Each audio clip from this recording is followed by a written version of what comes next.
That was just cruel to make Japanese people have a problem with the L consonant. Sending Jared. Hello, What did you say his everybody. name? Well, we were discussing Jared. We were not being racist and saying funny shit behind the scenes. Well, maybe they were, not me, certainly. Oh, I was saying racist shit. I wasn't being funny about it. Hello, We're everybody. always saying all kinds of spicy things behind the scenes. We say the F, the N word, and we say all kinds of offensive things about minorities as we extol the greatness of white power behind the scenes. Good afternoon, all you fine people. I told you, like the second he goes on the He's- Baptist preacher, he veers he's into Clayton summon- Bigsby. Yeah, he's just channeling Clayton Bigsby right now. Hello, everybody. Ah, good God in heaven. All the great Spoon's white stuck people. this way right now, apparently. He Oh, can't break yeah, out I'm of not it. Rock stuck up. this way. I've had copious amounts of whiskey throughout the damn day, and I will be saying a whole bunch of funny, That's- offensive Oh, shit. Glad to Great, say you were fantastic. drunk when we messaged you at 3 Yeah, p.m. You're right. Yeah, it was like We 3 told you in to the have a sandwich and afternoon. sober up. When I have to tell you to have a sandwich and sober up, you know your shit's fucked. It wasn't great. that bad. You did tell me you were pretty I was drunk. feeling kind of festive at the time. Festive. I was festive at the time. Festive. for What's about the occasion? 45. I was sober. Oh, true. Good. You know what? I'll Can't drink argue to with that. that logic. I'll drink to that too. Skull. Kampai. Cheers. Do widzenia. There we go. Don't speak fucking Russian in the first minute of the goddamn stream. Yeah, it's not helping the cause. Except for that's Polish. But anyway. Don't worry, Hello. it's not going to matter in a couple of years. Oof. Hello, everybody. Oh god damn. Jesus Christ. We are not we didn't stream on Wednesday this week because Bill and I went out for dinner for Bill's birthday, and we saw Al Murray, who was very funny. You saw He did Mel? pick on, yeah, Yeah. Oh we sweet. were on the island, and yeah, he was great. Bill was convinced that he was going to mock me for my outfit. You were dressed like a 1950s like air hostess I was maybe, but with the neckerchief and everything. well, it's Oh, a part of the that dress. does sound like something Bill Murray would make fun of you for. And I was there in a denim. Oh, Bill denim Murray, shirt and Bill Murray's something very different. Here's all right. Oh, Just Bill Murray's for, okay. okay. Yeah, Bill Murray. I got horse electrolytes. What the fuck? Here's the outfit I was wearing. I don't think this was extreme. Are you I don't sharing think it on I Discord looked now? particularly. Well, I'm sharing my screen. Okay. Oh yeah, I Alright, can pull see what that you up, mean. yeah. Why Bill said he'd make fun of you. Okay, except for Bill's the one who got made fun of. yeah, you got called a Wookiee because you won't He let me called you a cut my Wookiee, hair yes. because you've got some weird Samson complex with me. Also, It's clean like the opposite clean of your Sam. side of the fucking room, Jesus wept. There's just some stuffed animals on the floor. And liquor mean? bottles. No, that's like. It's like Aiden, some you pill have in a more vape. alcohol bottles on the floor than I do in my whiskey rack. It's literally a bottle of Sprite. I don't know what the fuck you're talking about. Bill, you want to fill us in here? It is. You How can many- how actually many see does she have you there? can see the green cap. It's a bottle of Sprite. You got a shaker of salt next to your bed. I'm just saying. Yes, I do have a shaker of salt next to my bed in case I That's need to put not salt weird on at all. something. In case I need to put salt on something. Like what? Phil's Food. neck? I mean, It's not like I'm getting just like anemic. so that was my Let outfit. the I did record also, show. If anything ever happens to me, it was 100% Aiden that did it. I also, I've come up with this outfit. I bought the dress. This is a hate crime. No, this is my look- monarchist You mix fit. You- English you and look- French. What the You fuck? look like the villain of a fucking Kamen Rider series where the protagonist is like it's just the Indian mutiny. I'm trying. This is my monarchy fit. You look like a G Gundam character in this. Not a Good. good one either. You actually make Rude. you make the motherfucker from America from G Gundam look tame by comparison. Also, you're not British or fucking like nothing. You're not just makes British sense. or French. Yeah. You just don't like it's a Napoleonic style jacket. It's not a French jacket inherent. The fucking hat has the Arc de Triomphe on it. What are you, an Arch fangirl now? Yes, it does have the Arc de Triomphe on it. Yes, I Looks thought like you you're would repping maybe Arch forget Warhammer. that. I was hoping you wouldn't notice that. No, the point there. Everything about the- this fit is fucking yee. Look at this It's shit. not. This is not a yes fit. Why does the British fucking flag dress have a fleur-de-lis on it? It's got a whole bunch of fleur-de-lis on it. There is a fucking Maltese cross twice on the socks. Yeah, it's awesome. Although, Bill, you have to admit the blazer on the left is fucking tight fit. I'm saying this blazer's awesome. Just an average, like, also all Bill, these you are have to go different. out in public with me wearing all this. of these are from different eras. All of them. Every Yes. single one is from a different era. If he goes out with you in public while you dress in all of that, he's going to leave you upside down in a dumpster. Looks like something from Code Geass. Yeah, it does. Jake the Just. You look like you're about to star in like a side story of G Gundam piloting Bad Teeth Gundam. Yeah. Okay. Why are you repeating slurs, lies, and stereotypes about the British, Bill? It look like you pilot Gundam Thornberry. Yeah, I want to pilot Gundam Thornberry. That sounds dope. Well, I'm sorry. And it's powered entirely by kipper oil. Oh, that God. explains the smell. You fucking oil, what the fuck is this? It's the energy source of the future, I'm telling you. My anime Piece of gamer oil. cosplay hobby. So Look, the oil reserves okay. are running low. look, I have this dress. This is an Innocent World. Innocent World is a Lolita brand. I wanted this dress for years. Yeah, because what we really need in a fit is to look like Prince Andrew's casting couch. Oh, by the way, Bill's here with us tonight. Hi, Bill. Hello, motherfuckers. I'm not here to take prisoners. I'm here to take scalps. Hand them over. I think that this fit goes hard, and I think I'm gonna look cool in it. And you can hang out with me in public while I wear it, Bill. What do you think about that? You didn't even try to get one with actual Guernsey accoutrement. You are not British. You will never be British. I'm not trying to be. We're not married. You're not trying to be British. This is my monarchy fit. How could I possibly have had some inclination otherwise? Could be the big This is my fucking monarchy Union fit. Jack. It's a monarchy fit, dude. It's crowns everywhere. It's got crowns on everything. So does Crown Royal. That doesn't make you a monarchist. It makes you an alcoholic. I mean, well, both things can be true at the same time, Bill. These different fucking allegiances can't be French, British, Just ignore that it's French. wanker. Wanker. That's most of the other parts. Malta for some fucking reason. Oh, we all know where you're. I'm not even hear what I'm currently doing. No. Oh, good. What are you doing? Masturbating. Masturbating. Do you think I would actually ask if you could hear that if I was actually doing that? No. Yeah, there you I go. should have done that. I've got an ulcer on that side of my mouth. Is this what you're doing, Spin? Oh, whoa. You ooh-wooing right now? I would never, ever do that on camera. You'd never ooh-woo. Well, you heard it here first, folks. Spoo-woon will never ooh-woo. What do you want to No. bet I can get him to break his oath? Oathbreaker! Oathbreaker! No. This is women in a nutshell. That's trifling behaviour. Trifling behavior. No, I'm currently playing a game. Tetris. No. Assassin's Creed, like every other time I've seen you online. Ass Creed. How dare you people? It's Ezio. What's wrong with him? He's like the last one that was any fucking good. Yeah, honestly, the series What's his last name? Ezio Auditore. Elsie Yeah. Didore. Yeah. A bippity boopity. A mama make it too much spaghetti. Although I did like Kenway as well. Like Black Flag Oh yeah, was actually fun. Black Flag. Yeah. Black Flag's like the last good one. Yeah, because you actually had to use the fucking boat. Rogue was good as well, but it was a previous gen thing. I like that one because you play an Irishman with an air rifle that flies grenades at people. I mean, as yes. they're wont to do. You can Cars haven't cosplay as the been invented IRA. yet. Cars haven't been invented yet. You had to improvise. Yeah. You know, you have to work with what you have available. I thought we'd start out with some wholesome stuff for the evening before we get into the dross, shall we? There's wholesome shit on television these days? Well, not on television, but I found some wholesome things. This is Trump went and visited a kid for his birthday and gave him a birthday present. So I thought this was cute. Yeah. Where's our beautiful Liam?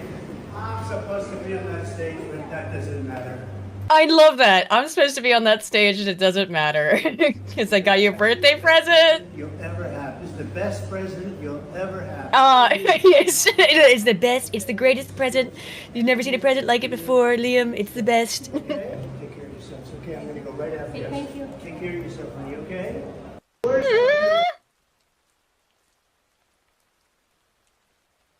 Bro Now- rocked up. Is this baby kissing behavior? Yes.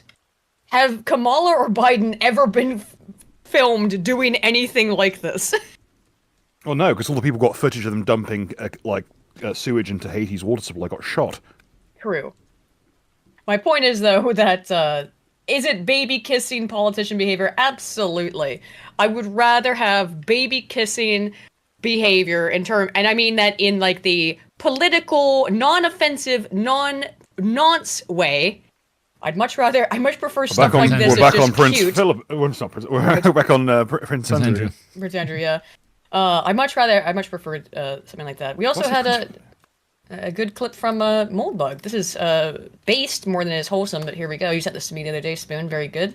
If you look around you, you'll notice that everything you have that works was made in a monarchy or by a monarchy. He's just turning into Otacon. He really is. Calamity, or whatever you might call it, that America is facing right now, a fault of democracy. You know, one of the simplest examples of kind of what's going on here was simply to examine the words democracy and politics. Yep. And note that Look at the way they use it.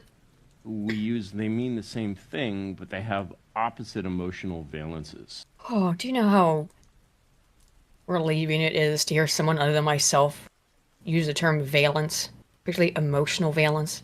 Oh, so nice to hear someone say that. Unfortunately, you're hearing it from Molbog, one of the most autistic people in the field. I'm also the most who is one of the most who is autistic people dressed in like the he's field. about to be wheeled into a swimming pool in his wheelchair. Aw.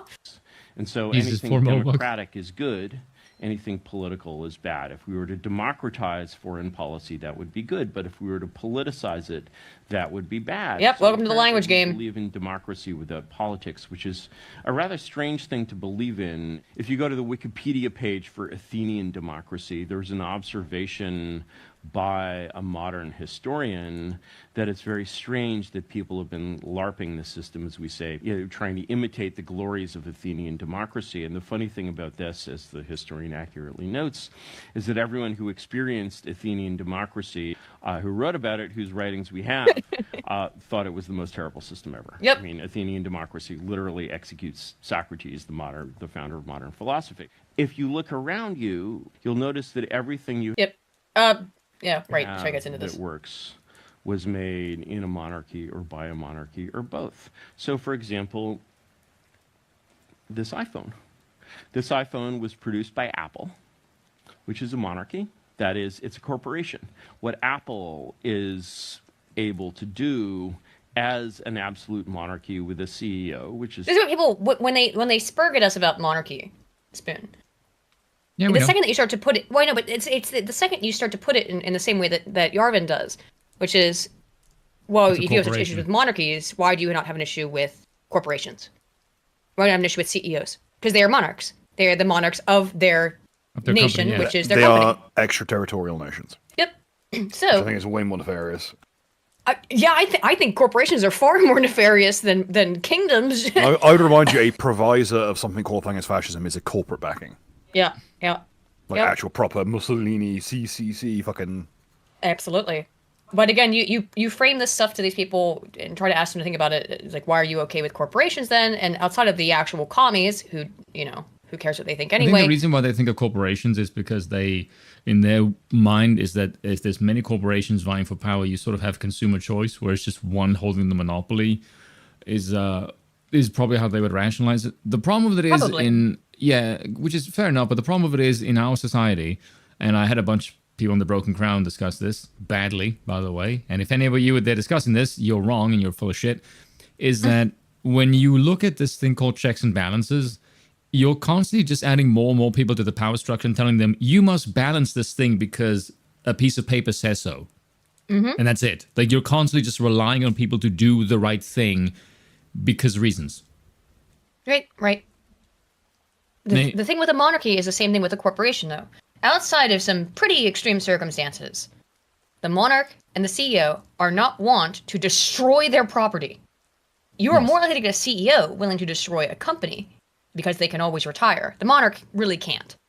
Yeah. And, Especially if There's it's... gain to be had from tanking the stocks, Yes. for instance. Which Now- there is not in a monarchy. There is no Now, if you want to see gain what to you or your family if you by wanna s- tanking your property. If you want to see a government completely tank its economy, look a fucking round. Oh God, Tantalus said, "What happened to Spike Spiegel?" Good Lord, man! Now I can't unsee it. This is a face of a man. Like, after what we've just seen, the only response I can imagine to this conversation is, okay, so we'll switch off the Metal Gear and disassemble it. Just please stop talking. Oh, don't Bro put the Bro rocked up as not as Curtis Yarvin, but as the CEO of fucking philanthropy. Well, okay. Are you calling him Huey or are you calling him Otacon? Big difference. Bit of both. No. Oscillate wildly. It's like, okay, it's if They Otacon was played by oscillate wildly. Get it?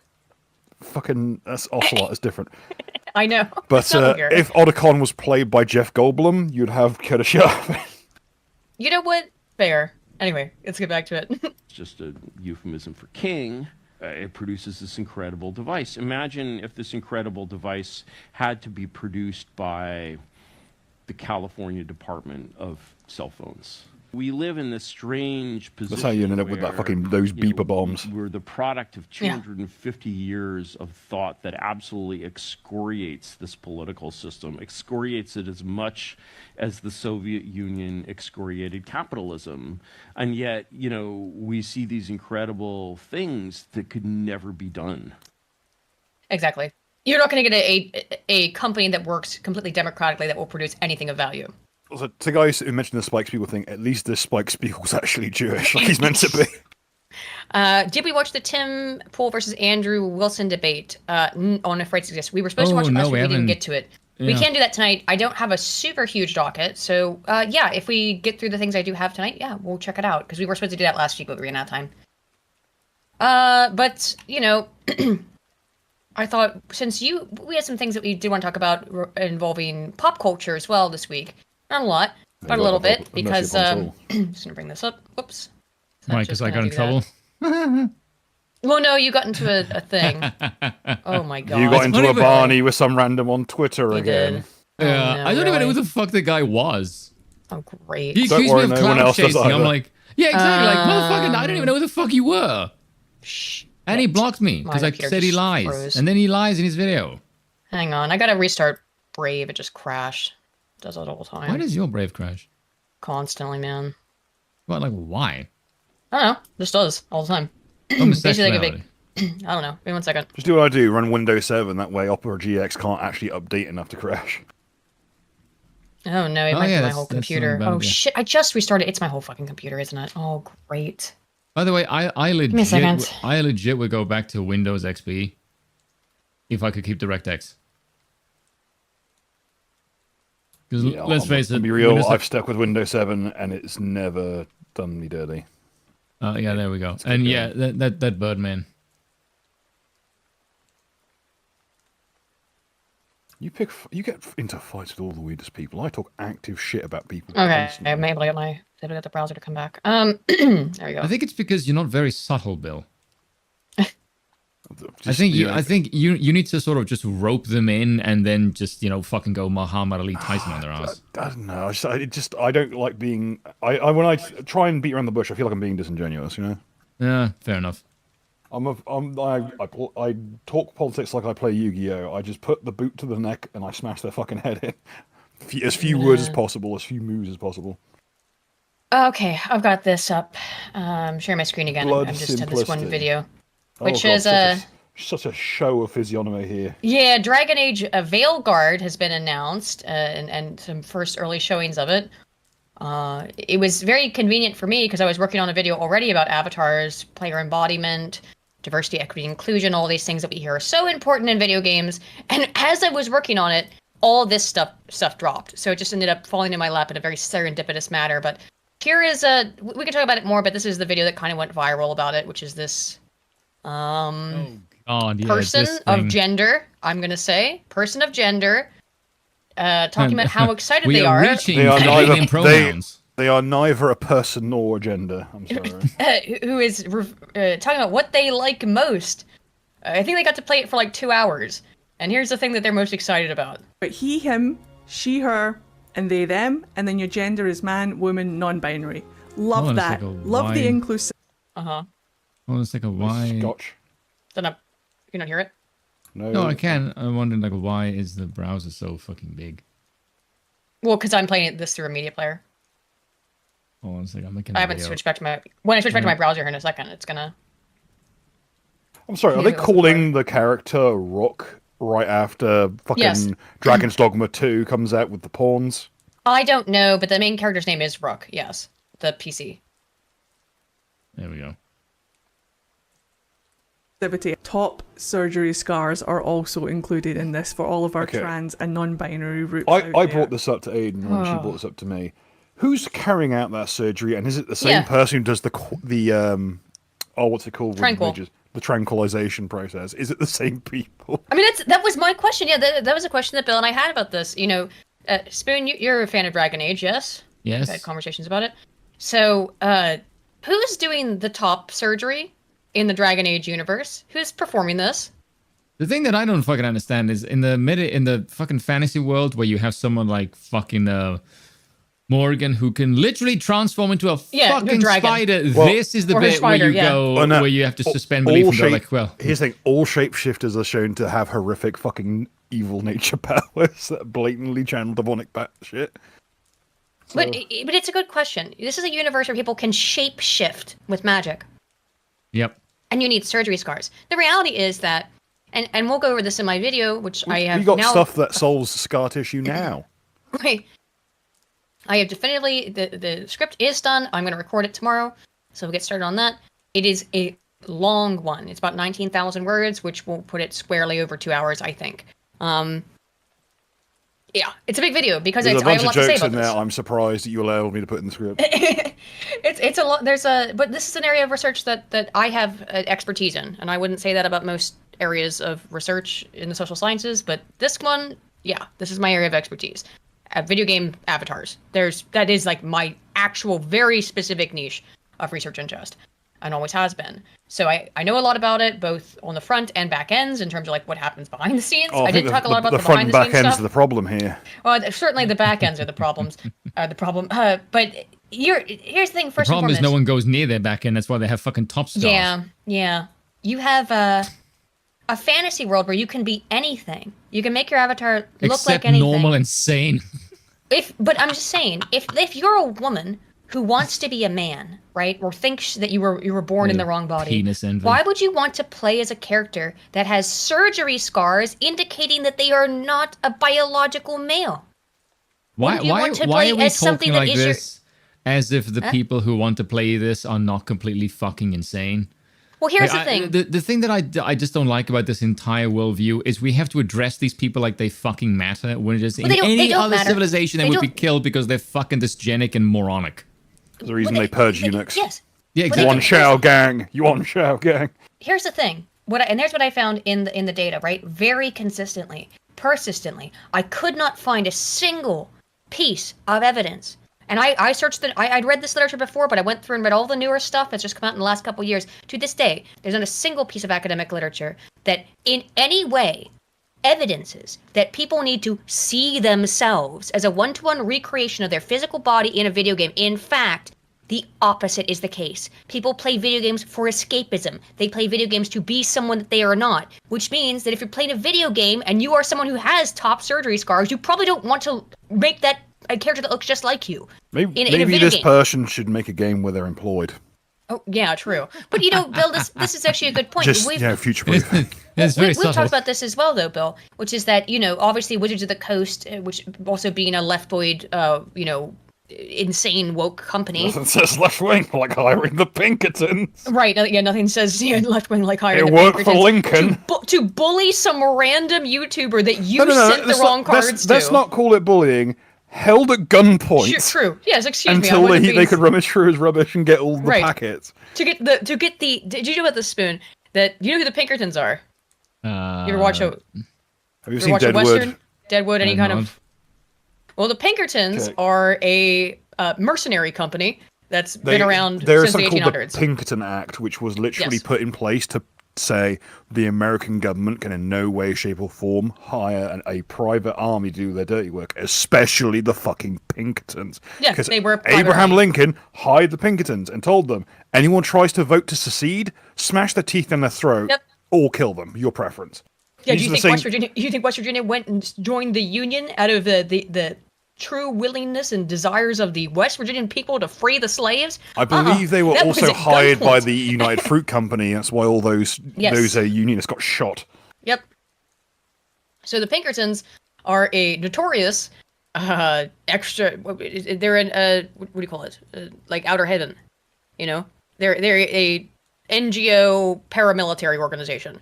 All right, and Wizards of the They're Coast. the Blackwater of their era, and they are Wizards still of the around. Wizards of the Coast, the company that makes Dungeons and Dragons and Magic the Gathering, hired this extra governmental military force to rock up at some YouTuber's house because they sent him the wrong pack of cards. He reviewed them on his YouTube channel, and yes, they searched his house even for the wrappers that the cards came in. Wasn't his wife pregnant at this point? Or I did they think have a so. small Yes, child? something like so that. they held A child, or she was pregnant, something like that. Yeah. They held. They basically they house invaded the man. Yes. Yeah, at gunpoint, as they want to do. But anyway, going back to the point of this stupid video, this silly thing, is that people who are trans don't want to see this. And what I found in the research in every single study that I looked at, and it was a lot of them, is there was not a single shred of evidence that weirdo freaks actually want to play as weirdo freaks in video games. They'll make videos like this saying, "Oh, I'm so delighted," but when this person of gender goes and makes a character in Dragon Age Veilguard, they're gonna make a hot man or woman. Just probably a man because what have they made here? What have they made here? They've made critical. Yes. Well, I haven't done much yet, but like you made a gay elf. I repeat There's myself. such a shortage of those. Right. You made a gay elf. Wow, very creative. Okay, that's what you're gonna make though, a gay elf, as you would have made anyway. You're not gonna make someone with top surgery scars. You might click it, and then you're never gonna see it. Whatever.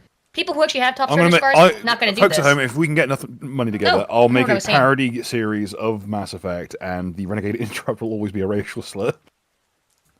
I forgot what I was saying when I brought up the Pinkertons, but the reason I brought them up is because you and I also have talked about how Bill, you're a DM. You've been running Pathfinder, Dungeons and Dragons games for 16, so I'm 33 now. Half your life. Over at this point. 16 years. So you're a little bit familiar with the game, and the reality is that does anybody want to play as a character in a wheelchair who is actually in a wheelchair? No, typically not. Oh, let me grab I used those rules to play a rat with a skateboard once. Well, again, it's people who aren't in a wheelchair who might want to use those rules, not be forced into them. I think I had the idea anyone's going to use this top surgery shit, it's going to be people without top surgery scars. I'll be right back. I go grab my allergy pills. I did have the idea of playing a character who's a grapple wield and just grabbing people and putting them in the wheelchair and strapping them down, throwing them off cliffs and shit. Or using them as like or just use it as a chariot. Because it's just a chariot. Like it is a whole host of different rules and exploits you can have. And those wheelchairs are insanely powerful. You need to hit them with 3 crits in a row to damage them. Which is enough to kill people, so rather than break the wheelchair, it's easier to just kill the person in it. I wouldn't even say the main thing that bugs me about this is like the fucking trans shit. It's just the thing that the game looks shite. Yeah, this looks worse than Ark. Yes. When was the last time we had a Dragon? When was Inquisition? 2017? Inquisition was 2017, I think. I think 16 or 17. It's been a while. Hey, who wants to watch these two cringe? The series peaked at 2. Which is sad, but I thought Inquisition was fine. It's just an offline MMO. It's very boring. I actually liked the combat. Yeah, I had fun. Here's the thing. I had fun with Dragon Age Inquisition, even though again it was just an offline MMO. It worked like an MMO in terms of the quest system and everything. But it was fine. It wasn't offensive in any way. I know that there was a transgender character in that, but they were unnoticeable. I will say there were a couple of things that I did not like. The main one is that I had to log in and log out repeatedly to get one fucking recipe in the one in the lands, in the wastes, to get the tier 3 maze chest, which is fucking annoying. Oh yeah, because that's what I need when I'm playing a single player game. A flashback to my days playing Burning Crusade era WoW, grinding out engineering schematics. That's really what I need in my fucking life. Yeah. Yep. You know, everyone gives 2 shit, but at least it's not that. Yeah, I can still play my rogue and I can stab people and do backflips. Is there anything a man really needs? It's true. Let's finish this though. Some decent maps ago. this dumb thing. I absolutely was blown away by this. Sure you were. It's beautiful to see the inclusion in the game and to see yourself represented. No, it isn't. You're not represented. You're from Scotland. That character has fucking thumbs. I mean, there's no hooves. I mean, You're not subsisting in the game by sucking the buttock sweat from park benches. So, I'm gonna send you the watch together. Fuck it out. Okay. Because I thought we'd watch the... You made a video response to this, but you did want to cover it. And this is... Since we're in the culture segment, I thought we'd do it. That is the watch together link, I think. Yep. Invalid access code. Oh, fucking A. Give me a second. It always does this. Now, what you will see is that Aiden is going to have a hard time finding the original video again, so No, I'm going to speak like this in a couple of minutes. the video's in here. Don't interrupt me while I'm doing a funny voice, young lady. Okay. What power? Yeah. What power? What power? This is going to get clipped out of You know context. it's a By the rare way, day when for those at home who think this is out of context for me, I'm not lying. I'm way... As Disparu once said, I'm around to make Spoon look like a centrist. How dare you, sir? I'm just take this as a replacing what personal Disparu challenge. said. You go take the issue up with Disparu. I mean, when you kill him, England will have more access to oil. No, hey, the Icelandic dude on his new Twitter account called Votes for Women told me to kill myself over this stream. Isn't that cute, guys? Anyway, speaking of, let's watch this video, shall we? I know you responded to it, but it is what I saw. It was very stupid. I did watch your video response to it, but Spoon did want to cover this evening. So blame him. So yeah, let's go ahead and give it a go, shall we? You can hit it on like 1.25 if you want. Yeah, I did. Yeah. So the video starts out with a quote saying, "If you tell a big enough lie and keep repeating it, people will eventually come to believe it." A fucking Nazi. Yes. Wow, the eloquent. illusory truth effect is a phenomenon. Oh, hang on, pause already. Uh-huh. Look at Hasher, Goldstein, and Tabina. Fucking Jesus. Sorry, just a name like David Goldstein. I'm sorry. Also, you know that this video pissed me off out of the gate because this guy is showing an abstract for a study he clearly hasn't read. That's just. I don't think he can fucking read. No, I don't think he can either. From what I saw of this video, no, I don't think he can. Let's get into it. Held in a 1970 study.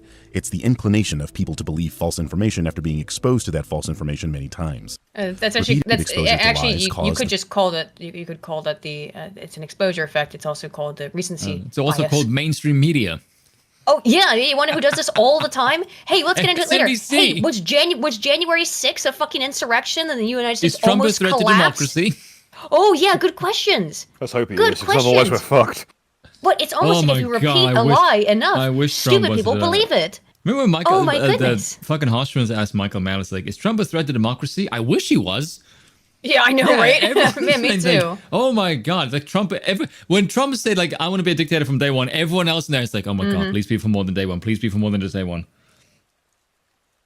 Nobody wants, like, the president and the fucking Congress anymore. Everyone at some point is going to go, we're kind of sick of this system because Congress is just a fucking whorehouse. Can we just if you want guillotines, which is what everyone wants, let's be real here. We want guillotines. Yep, we do. Well, except me, I want the wheel. But if you want guillotines, which is what the majority of people actually want, well, no, not with the weather doesn't agree with me. Unfortunately, I don't deal with hot climates or places too far. Today's weather's been miserable. Just rainy and stormy and cloudy all day. No, and cold. I don't like it at all. Anyway, enough nonsense about back to Guernsey's this nonsense. weather. The false information to feel no, familiar all over to the UK. participants. Chud said it's In terrible that study, there, they found out that the more familiar the information feels, the more likely that familiarity overpowers a person's rationality. In other words, the more you hear something, the more it feels right. What, like wear a mask? Yeah. Like COVID's the most dangerous disease of all time? Trump is going to overthrow democracy, so let's wait in the bush with a gun for 10 fucking hours. Yeah, Trump did an insurrection, so it's totally okay to kill him? Like that kind of stuff? You mean that kind of stuff that the media repeats over and over again? This guy who's broken, his company went under, he's offering 150 grand to whoever can kill Trump. It's interesting, like I read the study How actually. the hell does he have 150 grand? CIA, but kickbacks. Yeah. And also, they didn't spend the money on the fucking gun. He's got an SKS, for fuck's sake. By the way, I read the study that he briefly cites here. I don't think he correctly describes it, but I don't remember. I after the first one, my brain already had turned to mush. Like you expect this insane leftist to be in any way accurate? If you watch a video like he is, Spoon, he says he's a centrist. He says he has no political leanings. Are you guys ready to see how this dude who we're watching here, who's made a video exposing the critical drinker for being a grifter, You should see my video. I expose literally every fucking thing he says. Ready to see how he's gonna epically expose Drinker and how, from the enough perspective of pageantry, get on with it. Fucking centrist. Yeah, here we go. Further studies showed that the illusory truth effect could even make people have false memories, and that people Sort with names of. that were easier to pronounce were more readily False memory believed by syndrome was participants of the disproved. study. This is a powerful psychological tool that grifters employ on their audience, and its effects are seen every single day. How about the many times mainstream have you heard media? vaccines Idiot. cause autism, or How go about you? woke, How many go times have broke? you heard that the There's a vaccine is reason these safe people and effective and tested? Oh wait, but it actually wasn't.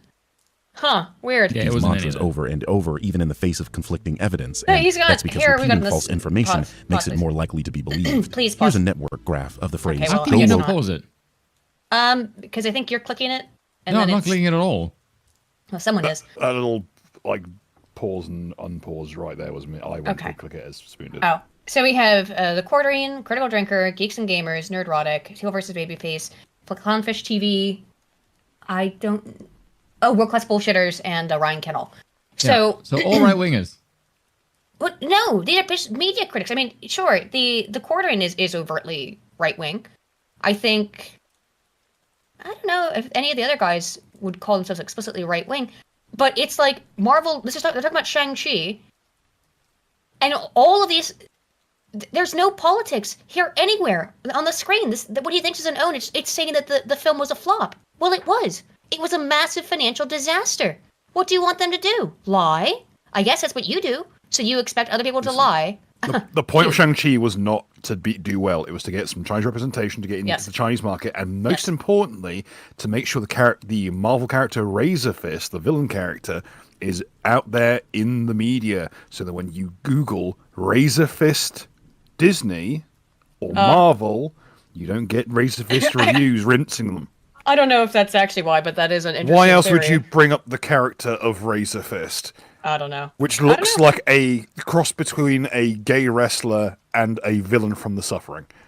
Right. But again, I just would want to bring up It's that. not far Like, from Razor Stressons. but nothing here on the side, none of these thumbnails are political in any way. They're talking about the fact that a movie flopped.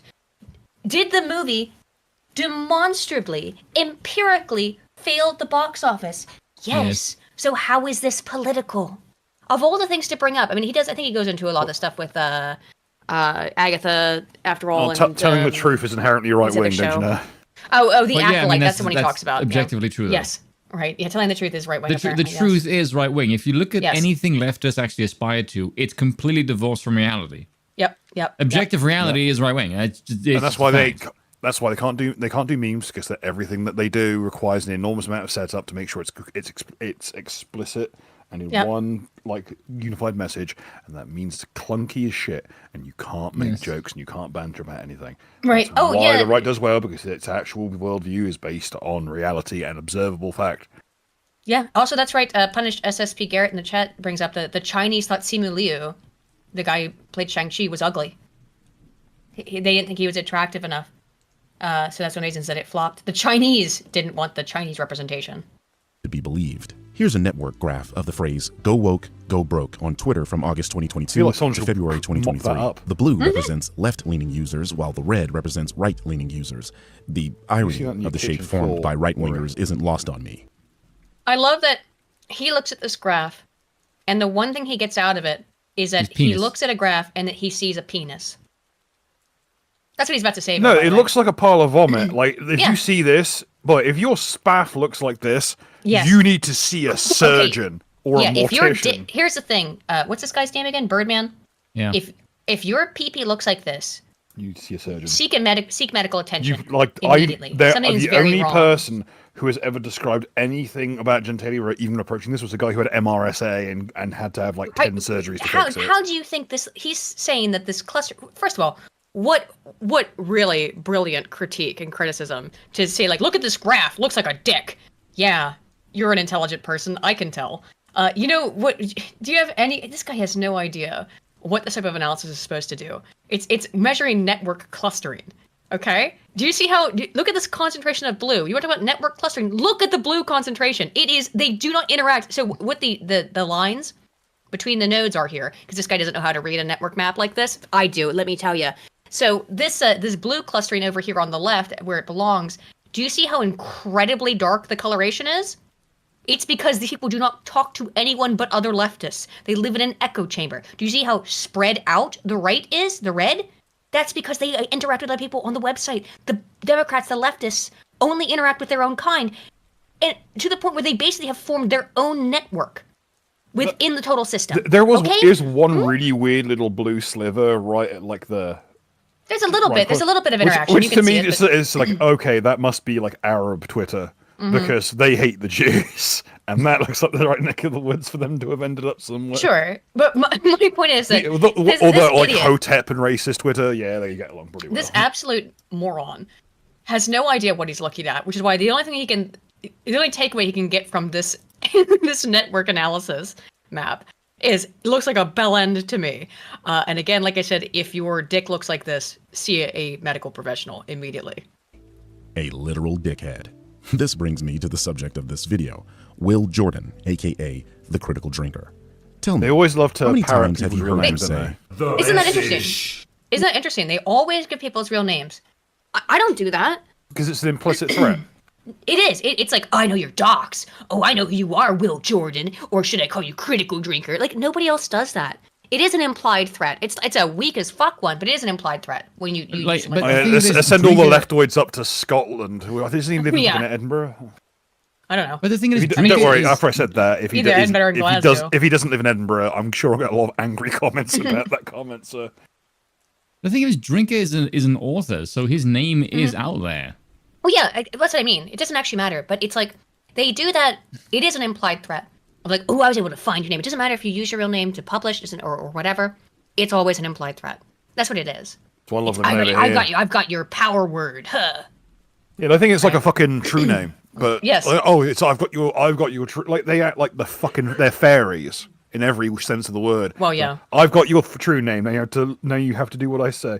Yeah. To which I say, I live in Guernsey. If you want to come fuck with me, it's 200 quid at least to get here, and then another 200 quid to get back. Yeah, Jeff Wall ate it with Coach Red Pill. I hear them do it all the time with, and I mean, like, anytime you see one of these pathetic hit pieces. Well, I think Coach Red Pill situation is what emboldened them because it's Ukrainian missiles. It's their example of them getting their way. Right. Yeah, probably didn't embolden a lot of these people, but you always hear them do it. They'll always stop and like I didn't know what Mahler's name was until I saw some hit piece on him.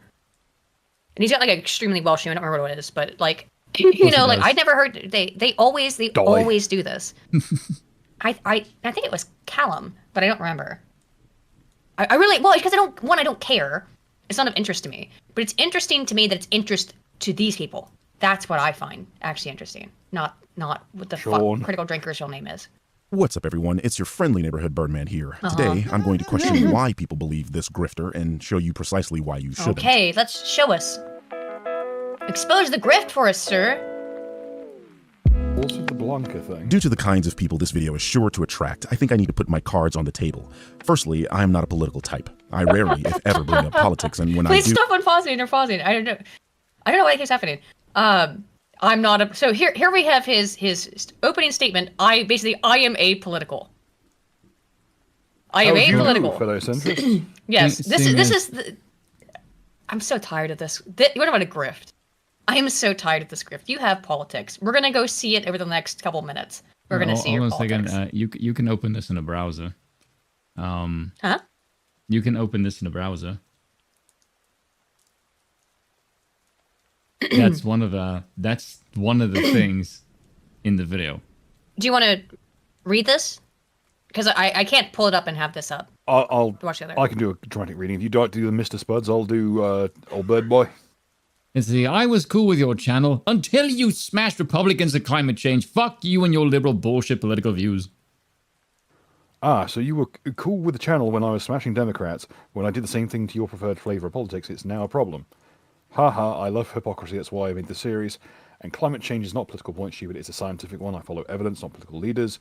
You follow people trying to get money out of you. We are not the same. Elsa, I'd love to see you do something about me. Please fuck around and find out exactly how liberal these hands are. Immediately becomes violent. Well, of course, it's black. That's not a surprise. Wowie. Oh yes, here we go. The Birdman was 3/5 of an opinion. Also, I'd like to point out that the first and last numbers in his name are 3 and 5, with the 1 making the slash. Oh my! Oh my god. Oh my god. Okay. Well, well, Bill, that's why we'd like to have you on. And also, you're expert news. Bring your skull forth. I want to check the notches. You're cruising ape. Can you tie a noose? No. The thing exactly. No, unfortunately, I'm really cack-handed. That's why I use a wheel. Going back to this, here's the thing. The amount of times I have seen black people on the internet literally go from normal conversation, like literally on webcams, to threatening each other with guns is like actually fascinating to me. And they're like on other sides of the United States and they're threatening to shoot each other. I'm like, what the fuck just happened? How are you this violent for no fucking reason? Don't go skinning that fucking smoke wagon just yet, Jamal. You've got 8 more payments on the fucking thing. Oof. It's fucking bizarre. It's always the most pov cunt fucking firearm. Right. So I'm going to threaten you with this high point, or this like 3 generations ago Glock that's basically a grenade that will go off in my hand. Yes, usually. But I always find it with the case that this guy starts out by calling. You point this out in your video, Spoon, but I mean it's worth reiterating. I'm not a political person. I follow evidence, not parties. You're all wrong some of the time. I'm an enlightened centrist. Starts the video out by saying a quote from a quote Nazi. fucking Nazi. Yeah, you don't have and the reason it shouldn't be as clearly politically aligning as it is, but it is. Whenever you're calling someone a fucking Nazi, who is it? Who's doing it? Let's be honest. It's left-wingers being hyperbolic. Because that's the only slur they're allowed to use. Also, they be can't specific. call you anything else. It was Goebbels, I believe, that gave that quote, because he was the propaganda minister. I'm pretty sure it was of Goebbels, the yeah. National Socialist Party of Germany. Yeah. Be specific. Yes. It's in this world of politics. No one does well by being generalist. Right. Get your shit together. But again, it's the reason why. One of the reasons why leftists, the one reason why they use the word Nazi is just to tar and feather people so that you become an untouchable, because it is seen as like the worst thing you can be. Of course, their party is full of child predators, and that's the other worst thing you can be. And druggies. And they try to downplay the former, but all that they have, they can't call you any kind of slur. They can call you a Nazi. They can call you a fascist. They will happily call you gay in a slurry way if you're gay and a conservative. Yeah, well, they will I think we should get back at them by fucking them. It's funny because they will, yes, all of a sudden being gay is funny to them if it's a conservative and they can laugh at it. Well, how long were they calling Trump like Putin's cock holster to quote Colbert? Yeah. Right. You got a Which problem is, with gay again, people, Colbert? it's cool. They will make fun of gay people if they are calling someone gay. They will pretend to be friends with you until your identity is more useful as ammunition against someone they don't like. Yeah, 100%. Yep. You are not their friend, folks at home who've got some ally. You are not an ally. You're a temporary you are ally at best. ammunition in a magazine. Mm-hmm. You're a fair weather ally. Mm-hmm. Probably the best way I can It's usually to make fun of them, left or right. For this behavior, I have been routinely called right-wing and left-wing by people who make politics their entire identity. My position don't worry, is that I won't call folk you are that. mirror images of each other participating in the Spider-Man meme, where they blame each other for doing exactly what they themselves are doing, something the drinker is heavily guilty of. Yeah? I think it's silly to adhere to political sides because at some point in time, you're going to have Listening to to... one of Carl's. I feel like I'm listening to one of Carl's turns. Given your stance on sociology, how do you feel about other social sciences like psychology, anthropology, political can I science, just and point something econ? out? That was pointed out in my comment section because I didn't recognize this, but somebody said, you know that clip that V has where he says the argument on Twitter can be summed up as World War II and Marvel movies. Like this is the extent of human knowledge that these people are allowed to bathe in. It's not even 3 minutes into the movie or into the video, and you already said fucking Nazi and a Marvel character. That's all you have. That quote from V is so fucking accurate. I know. And it is incredibly disturbing. Why? How can you not see the world other than through just these two lenses? It's fucking weird. I cannot wait till season 2 of WandaVision with its subtitle Arbeit macht frei. Here's what he says though. So it's like, how do you feel about other social sciences, psychology, anthropology, social science, sociology, etc.? He says they have the utility, but they are not as robust and objective as, say, biology or geology. Sure, absolutely. My position is this. If it isn't true in all areas, then it isn't true. No. Also, Homie, before I forget, not even a little bit. Agatha all along the watchtowers. There we go. So you get that joke out. Let me here's the thing. He might even be able to understand this. If for some reason you get sent this, you might after Spoon's video since it's popping off. Here's the thing, homie. Okay. Do you know like how there are differences between people? No. Like, not all people are exactly the same. They're not. Cultures are different. The sexes are different. Some people have an extra 2/5. So in social science, for example, if I find some kind of correlation between variables in one population, it may not be generalizable. It may not be generalizable to another country. It may only be generalizable to males, or only generalizable to females, or only generalizable to a single culture. So if it isn't, oh my God, if it isn't true in all areas, then it isn't true. No, that's still truth. Just because I've seen a lot of leftists who are like this. They're universalists, right? There's because they're ultimately, like I said, it's Hegelian dialectics, it's Gnosticism. So there must be an overarching universal truth, a unifying theory. Guess what? It doesn't exist. There is no unifying theory. There is no universal truth in terms of all things all the time in every instance when it comes to people. That's why we have the social sciences, to measure that stuff. Continue, please. Sorry, I was going to read the rest of this comment, but what were you going to say, Bill? Oh, I thought you were going to say something. Chemistry, for example, is true no matter what planet you're on. Cool, whatever. I just explained. No, because the atmosphere is different. That's actually true. Econ and gender studies are completely different in adjacent cities, let alone other states or other countries. Yes, that's why it's worth to study it in different environments. Sociologists can't even come to a consensus on basic things. This is why they can't produce objective studies that are applicable in all instances. Why does it need to be applicable in all instances? This is why it's less valuable than hard sciences and why I don't care about it. I saw a bunch of shit of FBI statistics and went, nah, that ain't me. You felt personally offended. You felt personally offended by FBI statistics, didn't you? I'm different. I'm him. Yes. This is a guy who saw FBI crime statistics and went, well, I didn't commit any crime. I don't know, Birdman, how would you feel if you didn't breakfast this morning? Could you answer that question? Every morning I wake up and the first thing I do is in my brain picture an entire orchard of apples on trees and I make them all spin independently. Oh yeah. To make matters worse, these fields lend fundamentalist ideologues to overstep their boundaries and make claims those fields do not make or not applicable in other instances. Is this guy talking about me? Mm-hmm. I'm just wondering because I'm sure that his. To be fair, you do exist within the punching bag field.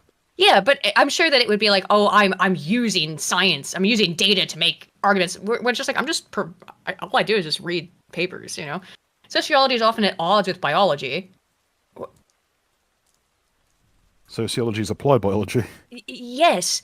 And activists use it to take their fundamentalist beliefs to the extreme. I agree with you on that, but they suck at it because they can't evidence their findings ever. The activist class doesn't use data or science at all. It's midwits like you that pretend to. Anyway, sorry, let's get end this enough of an aside. We should actually watch the video. Sorry. I'm going to try to not pause as much. To defend non-maintain the integrity of being on that side. The only side I'm on is reason, logic, facts, science, and math. So believe me, when I criticize this very obviously right-wing chud, I'm doing so out of the spirit and integrity of unbiased media discourse, which is something I care about deeply. Less important, but still worth the mention, I'm not doing this out of jealousy or an attempt to clout chase. I'm not sure what I expect to hear first. Like the sound of a fucking like a fire alarm like chirping, or the sound of someone rolling dice to figure out what their personality is this fucking turn. I've got like so many layers of PTSD from but I'm not doing this to clout chase. That's why you put Drinker's image and name right in the title. Yeah. And you and it started out with a fucking quote some Nazi. Isn't he the one who does like this is his channel, right? Yes. So literally all of his stuff is just saying no. These are he's showing off cinema sins. Well, these are all you cinema sins, which is everything wrong with cinema sins. Oh, is this him? Is this him? I think so, from what I've seen. I mean, these are good views. I'm sorry if this is incorrect and this is not his channel, but if this is like, oh, I don't clout chase, then why is your entire identity a hollow mockery of an existing even shitter? Like, if this is his channel, Spin? Do you know? Yes. He said Spin? yeah. Yes. This is his channel. Oh, sorry, you cut out. At least for me, you did. So His entire wait. So identity he's is saying he's not a aping- grifter, and he's not. And your entire He's a channel React is channel. He's a glorified is based fucking on React channel. responding to CinemaSins. Okay, very cool. Also, who the Yeah, fuck that's- watches CinemaSins? It's 2024. Yeah. Most of us are too busy Well, drinking to watch this shit. These are 4, 5, 6 years old. Oh, one's 2 years old. calling out a much bigger YouTuber for nearly 7 years. For me, this is simply calling out another bad critic. That out of the way, it's difficult to know where to even start with this guy.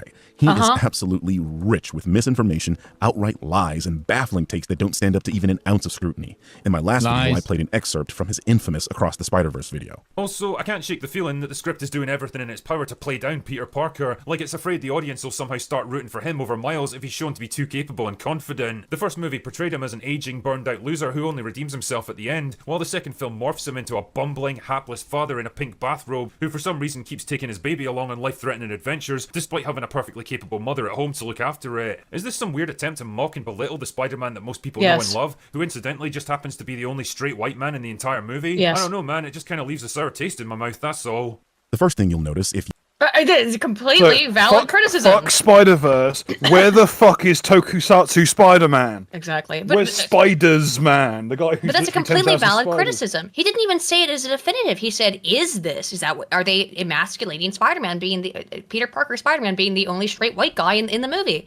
I think that is a valid question and a valid criticism. If you've seen that movie, is that Even he's let just me be blatantly racist. incorrect. Because it's the Mexican Peter guy. B. Parker is not the only straight white male in the film. In fact, there are many of them, quite a few of them. He's a variants of clone. Peter He doesn't Parker count. himself. Yeah. So it's other versions of it's the Spider-Verse. I have not seen this film, so I can only speak so much to it. But More importantly, there is a prominent supporting character that is the motivation for Spider-Gwen's entire arc in the film, Captain Stacy. The next issue you might see is the claim Her that Peter is dad, being irresponsible by bringing his daughter on, and I quote, life-threatening adventures despite having a perfectly capable mother at home. Again, if you've watched this movie, you'd know that Peter's presence in the film was entirely to be a familiar face for Miles and to help him accept his canon event, not go on a life-threatening adventure. You're the reason I had her, okay? okay, but he's what? If I did a decent job. Okay, I haven't seen this, but this looks like a dangerous place, and he does have a baby with him, and he is in a bathrobe. So what about Drinker's categorization of this and description of this is incorrect? Raising her that there was a chance she was gonna turn out like you. And that got me excited because you are a wonderful person, and I like being around you. Moreover, That's May just Parker cringe dialogue. has superpowers, cringe. and her dad would likely be the only one in the relationship physically Oh, so that means you should take the baby, a literal baby, into dangerous areas. No, Drinker's criticism is correct. capable of corralling Hire the a clearly fucking energetic babysitter. child. What's We got more, I'm is sure May we Parker can all probably pitch the it in New safest York to get environment you one. Yeah. Well, why can't Mary Jane do it? she could possibly be. A busy hub being with a dead from million spider other spooge. superheroes. The less obvious observation is that Will is a race baiter. The Spider-Verse films, while featuring a black protagonist, do not contain the themes of race relations. The more astute of you will then ask, well, why even bring that up at all? And therein lies the problem. Will's goal with many of his film reviews is to galvanize his mostly male, mostly white, and mostly straight audience around the idea that they are being attacked for being the... Okay, did he pick the image that made him look much like Sargon as he could? Because that looks like someone. Oh no, used a this seems like a thin face. thumbnail from. This seems like a trigonometry thumbnail.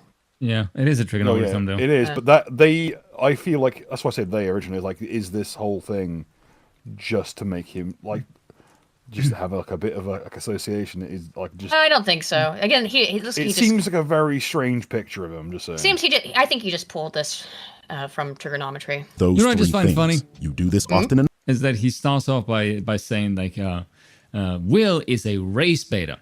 But let me tell you how he galvanizes his mostly straight white male audience. It's Right. like, Good call. Good catch. Good catch. You don't feel like kind of hypocritical? Hey, Just, yeah. know, You know what else is Okay. hypocritical? You notice is fucking hypocritical as shit. He just put all those screenshots up about him saying that sociology is useless, yet he keeps going back to the social science article. You know, okay. Excuse me, which one is it, sir? So, Birdman, if you wanted to have an actual, like, if you wanted to appeal to, like, the white male demographic, all you need to do is be racist, and you'd have the entire racist demographic, which is, you know, most of us, white, everyone with an IQ above 110, which is not many people, unfortunately. everyone above 90. Okay, yeah, that's maybe. But That includes again, Kamala Harris. I just want to reiterate. Speaking of hypocritical, he has this whole thing about how social science is stupid. It's not because it's not universalized. It doesn't apply to all people at all times. Therefore, it's worthless. He keeps going back to this. This is from the Journal of Verbal Learning and Verbal Behavior. This is a social science journal. It's because it's the only thing you can read. I don't think he can Also, actually read the look, study. it's That's why he only posted the damn 1977. abstract. Well, it's probably the seminal work on this. Lynn Hasher and David Goldstein. Yeah, it's probably the seminal work on this. I'm just saying. I know. Look, Noticing. Which I will not do. If I were to cite a paper from 1977 and didn't cite it only for the purpose of saying this is the seminal work, I'd get tons of comments, people just being like, "Wow, this whole video is wrong because this paper's too old for me." That's also a really retarded stance to have, and anyone who says things like that is a redditor. But so I'm not going to. Well, this is who he's appealing to, his redditors. But you, I don't think you read this study. Deep One, takes. I know you've not read the study because you keep just showing the abstract. And two, you just went on a little tirade about how social science isn't useful because it's not universally applicable, and yet you are citing continually social science. Pick a lane and stay in it, homie. Enough, and the audience will begin to believe it. Hence, that atrocious reading of Across the Spider-Verse. But it gets even better. Here he is doing the same thing to the Batman. There seems to be a bit of a debate going on about whether or not this movie is woke, mainly because of the demographics of certain characters. And to be fair, there is a bit of evidence to support this claim. If I was a cynical man, I'd say it's kind of interesting that the rich, corrupt scumbags targeted by the Riddler all happen to be straight, white, middle-aged men. But hey, I guess that's just a total coincidence. Seriously, what the fuck does this movie have to do with race? He said he wasn't sure about it. Yeah, that He doesn't said he stop just thought it Hollywood was from a- racializing fucking everything, so.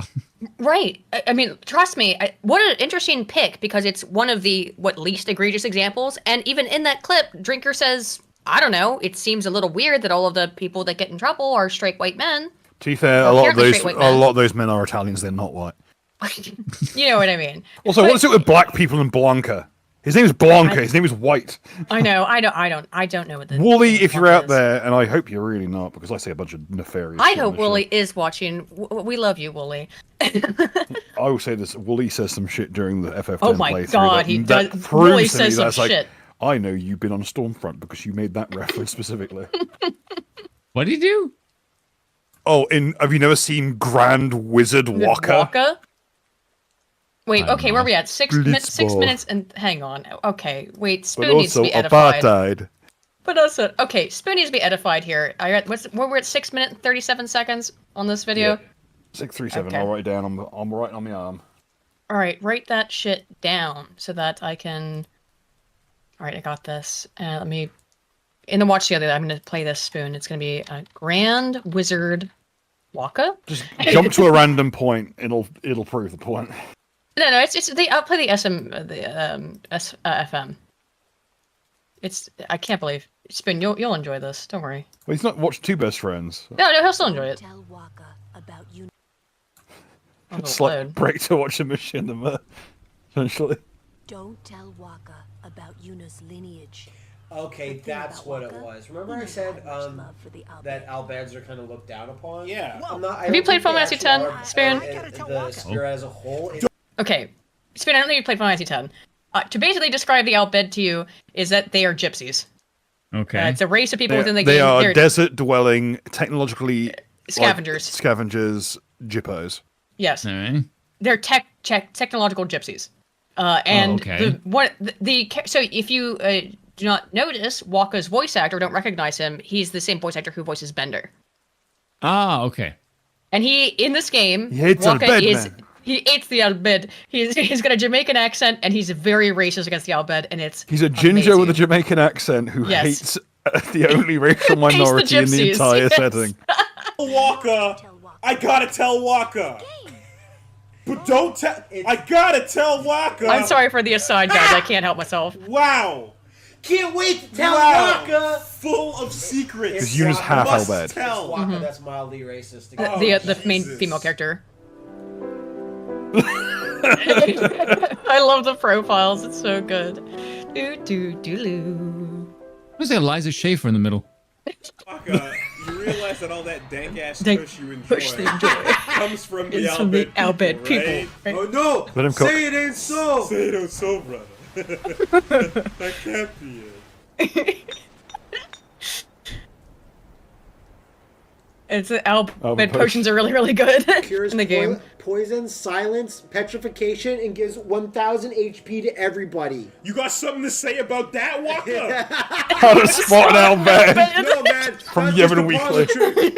Yeah, Yevon can do it better. Yevon is like the god in this. Do it all night. This is like technology. Yes, anti-tech god. Enemy. Front towards enemy. Literally, it's a fucking item that has the words Albed in it, and it's super good. And has absolutely no flaws whatsoever. I don't know nothing about that, bro. Yeah, front towards enemy. I'm just confused. I'm feeling really weird right now. In a weird space. Weird headspace. Oh, wait for it. Yeah, it's so good. Oh my god. Wait for it. He's about to be racist. But there's He just pointed to his dick, like. And besides, those dirty Albeds, they use all the machina they want. It's not like the machina are bad. It's because of people like the Albed screwing everything up. Literally. Literally. You can't go 5 seconds without being racist. That's why Walker's the best. Oh yeah, also, Yuna's constantly being kidnapped. Here we go, ready boys, let's go! No! The race war starts now! So I really want to just get to that point. That's the part I wanted to let you. Back to 637 with you. You're welcome. Oh my goodness. The race war starts now! Alright, 637, were we? Blitzball, but also apartheid. Apartheid, eh? The good old days. Scumbags targeted by the Riddler all happen to be straight, white, middle-aged men, but Really, hey, I guess Batman. that's just a total coincidence. Seriously, 13, but also 55. what the fuck does this movie have to do with race? He has straight white men in his mouth so often, you'd think he was an escort. If he applied even a as little usual, of that we were just talking about matter, this earlier. maybe he'd come to the conclusion that As usual, it's gotta make a gay joke. You wouldn't make a gay joke about a leftoid, you wouldn't do that, but because it's a white guy, a straight white guy, I can call him an F slur. Right!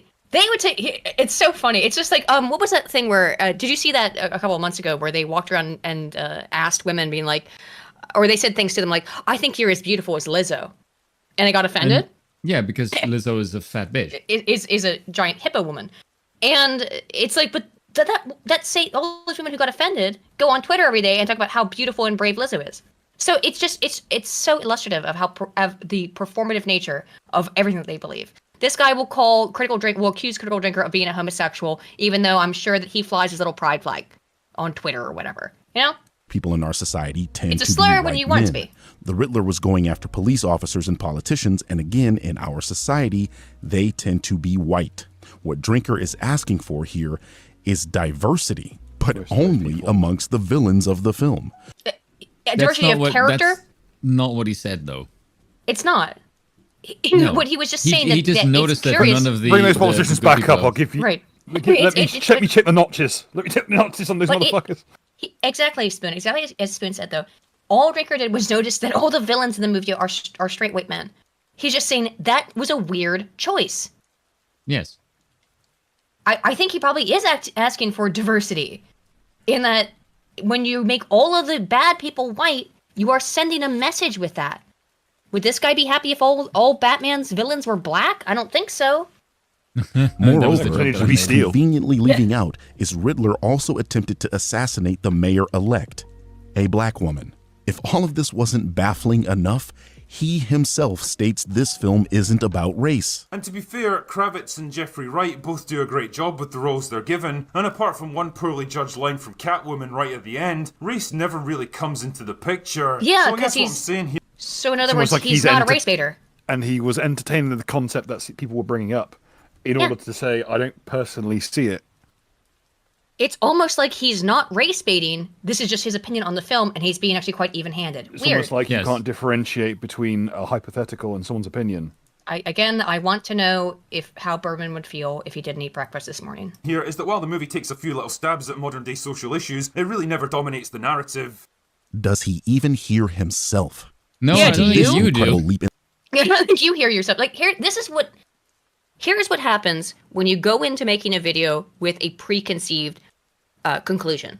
This guy started this thing out going, I don't like Critical Drinker. I think he's a race grifter. I think he's a bad person because he doesn't like the slop that I like. So I'm going to start from my conclusion and work backwards. That's not how... You can't make good arguments that way, my To dude. assume makes a cunt of you and only you. Yep. In logic for Godzilla vs. Kong. And oh look, Kong's been abducted from his homeland and taken across the ocean to America in chains. I mean, there's on-the-nose writing, and then there's next-level stuff like this. I wonder who you're supposed to sympathize with here. Yes, Drinker just called African slaves apes and tried to frame it as the No, he didn't. That was oh my taken god. That was like a line taken out of context. Is him saying, like, how egregious is it going to get? He's saying that's what the creators of the film were doing. And now this guy's going to say here in a second that, whoa, the movie doesn't even take place in America. He was reacting to the trailer. No one knew. Yeah, at the time. Me. Well, I mean, now we know. At the time, though, this is from his reaction to a Kong, trailer. Traditionally... In America. In America. He goes to New York. Yeah, he goes to New York and gets put on display. Because guess what? That's what happened to people in those days, too. Like, there are numerous occasions of human zoos, including in, like, the fucking... Like, the major world fairs. They would just, like, plot people down from random fucking tribes in the middle of... To be gawked at by a bunch of fucking, like... Wealthy white people. Welcome. Let's face it, it is New York. A lot of the Woodagos do. But the point is that, one... Nowadays, they're just called people. The point is... Not in my household, then, no. The point is, one... Okay, he was not calling black people apes. He was saying the people who made the movie were evoking that imagery with an ape, which he found, I think, offensive. At least on paper. And also, it sounds funny. Well, it yes, sounds like but some shit the left would funny. fucking do. That's why. Because they do shit like that all the time. You can see the avenue by which sloppy. You can see the avenue by which the filmmakers are going through. It's like, oh, it's to establish that Kong is taken a from higher Africa in chains. In chains, and he was is a higher order great ape like humans are. It's trying to establish equivalency with him as a human equivalent, and as such should be represented such regardless of what we see as racial differences. That's what they were aiming for. It ended up looking really racist. Well, it also does, because again, what this idiot leaves out here on purpose, of course, is that this was Drinker's response to the trailer before the movie came out. Yeah. So he didn't know the ship wasn't going to America, because nobody knew because the movie hadn't come out yet. This was his reaction to the trailer. So the overall issue with leftist messaging is that their ability to talk down about how, you know, human, like, greater society and members thereof, the ability to talk down about them is incredibly high, and the ability to talk up minorities who underperform is incredibly high as well. And there is a meeting point where it gets into a weird grey sludge, where being a human is not, like, that's where you get scenes like this, which evoke slavery imagery with apes, because that is a point where that's what Drinker was pointing out. The talking up of minorities meets the talking down of the wider population, and in that weird little muddled point where the two meet, you end up with insanely racist shit like this. Yes, exactly. Birdman, you're a black guy. You don't find it kind of offensive of the imagery of showing King Kong being brought in chains over the ocean somewhere? As far as Drinker would have known at the time, if you were being fair, which of course you weren't. You don't understand that was obvious political imagery there. It's meant to evoke slavery. That's exactly why they put it fucking in there. Dingus, I'm sorry that your what do they call it? Media literacy is so he's gonna comment illiterate. on that, actually. Does he use it to frame media literacy? Because here's the thing. Here's the thing about the phrase media literacy, folks. That is my field. That's where that term comes from. I'm sorry. The only people who use the term media literacy in common parlance are lunatic leftists who have none, have absolutely none, and I find that very deeply humorous. Funny. Screenwriters doing so. That, my children, is what we in the English-speaking world call projection. And like almost every observation this guy makes, it's hilariously wrong. They're not even taking Kong to America. They're going to Antarctica in this scene. So not only did he get the scene wrong, he saw racial themes in a film where there are none, because his brain immediately goes to black people. You didn't see the racial, you didn't get the racial imagery here? This is an obvious allegory. You're taking an ape from a tropical zone to Antarctica in an uncovered, air-conditioned, open-top freighter. You can see why most folk didn't assume, given the prior texts on Kong, like the prior films. And they've got him in giant manacles. Of course, come on. So either you're media illiterate or you're pretending to be. I thought what was quite funny is the people in my comment section just said, well, Drinker is still wrong. And I was like, well, yeah, because people just said, like, well, what was Drinker trying to say with that? And I thought to myself, well, no, the main thing I said is that it doesn't matter that it was Antarctica and not America. And I said, well, why does it matter? First of all, the imagery is the same. Well, it's not so much that. They just said that, why would he think America? I said, well, because the original fucking film, it gets taken in New York. That would be the reason. And secondly, to say that, well, you take a tropical fucking monkey and you take him from tropical lands to Antarctica. Like, yeah, that's not as bad. The original that's film. fucking worse. That's just the King Kong. Again, when you say the name King Kong, the imagery that immediately pops to mind is him climbing the Empire State Building. Yes. White woman in one hand smacking fucking airplanes. The character has a connection to America. So when you see Drinker was completely logically reasoning that they were taking King Kong to America so he can climb up the Empire State Building like he's been doing for the last 100 years. I don't know. Jesus. Yeah, the movie's been out since like 1933. Yeah, how can you bitch about media literacy when you won't bring up the entire plot of every classic Kong film? Every Kong film, yes. Yeah. Come on now, dude. Come on. People when he sees an ape in chains. In my last video, I showed a tweet by Drinker that I thought made it painfully obvious what his positions on... What about, by the way, there's no position stated in this tweet. If modern entertainment was a single image. I mean, he's first of all, he's not even making a statement, but this is modern entertainment. A middle-aged, completely amasculine guy wearing pink, a little Jew boy, and a fat black woman, and then some sort of woman in the background. Yeah. No, they can't. She's not really ginger. She's a brunette, I think, because they can't let gingers in things. So I mean, like, what? Yeah, look at the diversity, but it has to be emasculating, isn't it? I guarantee. I've not seen the Minecraft movie. As far as I know, it's not out. But like, look, the line to get an autograph from Monica Rial in a village. But that they're going to emasculate, particularly this guy in the pink. He's going to be emasculated the entire film. That'll be part of the funniness of it. Momoa. That's going to be the jokes because that's Jason Momoa? Yes. Oh my God! What have they done to my boy? What's with that hairdo? Look at how they massacred my boy. They lightened his hair for this. No, that's a wig, dude. I didn't even recognize that as Jason Momoa. They look like they lightened his skin. Well, yeah, because they couldn't get any white people on fucking short hairs. Good Lord. Black people I didn't recognize that as Momoa. What I didn't account for was the insane mental gymnastics people would perform in order to deny that his post was racist in nature. So here... Go back to that. Let me go back to that. Yeah. Was the I was following your logic until we got here. Now you're just nitpicking and finding racismus where the very possibility is none. They could just be saying that the problem with modern entertainment is cheaply thrown to get the cash grabs that exist to capitalize on a trend. Yes. Yep, true. Fuck white people trend.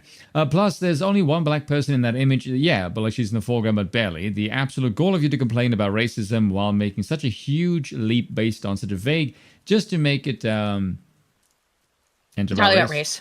Yeah. Pure. I mean, this person is completely accurate. It's just what I said. Of course, the retort is full of lol and lamau and a bunch of other. Lol, lamau. I'm unbothered. I'm totally unbothered. I'm totally not booty blasted at all. No, you are, and you're so booty blasted that you took a screenshot of it 35 minutes after you made it, by the way. Which means that I like to see that kind of thing. Like, look at when people take screenshots of stuff. By the way, he sat there. He sat there looking at this post for 35 minutes, thinking it was really, really witty and smart. Thinking and to himself, should I edit edit this? And then he took a screenshot of it. That's what he reread it back to himself over and over again. Probably. Lol, Lamau. I'm so funny. I'm so witty. I'm so much smarter than you. No, you still haven't made a point about this in this video either, but let's see if you can manage it. Can you make a point about how this is an issue? What Drinker said, which was nothing? He said fucking nothing? Again, all these people looking for racism everywhere, and I'm right here. Yep. There you go. Insane mental gymnastics people would perform in order to deny that his post was racist in nature. So here's a... Well, explain it then. Explain it without using a Nick Fuentes tweet. Explain it using Drinker's words. How was what Drinker said racist? You can't. It's obvious. It's obvious. If it is so obvious, you should be able to describe it to people who don't find it obvious. But you can't, because it's not obvious, because it doesn't exist. A tweet from a different person. If you're unfamiliar, this person is Nick Fuentes, a proud white supremacist. Sounds contradictory, I know. What with being a Mexican and having a name like Fuentes we all while made being fun a of him white for it. supremacist, but no one ever said white supremacists were intelligent. White power. I can guarantee you the white supremacists are significantly more intelligent than the black supremacists. By a massive order of magnitude. To be fair, the Hoteps are... Some of the Hoteps can be pretty cool. The Hoteps are a lot funnier than Nick Fuentes. They are, at least, yeah, the Hoteps are funny. And some of the... I know several Hoteps who are whiter than Nick Fuentes. True. Not that the bar at set least very they're, hard. but at least they're I will say amusing. this much: the jokes that Friendly George gets away with about Nick Fuentes, like saying it's not America first, it's America first, not work for wogs. It's like, I'm surprised you got away with that joke, because that means something very different here. The point is, doesn't this tweet seem to be placing emphasis on a specific character in the Minecraft movie?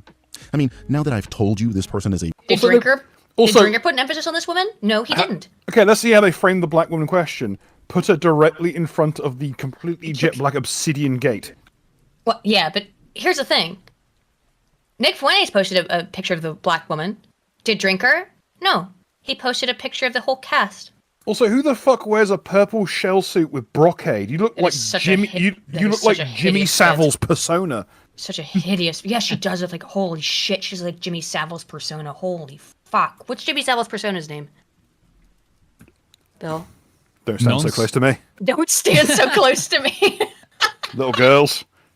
Well, that's his stand, not his persona. Yeah, whatever. His stand. Yeah. No. His stand should be "Don't stand so close to me." Well, no, stand's just called "Lot." Obvious what his issue is, isn't it? So I'll ask again.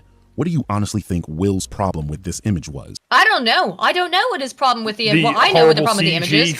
Green screening. How it looks awful. Horrible blocking.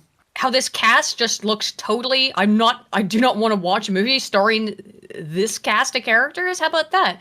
What do you think his post is? This looks like a college humor bit. Here's what you're. Birdman, my dude. Let me tell you what you're doing. You're engaging in something called solipsism.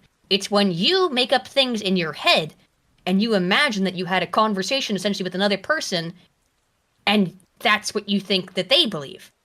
But it's just what you think that they think they believe. By the way, something it's still you. It's all you. All on you, homie. Something I gotta point out as well. Does it ever occur to you it's not because she's black, it's because she's fat as fuck? I mean, that's what bothers me more, is that she's fat as fuck. And yes, that outfit, because it was I guarantee you, miserable. If Jason Momoa was in shape and the woman was black and attractive, no one would give a shit. No one would care, seriously. Also, even her like the two outfit is dorky white kids, no one give a fuck. Yes. No. She's dressed like Jimmy Savile. She really is. She really is. She's dressed like somebody's going for a fucking parachute. Dude, she really is dressed like Jimmy Savile. Now I can't unsee it, and it's horrifying. Okay, but look, yes, someone really asked, fat. what would happen if Precious played Jimmy Savile? Oh my god, I would watch that though. Well, it's just Precious is hilarious. Boy, I maintain this: two films that people don't think comedies are comedies: Bridge on the River Kwai and Precious. Both are comedies. I mean. I'm sorry. Bridge of the River Kwai is a bunch of Anglos in a prisoner of war camp mog the Japanese so hard one of them dies. Yes, Jason Long, it looks like a screenshot from Concord. That's why it looks bad. He says nothing. Yeah, he says nothing about anyone's race, anyone's sex, anyone's appearance, but like everybody if Evel with Knievel eyes. was a chimney sweeper. But yes, oh my god, yes. Holy shit, Spoon, that went hard. Oh, God. Anybody with eyes, however, can see that this looks like a mess. This is how I know I get a good joke, if I can make Bill laugh. I'm looking like this looks like a sequel to Spinal Tap that went horribly wrong. Do you really believe he's this upset about Jason Momoa's character here? Hold that thought. We're just because it fits the worst I've I've seen. It looks fucking horrible. They'll sit in a room, they'll watch a... Oh, good. A Destiny clip. But look, I think Jason Momoa's character is totally the worst thing in that leftist, picture. But I'm going to play the person that Drinker just body slammed on Twitter a couple of fucking days ago. I'm going to continue my trend of just starting fights with the Geeks and Gamers crowd. Destiny looks like an actual Muppet Verida. Why are you... They're not sure...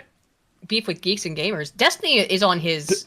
Destiny. For a while, Destiny was like trying someone to actually made a Kermit the Frog Muppet of Erudai. He looks like. Well, I'll put it this way. Don't put that evil on Erudai. I'm just saying. I'm trying to deflect I'm gonna tell him. I'm gonna tell him. Good. I hope he does. I'm just saying. Destiny looks like he's got a hand up his ass. No, I'm not. I'm not gonna tell Erudai you said that.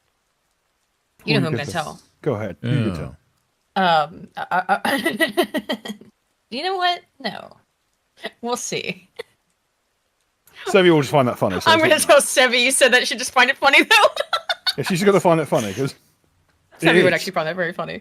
I mean, Also, we all know that. We all know that Erudai is a Muppet. Don't worry. Can I just say this to everyone at home? This goes to Tim Pool. This goes to Destiny. Uh-oh. No one thinks you're a hard man for having a shit gun on the wall. Oof. Okay, here's the thing though. Again, this guy claims not have he's not a leftist, he's not a rightoid, he's a perfect centrist with no political stances whatsoever. Now here's a clip from Destiny. I got some other stuff from Destiny. I can't imagine Destiny finally going at the recoil, like fucking dislocating a shoulder. Okay. There's a big fat shock pad on that shotgun. And I do have to say something about this, because I have some shit I want to talk about with Destiny later in the evening. The things that Destiny said about Corey Comparatori were beyond the pale for me. I couldn't... And those of you who've been listening for a long time know that I've kind of run defense for Destiny. In a lot of ways. Why? I have. Because I used to listen to him. I used to listen to his show, and I'd be like, I don't agree. Conflict. And I don't fear, I hate conflict. And I, Destiny and I used to have a bit of a feud. I think we squashed the beef. But the things that he said, and he's continued to say recently, really disturbed me. Particularly about Corey Comparatori, but he's not the only thing. He needs to we'll get to it later. Destiny needs to realize very early on that everyone knows that you're shaping your beard to make yourself look like you have more jaw definition than you actually have. Destiny needs to eat some beef and needs to stop fucking women who went through ones that look like their vagina flaps look like roast beef. Look. My point is, I don't have... Man needs a booster seat and an ego check. My point is, I think for a couple of years, it seemed like Destiny was trying to reach across the aisle and actually talk to people on the other side. He did appear to. But his life fell apart and he went off the rails. Like and then all of a sudden became like a huge, absolutely enormous Kamala simp and has been saying some of the most vile shit I've ever seen. We're going to look at some of it more tonight. Just complete brain rot. Speaking of stands, you've seen Dirty Deeds Done Dirt Cheap. Now see Destiny with his stand, I ain't gay, but $20 is $20. Look, my only point is, I tried. I've tried very hard to be friendly with Destiny, but the things that he's said recently have really, really two I found to be that I've always said that irreconcilable. Are truly wisdom to go by. If you weep for the stupid, you'll be weeping all day, and you can't cut the throats of everyone whose character it would improve. Yeah, but you can try. Well, I try to. You end up with like that. Hang on. You end up with a butcher's knife, like a Chinese takeaway, where it's ground down to the spine and nothing else is left. Well, you guys also know me, though. I try to give everybody the benefit of the doubt, even if we've had an argument in the past. Yes, and that is one of your worst flaws.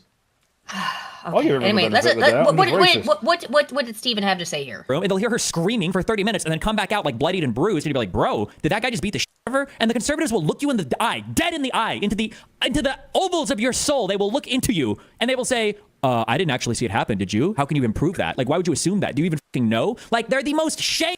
Yeah, I would ask that question because I'm interested in truth. He's sheckled out in this screenshot. Jesus Christ, could you pour some sort of words? Sorry about that one. I'm thinking that's a bit rough on old Stevie boy. It wasn't my choice. I'm just saying, Steve. I don't know, what's it called? Maybe if you're thinking your wife Mark. Just maybe she beat herself. You know, women do that. They will punch themselves in the face. You pulled the Fight Club. Yes, they'll do Fight Club shit, dude. Come on. Don't get the shit twisted. Men will do it too. It just doesn't work as well for them. Yeah. Shameless. Bad faith people. They're shameless. One of the tactics of grifters and their parrots is to attempt to maintain an air of plausible deniability so that when they are criticized for their bigotry, they can hide behind deflections. In my previous video, I brought up one of them, the "but Ripley from Alien" defense. In short, these people try to use examples that match or are similar to the identity of a group that they regularly target to pretend they are not prejudiced against that group. In political discourse... is that why you have a ginger as your fucking profile? Oh my god. Is this a real Wikipedia article? No way. It is. Here's the thing. The reason why people do that is not to be, I'm not racist, I have black friends. That's not why they're doing it. They're doing it because they're saying, look, there have been many good examples of black characters and female characters. Do you want to read that, by the way? Hispanic and Asian characters. Read the bottom part. A 2004 study in basic and applied social psychology listed the phrase as a common claim of innocence by association. A 2011 study published by the Journal of Black Studies suggested that African Americans were rarely impressed by whites claiming to have black friends, that the claim was more likely to make African Americans think that the person making it was in fact more and not less prejudiced. The phrase is often cited as an instance of resistance to anti-racist thinking. And what? Resistance to anti-racist thinking? Oh, you mean indoctrination? Okay. And some suggestions. Yeah, exactly. He wrote this, but he claimed this as a defense. Yeah. Well, here's my defense. I am racist, and I have more black friends than you, bird. Well, yeah, probably. It's like saying there's no such thing as sexism because we all have a close friend or family member who is a woman. I'm also sexist, no. I should stress. I don't think that is the case.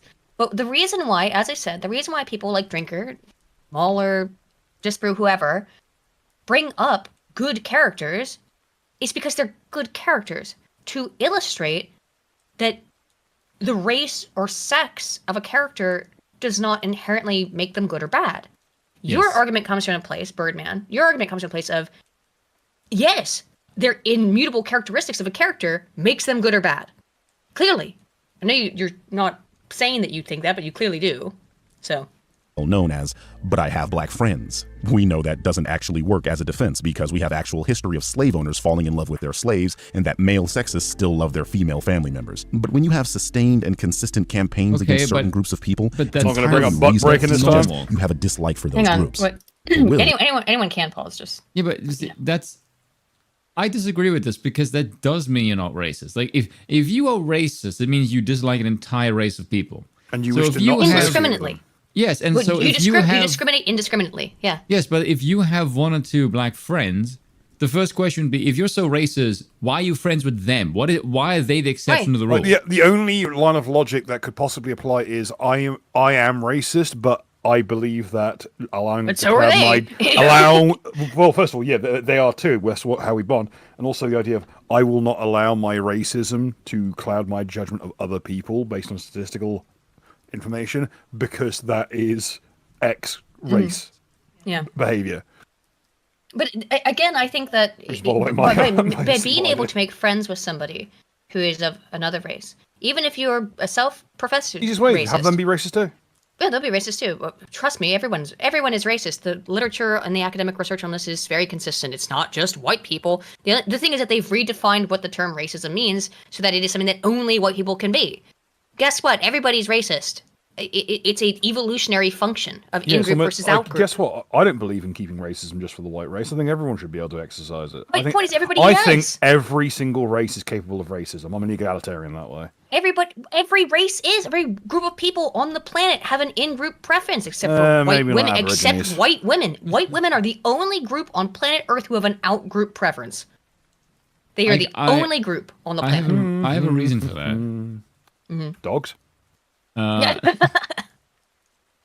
Goddamn poor bitches. No, I think the reason for that is because all women revere strength.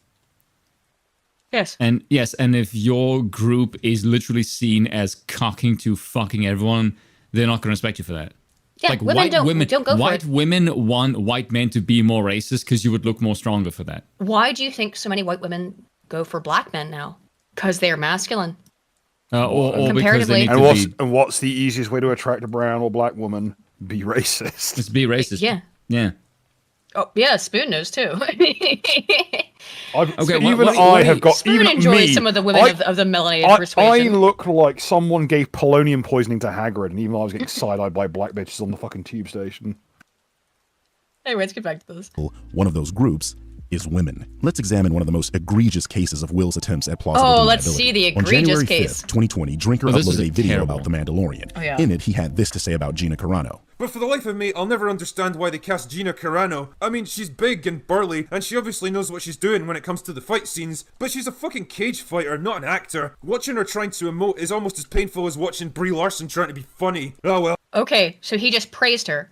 He said, if you're gonna make a woman as an action character, Gina Carano's who you want to cast, but she can't emote. That's what he said, alright? Let's see how vastly different his later opinion is. You can, here's the thing. Even at that base level, like, guess what? We know that's made an entire career off that fucking Arnie. How about The Rock? You just need on the Rock. The Rock's now like poison. If you see him on a project, you just know it's gonna be shit. Yeah. But you know what I mean. You can get at the point of being a director is to know who to put where. Yeah. You don't have Gina Carano to be like leading lady. Well, doing emotional, like high, like technical acting. You have her there because you want a woman who's got a bit of beef to her, who looks like she can actually carry a firearm without Looks folding like she in half. can beat somebody up. I believe that Gina Carano can. Exactly, I believe it's one of the only cases in Hollywood in recent years that I can think of where I could actually believe that the woman could beat up a man because Gina Carano's huge, okay, and I believe that she can beat up a guy. Or some men, at least, you know? And also, my gosh, she's very attractive. I think she's also very attractive, but she is not an actress. So, yes, I get Drinker's point. When he comes back and defends her later, he's talking about how she was viciously attacked for nothing. For politics. Return to the days when being called an actor was an insult on par with being called a prostitute. Yeah. Oh, it could have been worse. They could have cast Ronda Rousey. Pretty obvious he dislikes this person and thinks she shouldn't be an actor. No. I just said I they didn't keep get hiring Ronda any Rousey. of this. I didn't get any of that from what Drinker just said. How could you possibly have again, gleaned from his exact words there that he hates Gina Carano? Also, again, gleaning information, or using information out of context from old, outdated, like, reviews. Here's the thing, too, Birdman. You might not understand this, but people's opinions can change over time. Do you know that? No. They can. However, also, he didn't insult her. He didn't say he didn't like her. He said she's got physical presence. She's clearly strong. She looks like he's not complaining that like, oh, women can't beat up guys. Because if any woman can beat up a guy, it would be someone like Gina Carano. Exactly. So he's not complaining about her casting. She's not telling heritage. She's inherent. built to withstand violence. He's complaining about her not being a very good emoter, which she's not. I mean, that's fine, but physical presence, yeah, she's great. Listen, Fair you can enough. either later breed that year- people to be able to move their face and emote and act, or you can breed an entire race of people, like we have with the Irish and the Italians, to withstand domestic abuse. But, so what happened then? So what changed Drinker's opinion? So that video, I think you said, Spoon, you looked into it, that video was from January of 2020? Yeah. That is a great picture of Gina. She looks lovely there. And then the second video that the Birdman brings up here is from December. So, or November. It's from basically a year later. Yes. After she got kicked from the show. Yes. And then the girl that went back down, that was from February of the next year. So in other words, there's a whole fucking season of a whole year. Another one that might give the impression that she improved, because he literally just says she became a fan favorite. Okay, well, let's say if he still didn't like her, that still means that somebody else did. Hence why she's a fan favorite, you dumbass. Yeah, she was the fan favorite. And what Drinker is responding to a near year later in this video that Birdman's about to bring up is not about her character. It's about how she was unceremoniously fired for not being a leftist. And let's be clear, that's why she was fired, okay? Later that year, Gina got into a string of spats on Twitter that had her facing accusations of racism and bigotry, and she was subsequently fired by Disney. Then, a few months later, Drinker makes a video. Wasn't it actually the vaccine stuff? I thought it was vax stuff that got her. She compared canned. being against the vax to being like persecuted like the Hebrews were. Yes.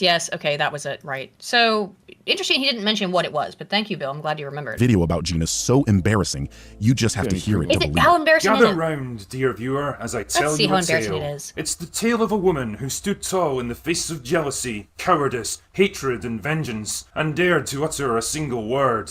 No. It's the story of the girl who wouldn't back down. She fought and won many battles and earned herself great acclaim. Is he showing scenes from The Mandalorian here? No, he's showing her boxing career. But the young woman had her eyes set on a higher goal, and eventually she gave up her life of fighting, traveling instead to the great kingdom of Hollywood to seek fame and glory as an actor instead.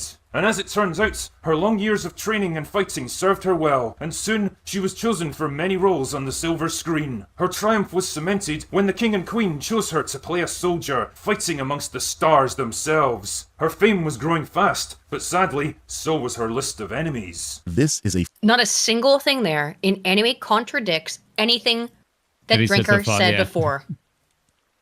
But this guy's perturbed by it because he's an idiot. This is pure midwit shit. Flip-flop so insane, it could put Crocs and Birkenstock out of business. And this isn't even the only video he's made about her. It is a year later, but also what flip-flop? There is no contradiction. She was kicked out of Hollywood for having opinions. And he barely said anything negative about her before, other than he thought she couldn't emote. Dude, this is a stretch. This is some extreme stretching. You're getting all of your yoga work in here today, Blanca. He's made about her. Listen to this nonsense. One of the problems with hiring strong, independent women to work at your company, instead of the usual assemblage of soft, entitled, like-minded corporate drones that have never had an original thought in their entire lives, is that they don't always think, say, or do the things that you want them to. Case in point, Gina Carano, a former women's MMA fighter turned actor who was brought in to play Cara Dune on The Mandalorian. And at first, all seemed well. The show was a success, and Carano's character soon became a fan favourite. Unfortunately, she began to ruffle feathers behind the scenes. Did Drinker just say that he loved her character? No. He said she was a fan favorite. Huh.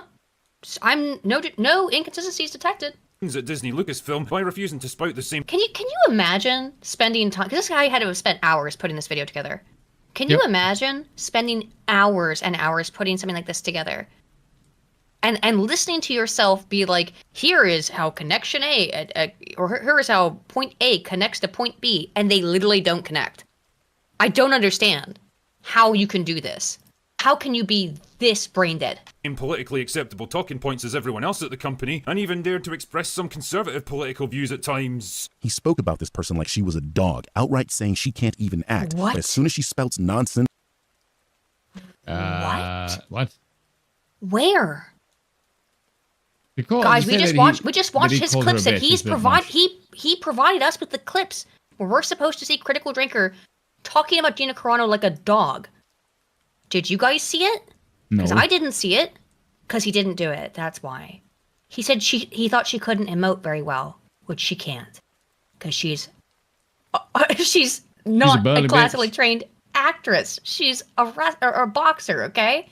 She's a battering ram with a set of jugs, and guess what? None of us would change her for the world. Yes, The Rock can't act either, dingus. And conspiracy theories and gets fired for her troubles. He's writing poems and puff pieces. But for the life of me, I'll never understand why they cast Gina Carano. Poems? I mean, she's big and burly, and she obviously knows what she's doing when it comes to the fight scenes, but she's a fucking cage fighter, not an actor. Compliments. Watching her trying to emote is almost as painful as watching Brie Larson trying to be funny. This man is shameless. If it isn't... You're shameless. I legitimately can't even... I don't, guys. I'm actually having. I feel like I'm having an aneurysm. As someone who's had an aneurysm, he's just fucking pageantry. What am I supposed to?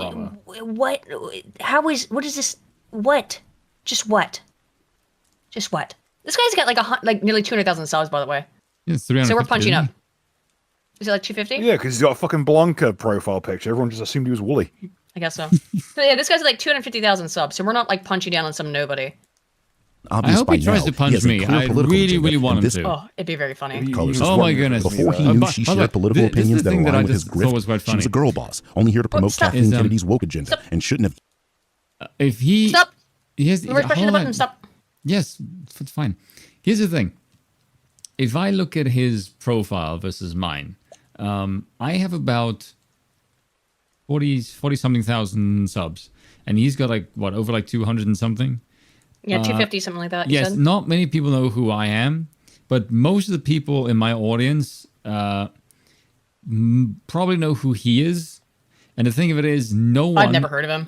Yeah, but here's the thing. No one watching my videos is going to think my take is shit and watch him instead. But there's plenty of people who he pissed off because he's a fag that will watch my shit instead of him. He's acting like every Blanca man. He needs to stop eating paint, says Gareth. Thank you. Well done. I'll get the super chats after the video, guys. Then we'll get into the rest of the news. Political agenda, and this colors his work. Before he knew she shared political opinions that align with his grift, she was a girl boss, only here to promote Kathleen Kennedy's woke agenda. It's not what he said at all. Did he say anything about her being a girl boss? Woke? No. Nope, he didn't say that. You invented that. You made that up in your head. Said she had problems emoting because, We've already seen it. If you had evidence of Drinker saying this, you would have shown it, but you don't because you made it up in your own head, you weird freak. Yeah, and also anyone who knows this, if you look at the fighters that tend to piss off the anti-woke crowd, it's because the women are not capable fighters. Whereas Gina actually is a capable fighter. Gina's a legit. Yes, literally Drinker praised her for the fact that she could fucking fight, you moron. Yeah, the girl boss characters is because they don't fucking have any fighting prowess. They're just actors, whereas she actually fucking could. That's why he compared it to Brie Larson, because Brie Larson has a flat ass, speaking to someone with a flat ass, and who has no muscle tone, speaking to someone with no muscle tone, I'm allowed to do these things. So she has no muscle tone and a flat ass, and they made her super strong, which Captain Marvel is, to be fair, but it was all done in this very performative and grotesque way that was how dare you talk about me being a woman? I'm gonna steal your shit because I'm a strong. That's a girl boss. Did Drinker call Gina Carano's character a girl boss? No, he did not. You made that up. You made it up in your own head. You weirdo freak. Even been cast, but now she's a shield he can use to deflect criticism about his obvious disdain for strong female characters. Look over here and pay no attention to the man behind the curtain. Yeah, okay, whatever. I do want to say that means. I don't know what he means by this either. It's just a bunch of fucking parroted words. I think it actually, yes. I think he's legitimately just parodying words and phrases that he thinks sound eloquent and not understanding what they mean. Sotanar, though, says, as a Blanca main, I take offense at that. This paint tastes great. Thank you, Blanca main. Cammy main here. I can't talk too much shit. Has spoken! Who are you? Speaking of agendas, the Barbie movie and his subsequent analysis evaporated any hope I had left for this man's integrity. Listen to how he sums up the marketing of the film and then his reading of the actual film's release. Okay. Now, before I dive into this review properly, I'd like to take a moment to acknowledge the hard work and genius PR campaign of the Warner Brothers marketing department. It was genius. The Barbie movie worked because they sold it as a not woke film. It was woke, but all of the advertising sold it as not being woke, as just being a fun romp. I watched the Barbie movie, and because you watched it with me. Well, we watched it as well, Spoon. I watched it 3 times with different people talking about it in different ways. The reason the movie did so well is because the marketing was not woke. The movie itself was, but the marketing was not. That's why it did gangbusters.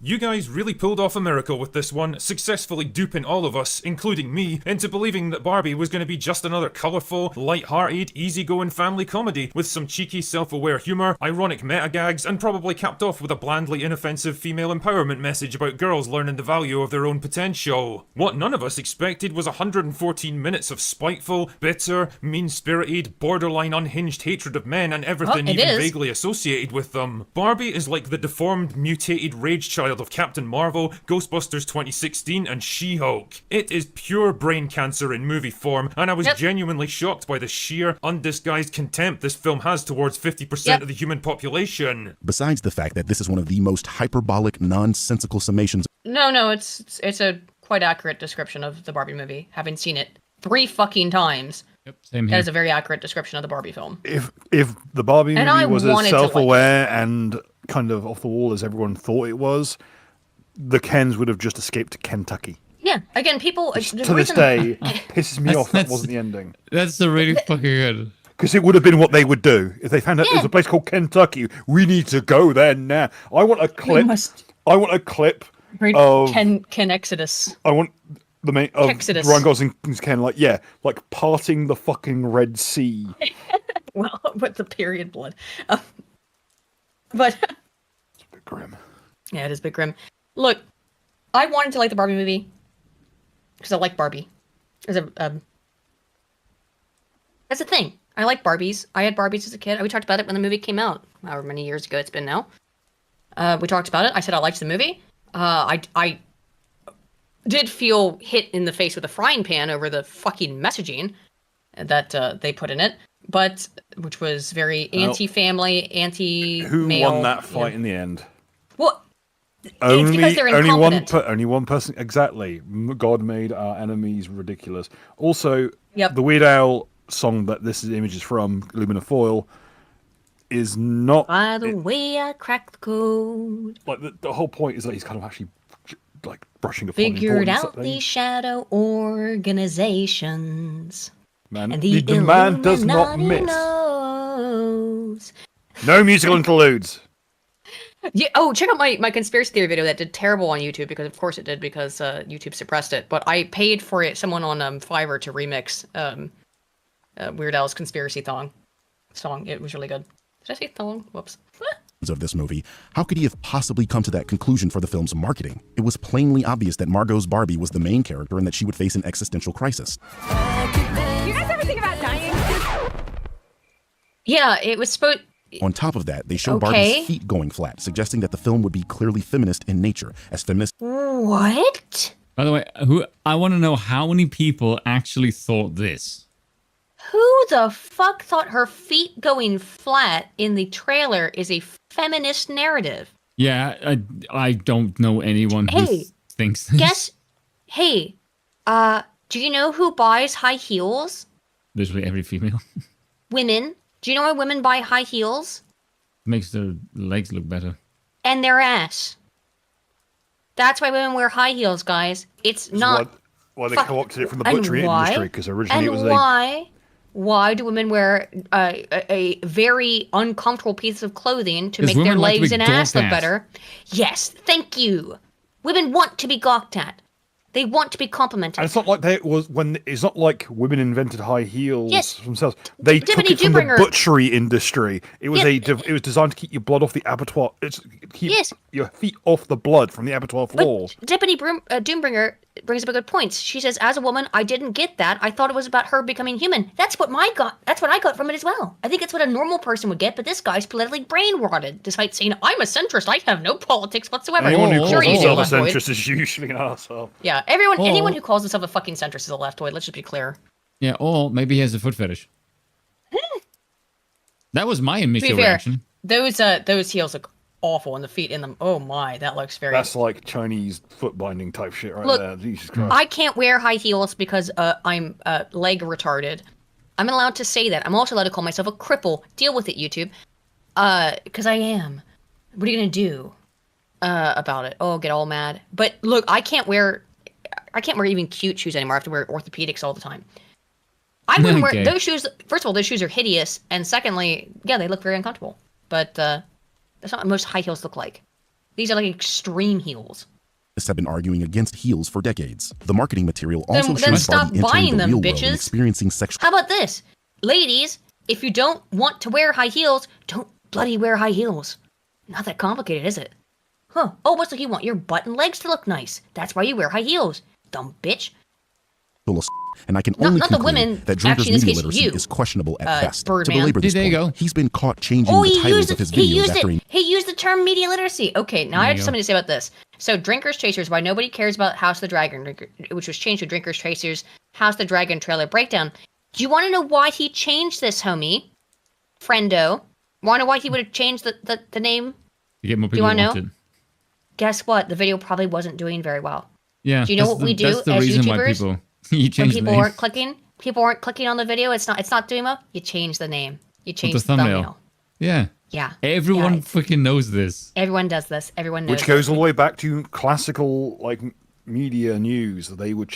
Have you ever watched the Twitter of like media watchdog like title changes where a single fucking like in some cases AI generated fucking script will just have 10 or more changes of title and thumbnail? Yeah, look. It's part of the job because sometimes the title that you chose wasn't appealing to people, wasn't getting people to click, so you changed and he's not changed much of anything. Why nobody cares about House of the Dragon is just a longer title than House of the Dragon trailer breakdown. That's gonna be more likely to get clicks. Come on, we all know this. Not complicated. Videos after a media property releases pretend to be retarded, hide his okay. terrible perception of marketing material. And if all that wasn't enough to prove that Mr. Jordan has the integrity of a sandcastle, here's something that was brought to my attention. On one of Drinker's live streams, he attributed a false quote to Isabella Merced about the failure of Madame Web. Some of the stars of the film have got theories about why that is, and one of them is right here. Isabella Merced? Is that the word? Merced? Sure. Yeah. She said it failed for one simple reason. For the same reason that the Marvels or Bird of Prey failed, because the male audience still hides a deep contempt for everything that is starring strong, independent women. Oh, God. The truth is the truth, I guess. Sure. I mean, that's definitely the reason Birds of Prey failed and the Marvels. It wasn't because they were bad films that no one wanted.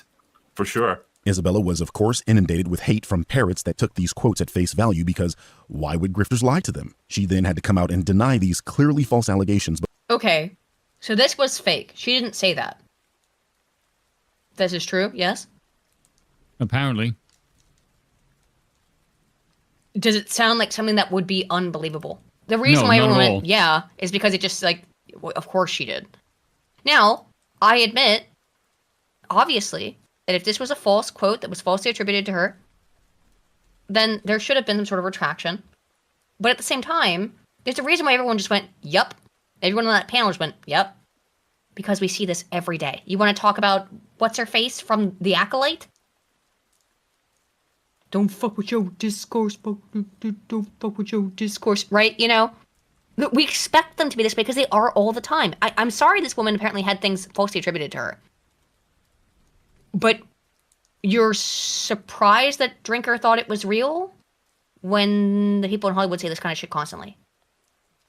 Just a point. But by then, does anyone remember there was I think it was one of the Charlie's Angels movies? No retraction, no public apology on Twitter from Will Jordan for spreading this quote. Stop. The Charlie's Angels movies where people just said, hey, look, this movie is not for you. Mm-hmm. And then it tanked, and then we're like, why isn't any white men watching this? Why are white men coming to see Charlie's Angels? You told them to watch it, you fucking retard. I know, it's many such cases, yeah. And that's because he has a vested interest in seeing the culture war proliferate in media discourse, as this is profitable for. And what are you doing? Okay, so let me get this straight. The guy who is telling you these movies are shit, I want to see better movies, would somehow benefit if his cash cow of crashing movies stops. Let me put it... How does that make sense? You're also making money by shitting on him, okay? Right? You put his name, his channel name, his photo in the thumbnail so that you can get views and clicks and money, yes? But everyone does this. But that doesn't make sense. You're accusing him of cashing in on rage bait. Meanwhile, the guy does not like the movies. So if the movies got better, it would mean his rage bait cash cow would dry up. Well, you know. So how the hell can you say it's profitable when he's trying to end the very thing that supposedly is making him money? Well, I've talked to people. Makes no fucking sense. I won't say who, but I know a lot of, probably most of the Geeks and Gamers people, and having spoken to a lot of them, they'll say, yeah, well, we like when a show is a flop because it's a lot of money, but we don't actually want shows to be flops. We want them to be good. Yes, it's also convenient. Like, hey, look, I can trash something that's shit, and if something is good, I'll praise it. Yes, it is true. The reason why it appears uneven is because there's more shit than there is something good. And fucking to be basic fair, math, you dumbass. To be fair, again, having spoken to some of the people behind the scenes, there is less money to be made on praising something than shitting on it. Because people enjoy a good dunk fest, okay? That's true. That is absolutely true. But at the same time, all these people I've spoken to who do this stuff, where this is their job, these YouTubers, people I know, they say at the same time, well, I still wish it was good. I wouldn't be doing this if it were. Yeah, because they've almost all had that same opinion. The whole point of the field is necessity of protecting the consumer from dog shit. In an ideal world, there would be an end point to a good chunk of some of these channels, because the whole idea is to improve matters. Admittedly, someone had to stick around as like a precautionary measure, but yeah, right wing channels tend to work towards the detriment of themselves and culturally, whereas left wing channels perpetuate themselves with decline. Oh, that's a good point, actually. That is very good. I'm going to have a pee. I'll be right back. Go ahead and continue to play the video. By the way, also, I quite like when Drinker does good videos when it's something that he isn't shitting on. Yeah. Good to hear some, I like these review on. Well, she does. Sorry, I'm still here because I put my shoes on. Yeah, on Top Gun Maverick. That's one of my favorite reviews he's done, and I thought it was really good because he praised it. That's the thing, is that this guy, well, he clearly has a rage hate boner for Drinker, doesn't care enough. But it's not just Drinker. It's a lot of these guys. They do make positive reviews, but guess what? The positive reviews don't get as many views. They just don't. People do click on the negative. There's a negativity bias within media. This has been demonstrated with actual social science data. I know that you like it when you supposedly like it, Birdman, and then don't like it when you don't. Is it because people are more unified by things when they're shit? Yes. Oh, okay. Well, that's foes unify, friends divide. Because it gives you a common enemy. That being said, though, someone said I like this, there's a good chance someone will say that's shit and I hate you for liking it. Yep. Is it really? If I say this person's a cunt, there's going to be like 10 people jump in and say I also think they're a cunt. I'm glad someone ratified my idea because I can only have an opinion if it's ratified by 10 people, and that way that way I know I'm not a cunt, and instead I have an opinion that's approved by the crowd. Okay, that does kind of make sense because I had a lot of people tell me they were happy that I finally fucking took Birdman to pieces. Well, at Day's End, and I'd say on a cultural level, everyone's been tuned into being incredibly neurotic and kind of reactionary purely, because MK Ultra was a successful fucking experiment and know how to control us now.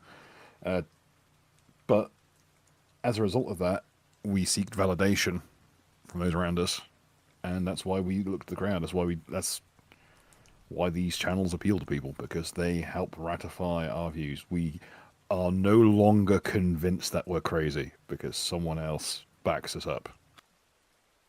Because after the lockdowns, no one's got anyone else fighting their corner 9 times in 10. No job if we played this. The fucking experiment with MK Ultra was a success, and we're fucked unless we unfuck it first. That means we're going to need a very strong centralized figure to... I should aim a bit higher. Okay, well, to be fair, and the only reason why I did this video is because someone in the comment section mentioned him. I had no idea who the fuck this dude was prior to this video. Like, if people in my comment section message me and go, Spoon, look at this, or on Twitter, I do. I didn't even know how many subs he had. My first question was just, oh, this is the video that he did? Oh. And then I just looked at it, like, oh, it's like 170,000 views. Okay, and then I watched it within 2 minutes, and I thought, oh my god, this man is really pissing me off. This might be funny. And then when I got to the Kong bit, I just went, oh, you duplicitous sack of shit. I am going to fucking tear you to pieces. I see we didn't get anywhere. You're talking about your review of this. Yeah. Speaking of, should we get back into it? Yeah. Okay, let me see how well that video's done. I have... Yeah, 43,000. Oh, hell yeah, let's go. Spoon's videos have been popping off lately. Yeah, that drink of it. What was it? How much did the last one get? I told you you should go on FNT or whatever. The last one did 190,000 views. Yeah, holy shit, man. Yeah, if I can blag my way onto Geeks and Gamers for half a season, I'm sure you can get onto FNT. Yeah, I'm not really a media guy. I'm more a political guy. I just wanted to denigrate this fuck because he's in. Yeah, but here's the thing, Spoon. I mean, I am a media psychologist first and foremost, but I don't cover media stuff actually that often. But I think you should go on FNT. I think it'd be fun. Anyway, let's get back to this, and then we have to get into politics because geez, we've been going over this for fucking minutes. For him, even if the quote was fake, this shows the lack of research and effort he puts into his work. No discernment, no ability. Coming from you, that's a bit rich, dude. I know the absolute irony. And hastily attributes an obviously fake quote in a concerted effort to confirm his biases. Why would you take anything he says seriously? Okay. Each other for doing exactly what they. How is that confirming a bias when it's something like look everyone in the scene nodded their heads because it's not the first time they've heard this. So it's not a bias. It's just reverting to something that's happened before many a time. It is a bias. It's a bias based on fact. It's a bias that's based on experience. That's what biases are. They're not based on total fiction. Even stereotypes. Stereotypes are not based on fiction. They're based on people make observations. They notice things. Yeah, stereotypes are all based on fact. Yes, they're based. Now, they don't apply to every single person, but for the same thing. Like when Drinker saw this quote misattributed to this woman, and they all just nod and go, "Yep," it's because they all expect it to be true because it sounds true, and it's something we've heard time and time again. And if I'm gonna go ask a Mandlish Stenberg, about this stuff, she would have said that exact kind of quote. And if it's that easy to believe it, that's a bad sign. The left needs to fucking correct. Quote, in a concerted effort to confirm his biases. Why would you take anything he says seriously at this point?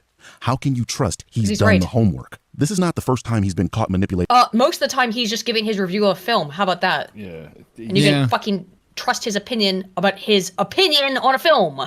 So not complicated. At Day's End, majority of Critical Drinker stuff is editorial.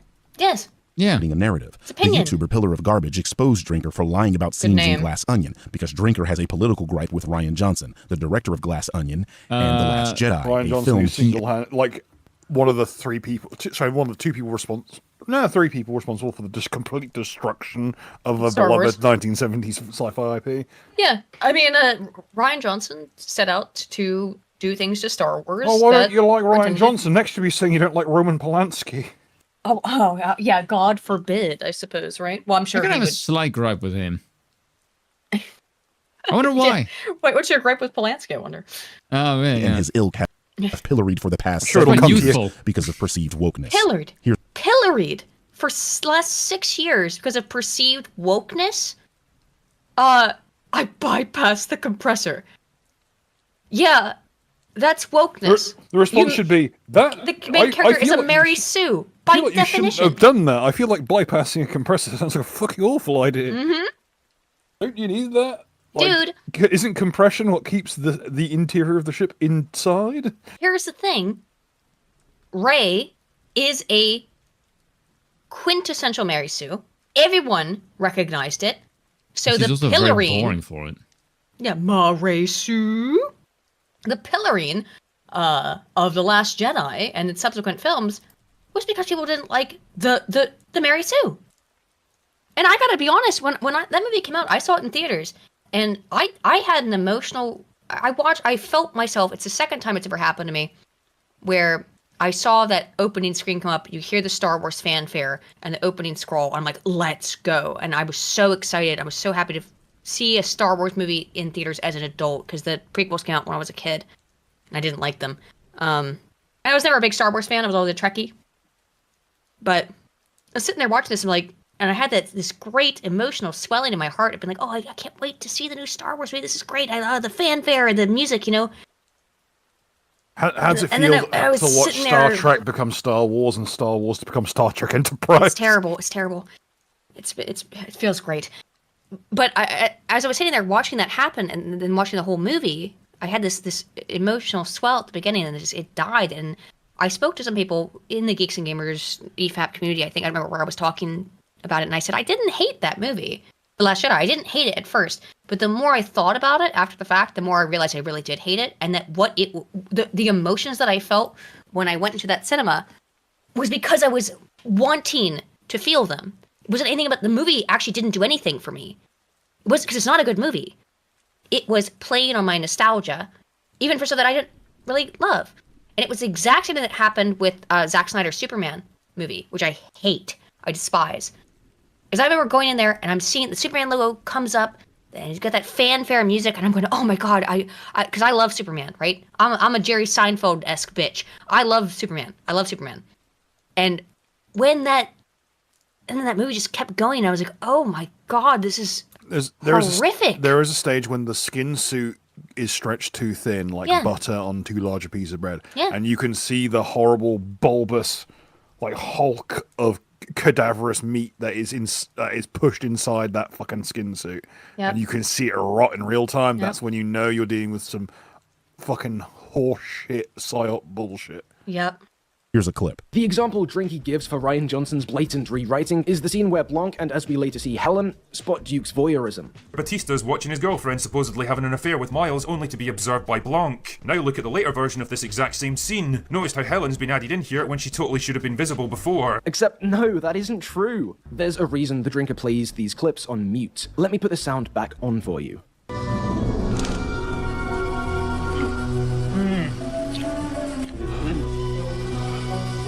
That was the first time we see this. There's a close shot of Duke, then we hear the twig snap, and then we pull back to a shot revealing Blanc. Here's the scene as we're shown it later on. Yeah, she's added in post. Which is that... this is an avatar, this is a character perspective thing. He doesn't see them. So yeah, we're seeing different characters' perspectives. So the what does timing's this off. matter? Start with Timing this is blatantly slightly off. wider shot, revealing Blanc and Helen. Then Helen leaves, causing that sound, and Duke turns round. This point is the moment we saw earlier on, and there's a very obvious, very obtrusive sound cue, the sole purpose of which is to communicate precisely this. Yes, Look, you can enjoy snapping. the way moments like this toy with the audience perspective, complementing the film's themes, Okay, these yeah. ideas Also, of can how we we please see stop and how we giving falsely Batista composite and rational. Can we stop roles where he giving this shows his bitch? fucking- Can we Yeah, stop stop giving- fucking hiring her. I'm not sure what dirt she has on people, but she I needs to don't fucking know. stop. She's And the can we- Agatha. Can we witch stop bitch. giving Batista roles where he shows his fucking weird ass scalp? Mm. It Analyze looks these like perceptions an away active chunk of tumor. from the truth, away from what's really plainly shown to us, or you can dislike it. But what you can't do is lie about how the film constructs moments like these on a mechanical level. And that's what the Drinker does here to cap off his How? video, to build into this last point. Why would Drinker do that? Is he incompetent or is he a blatant liar? These are the only two choices you have, and What was the point of this? No. Because I don't know. really don't know. We have what- graduated to full bore reaction channel at this point. It's full bore looking for literally anything to try and catch Drinker on, which I don't think you caught him on this. You certainly didn't on the earlier points, but not on that either. both of them are damning for his reputation. And yet, he No. doesn't How? seem to care, because I guess his followers don't seem to care. Well, I like Drinker, and I don't care because you've provided me with nothing that I should care about. I mean, he publicly demonstrates that he can't provided keep us up with with basic 25 logic minutes of all the fucking time. just Look at this swill. tweet from Star Wars Holocron. They are very obviously making the point that sometimes a show's first season isn't always where it finally ends up, with a couple examples. Well, I hate to break Here's it the to you, it's thing. good at this time. Here's the thing. The Clone Wars might have not had the best first season, but there was clearly promise there. So if you're not aware of the term spoon, I think some of you in the audience maybe. Do you know what jumping the shark is? I can I guess. presume. But as a media term, it's when a show goes bad. Like something about it, the actors are done with the show, the writers are done with the show, and it just becomes shit, right? That's called when the jumping the premise shark. when the premise has been overtaken by the ridiculousness necessary Yes. to get asses in seats. In order to keep the audience going. So the exact term, it's from Happy Days, where it's an episode where Fonzie jumps over a very obviously fake shark on a jet ski. On what jet ski's pulling him? He's on water skis. And so that's where the term comes from. There is an opposite term called growing the beard. And growing the beard is a reference to Star Trek The Next Generation. Because in the first season of Star Trek Next Gen, Will Riker, number 1, second in command, did not have a beard. And it was a very awkward first season. The show was trying to find its voice. There are still really good episodes in the first season of Star Trek Next Gen. There are no good episodes of The Acolyte in the first season, because it's a nightmare of a show. There are good episodes of the Clone Wars from the first season. So, Bill and I are rewatching House right now. And, there's good episodes in the first season of House, but it really hits its stride in the second. This is not just the case for House or for Star Trek Next Gen. It is a very common thing that happens within TV shows where the writers and the actors have to get to know their parts so that they can actually find what works. And more importantly, we can shuffle the executives out of the writing room. Yep. They have to get to know what works. So yes, first seasons are very often dog shit. You have to have a really, really good team of actors, writers, producers, directors to get a good first season. That's like, Vince Gilligan from The X-Files, from Breaking Bad. He knows how to do it because he's an expert.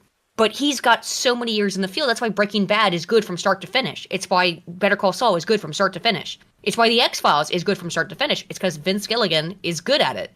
That is a rare talent, though. Most people can't do it. That's why most first seasons of most TV shows kind of suck. They're trying to find the voice. And this is there was no voice to be. Yes, there was no voice Legacy to be of Kain, found. the entire Legacy of Kain series, every single game pretty much is a banger, except not Scott. Yeah. And that's why Druckmann made sure that the writer for that series got shit canned.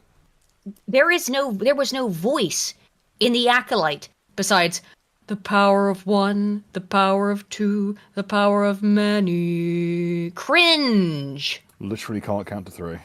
Examples including the Unless you- Clone unless Wars you consider a and career Breaking at Bad. Valve. Yeah. When Will saw this, True. I mean, How do you fail at understanding the point this hard? This is one of two things. He either understands the point being made, but is attempting to misrepresent the point to, again, galvanize an already volatile audience against a contentious product, thereby sending his parrots to harass this account, which actually fucking happened. Who gives a fuck? Or he doesn't understand the purpose of an analogy. Twitter. Stupid people do this all the time. You'll say, well, fish swim and Olympic sprinters run with the Fish swim, birds fly, and brother, I hurt people, okay? Fish swim, which is more said for this guy. Yeah. Flying logic being how they locomote, and the stupidest person you know will say, did you just compare a fish to an Olympian? And this is exactly why analogies are on IQ tests. But I'm willing to be charitable to Will. I mean, that's funny coming from you, homie, but okay. And suggest it's the former, that he knows the point that's being made, but is misrepresenting it to fit the narrative he's trying to push. I mean... How the fucking hell does that tweet push a narrative?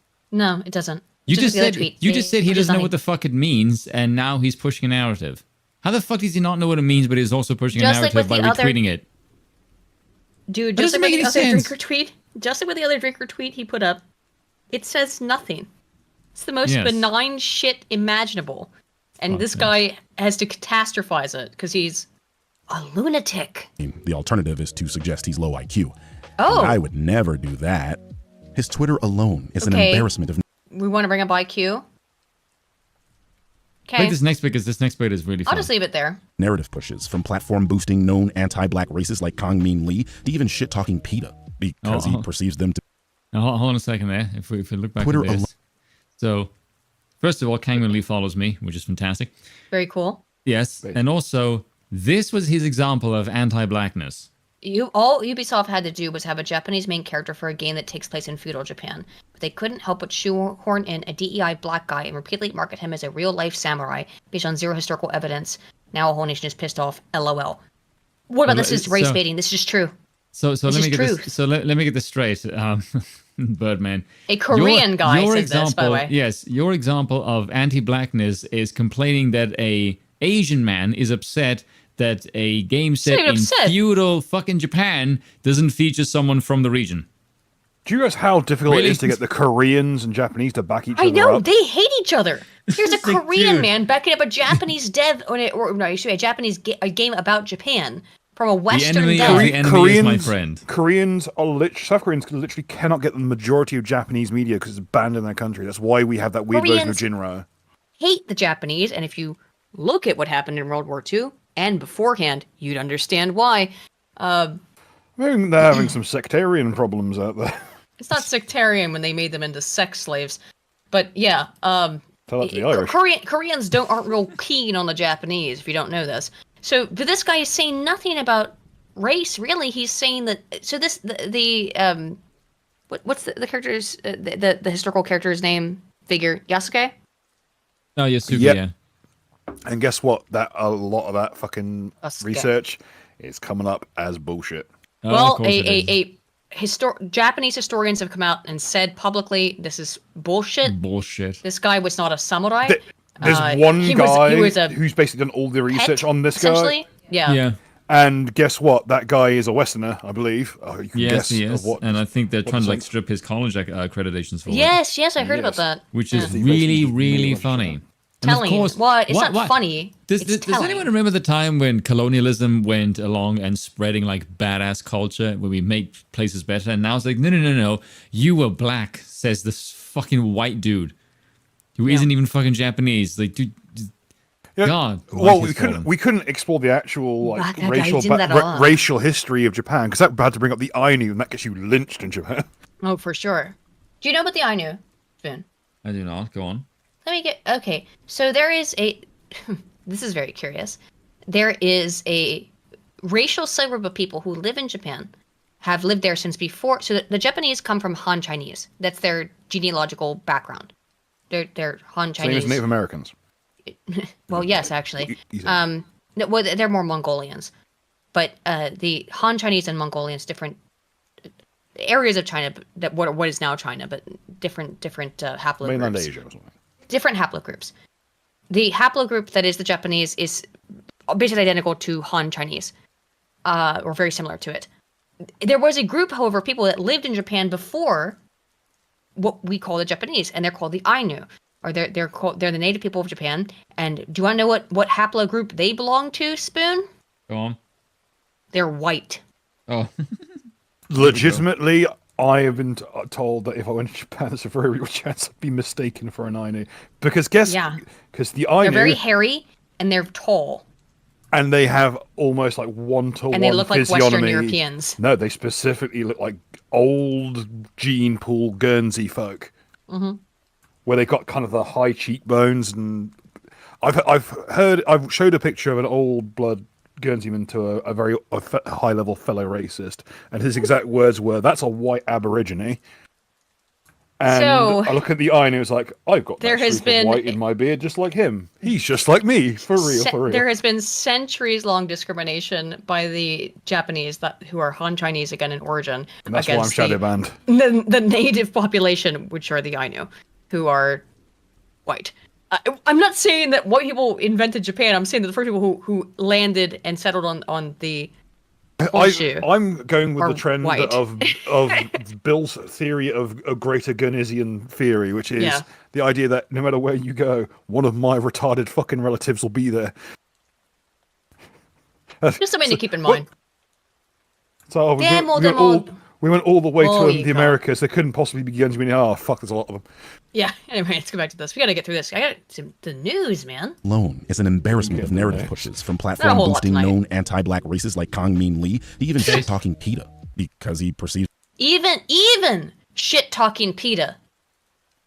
Well, gee, why would anyone have anything negative to say about PETA? A sickening organization that euthanizes animals. PETA's killed more dogs than an unregulated Chinese takeaway in a Birmingham suburb. If rather than wait for dogs and cats to be adopted at a shelter, PETA will quote unquote adopt them and euthanize them. That's what they do, because they think that the founders of PETA, their modus operandi is that the term pet domestication of any sort is slavery, and so it is better for the animal to be dead than to be a pet.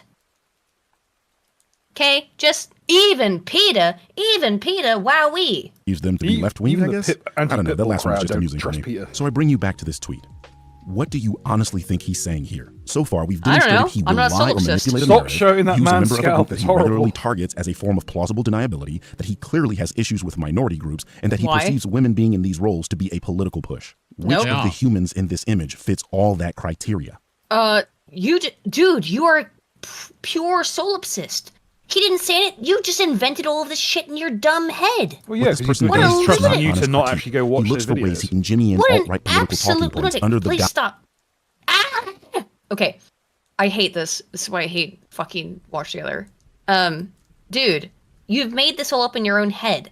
I'm like, nice fan fiction, homie. But no one gives a shit. Eyes of being a movie reviewer. And I know his fan base doesn't want to believe that he is prejudiced against minority groups, but after everything you've seen here, if you're an honest person, you're at the very least asking questions. Also, he's Scottish. Why would you bring up conversations about race in films where that isn't the focus? Why would you lie and manipulate footage of a film? Bill thinks no one but Guernsey folk are white, so whatever. I'm right. By a person that he politically disagrees with. Why is he spreading misinformation about a woman and attributing political positions to her? What does any of this have to do with film? This is because he's not a film reviewer. He's a political ideologue that complains almost... Really? No, and you're not? I think you're the political ideologue trying to make everything about political ideologue, politics. Yeah. Also, this is coming from someone who literally only reviews other people's reviews. Yeah. Now I can tell you this much: no one likes a meta-analysis, asshole. Well, I like a meta-analysis from time to time. You're an asshole, exactly. You're in a glorified crash of a field. I quite enjoy my crash and my little. I enjoy a meta-analysis. We actually need to conduct more of them. More metas. You're in the field of communication. You're not in a proper field. You're in a biodome for Berties. No, communication is the field that I chose outside of psychology and anything else because it is a field that takes from other fields. It is not only focused on comm scholars. You go apply to a psychology department, they're only going to allow you to read psychology journals. Is that why you've literally done more to further cross-field analysis in your field? No shit, than literally homie. anyone in your entire field has even bothered No, to? not the only person. No, many people have, because communication scholars tend to be very cross-field oriented because we are working in an interdisciplinary field. Okay, so intellectual thieving chippos. Good to know. No, we are working in an interdisciplinary field, meaning that we take from scholarship outside of our field and we apply it to our field that is applicable to everybody. It's not my fault that psychologists think that they're superior to us, which is fucking hilarious, and sociologists think they're superior to us, which is fucking hilarious. We are the interdisciplinary field. It's why I went into comm and not sociology or psychology or whatever. Everyone knows the superior people in this kind of subgenus of Am I fields saying? is, of course, do I say psychology like psychiatrists. Jordan Peterson? Look at psychiatrists. They've got the power of the notepad. They can say, "Oh, look at this person I don't like. I will prescribe them lithium and ruin their life." Well, am I pronouncing psychology in a weird way? Sorry, guys. I've noticed that my language. I've noticed that my pronunciation of words has changed since I've moved here. It's been a slow acclimation, but it's They're where the gills are growing. precipitous at this point. What was the word I got you a wetsuit. What more do you want from me? What was the word that oh, progress. That was it. That was the one where I really realized that, oh God, it's affected me. Exclusively about mainstream media to push rhetoric. In fact, you'll never see him talking about or promoting anything that's not mainstream unless it's an attempt at a narrative push. So yeah, he'll talk about Squid Game or Kingdom because they're mainstream, but do any of you believe he cares about Korean media at all? You know, because Korean women are probably some of the most feminist on earth. Oh my God! You realize that the reason for any kind of feminist infiltration of South Korean society is because they found out the Western infiltration. Yeah, because they found out the prime minister had been raised from birth by some shady fortune teller cult, which is South Korea is the most. Did you hear what he just said though? South Korea is the most feminist country on earth. That explains why it's got the highest rates of victimization by appearance. You are out of your mind, homie. Spoon, did you respond to this bit in your video? I don't recall. No. This is patently false. Yeah, South Korea does come across like a nation that was run by feminists. Everyone's got an esthetician. If you're anything other than physically perfect, you'll be ridiculed and fucking brutalized. And the entire place is run by a shady infiltrationist cult from overseas. It's very feminine, not feminist. To the point that it heavily contributes to their birth rate decline and the swath of strong female protagonists that permeate Korean media properties. You think feminism is the reason for South Korea's birth rate decline? Oh my God, I don't even know where to start. Where do I start? This man is so woefully fucking ignorant of Southeast Asian politics and culture that it actually makes me want to puke. I can't believe you would just say something like that with that amount of conviction and have no evidence for it because it's wrong. It's just unfucking believable to me. Of course it's believable though. Idea because he can only regurgitate talking points against what's in the mainstream because you can't grift on things people don't know about. This is why his review for season 4 of The Boys is what it is. He admits he hasn't even watched it, yet claims it has destroyed its audience. His source being the audience score on Rotten Tomatoes. Yeah. So it was off to Rotten Tomatoes for me to check out the reviews. Not the critic reviews, of course, because nobody in their right mind gives a shit what those fucking shills have got to say about anything anymore. I'm talking about the audience reviews, which is the only semi-reliable barometer for quality these days, and oh. Besides the fact... And very, very tepid barometer there, because a lot of these shows buy reviews. We know this. They've admitted to it. They buy reviews from quote unquote normal people. They buy them. It's a season 4 of The Boys. They don't have to care anymore. They don't give a shit. Fact that TV show reviews on Rotten they've already got in journalism. Yeah, they've already bought and paid for the journalists. They don't have to give a shit what the audience thinks anymore. Tomatoes aren't verified, meaning they are subject to review bombs. Why doesn't he keep the same energy with, I don't know, The Marvels, Black Widow, or Quantumania? Because those are movies, have pretty good audience was looking scores. for TV shows. Seems like yes. However, the audience review score is much more easily affected than the critic review score. The critic review score... You have to buy off the press. Yes, you have to buy them off. So when the audience... So on the left-hand side, when the audience score is 99% and the critic score is very low, for example, you know it's actually probably a good movie. If the audience score is tepid, as was the cases that he just showed, and the critic review score is super positive, you know it's probably the same thing, but they've bought reviews. Like Drinker is the living embodiment of this meme, doesn't it? Almost of course like, he'll never come out and say, I don't want to see black people in lead roles, or I'm... Oh my god, because he doesn't believe that. You're just making shit up in your head. Again, you solipsistic dingus. tired of female protagonists, like the Quartering stupidly did. It's because being that he's selling something, he has something to lose, so he has to communicate in dog whistles to maintain the facade of plausible deniability. And Will, I know you're watching, so let me finally address you to Oh, an is he? extreme of fucking are not your...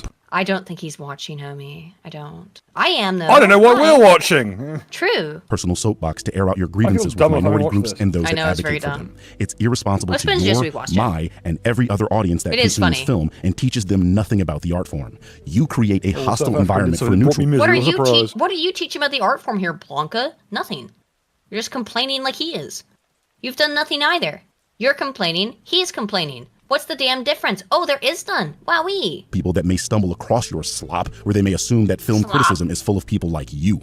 You do a disservice to the craft and give the rest of film YouTube Craft? a bad name. I think I speak on Funny. behalf Fucking of crap. every You're a bunch of- reasonable film everyone in reviewer this out there. field is a bunch of Go wankers. away now. Yo, let me ask you a question. How does this guy have 250,000 subs using a Blanca avatar, and when I use an avatar, I get called AI? And he actually sounds like a fucking AI. Also, this is stolen artwork from Street Fighter 2. Well, yeah. Okay. We're done with this. Thank God. Yes, thank God. Okay. I'm going to bring So, I mean, up... can't you beef with someone who's actually interesting to listen to? Just do what I do. No. Keep picking... Actually, I Apparently can't talk. I not. keep picking fights with Dev. All right. Most boring man on the face of the fucking earth. Okay. To be fair, I don't ever look at Dev. Right? The only time I No, ever we look all at Dev... try not to. No, yes, no, I is don't- when... Yeah, but here's the No, thing. I'm sorry, I don't live in Celestial's Alley, so I don't see him very often. No, but the thing is, I don't follow him either. The only time I ever see him say dumb shit is when my audience goes, "Hey, Spoon, look, Dev said dumb shit. Please whack him like a fucking human pinata." That's the only time I ever see any of the dumb shit that Dev... Like, if I'm Try talking using about it- Dev, it's because he said dumb shit. Try using a crowbar next time, that way we can buy ourselves some peace and quiet. All right. I've got... Okay, politics now. You got my Splendid, it's script. only quarter to midnight. Yeah, I know. We started late, so we're going to go late. Just cope with it. Can you bring up Like I got work tomorrow. my screen? Hold on a Spoon. second. Yeah, hold on. Why the hell can't... Where's... Oh, it would help if I'm with the wrong friggin' window. Look, if you see my screen come up, I don't know how to stop it from doing that. It's just going to do it. There's no way for me to really Yes, fix it. please. All right, tell me when you're ready. There you go. So, press about the Democrat Party's coup attempt on ABC The View. Joe Biden refused to answer the question about whether his hand was forced by Nancy Pelosi, We already etc. know this. He for him to hand was leave the forced. race. Yeah, but listen to the response. It's fucking telling. We all agree at this table it's very selfless of you to pass the baton and step aside. Very There was selfless. a perception that perhaps your hand was forced, and some pointed fingers to Speaker Nancy Pelosi, who you have a long not two relationship words with and altogether. accomplished many things with. Look at his face. Did you feel that your hand was forced, and what is your relationship with Speaker Pelosi now? My relationship is fine. Look, Oh, that blinking. Okay. As I say all the time, Instantly not knew. a body language expert, and certainly not a dementia body language expert, but that I is am. not I'm a li- confident answer. I'm an expert. I've listened to The Caretaker 3 times now. I never fully believed the assertions that somehow there was this overwhelming reluctance of my running again. I didn't There was a sense lot. that. And all the, Yeah, because you have dementia, Joe. the polling, they said Biden's polling was different. Oh my God! So he believed it. He was sitting there believing all the lies they were telling him, wasn't he? I think that is true. Look at him also wearing his Ukraine U.S. pin. Hey, it takes a lot of money to unlock that. Well, yeah. I mean, he did. That's how his son made all his money. Fact of the matter is, my polling was about, we're always within range. I know that you of love this Ukraine, guy. Joe. They gave your And, family a lot of money. But what I did was, I think there were, it makes sense. There were some folks who would like to see me step aside so they have a chance to move on. I get that. That's just human nature. But that wasn't the reason that I stepped down. I stepped down because I started thinking about it. Yeah, That sound like a very convincing answer to you? No. I just love when the term fingering and Nancy Pelosi were brought up in the same sentence. He had a look on his face like he was about to chunder. Again, sorry if you see my show notes. I don't know how to get them to go away. This was curious as well. It starts about 4 minutes. So her first interview, solo network interview in 2024 from yesterday. Here we go. Ready? Taking care of very rich people, and I'm not mad at anybody for being rich, but they should pay their fair share. Except for you. But you're allowed to be rich. That's what it says. Sure thing. Kamala. Sure thing. Yeah. Even she's side-eyeing. Yeah. Billionaires and the top corporations. Also, she's drunker than I am. Fuck. And then not really paying much attention to middle-class families. My perspective on the economy is when you grow the middle class, America's economy is stronger. And almost like you've destroyed the middle class, though. Correct. Oh, weird. Then let me ask you about taxes, because lots of people will say, I don't like Donald Trump, but he cut my taxes. Yeah. How you're in office right now, right? Mm-hmm. And secondly, where do you get this perspective She's from? the vice president of the U.S. right now. Yeah, but where do you get this perspective from of fair share? When you have the monopoly on how much wealth you can take from people, how exactly are you the arbiter of what is fair? I can tell you what I've seen in the data. By what friggin' metric? I can tell you what I've seen in the data, Spoon. Which is that when you ask leftists, how do you want to redistribute the wealth? Every single time, statistically speaking, not every single time, but the data indicate that when leftists say redistribute wealth, they mean redistribute wealth to me. Yes. That is what they mean when they say that. There's one exception, which is as long as the other person doesn't get it, they'll happily burn it. And that is a thing too. Yes, Bill is completely correct there. In these exact same social science studies that we've seen, is that if leftists think they cannot get the money, they would rather it not exist. And so long as the other person does not get it. It is all about personal power and greed. The end. I'm sorry, I know I've cited these studies, and just leftoids, they listen to me read it off, and they get all upset, and they cry and scream and piss their diapers. And it's I can't change reality for you, homie. I can't do that. Unless you folks change first. Yes, that's but they the opposite can't. problem. It's their paradigm, and they know never, it's true. ever change because they've lied about themselves for so long they've forgotten who they are. Mm-hmm. He didn't just cut corporate taxes, he cut individual taxes. Now that expires next year, and there's some people confused saying, I don't know what's going to happen next year. Under a Harris they're going to tax the shit out of you. Now, next time Kamala's on screen, watch her fucking pupils dance. Yep. administration, at what income level should someone expect their taxes to go up, and that state and local tax deduction This is is a very capped? Also want to point out, do you find it cute that they did this interview on a faux construction set? Because Kamala is just like normal people. She likes construction workers. Look, we're here in front of a ladder in an unbuilt building. Oh, come on. This is just not... They are trying so hard to make it like, oh, look, she's one of us. She's one of the people. She's a worker just like us. Never worked a goddamn day in her life besides when she was on her knees.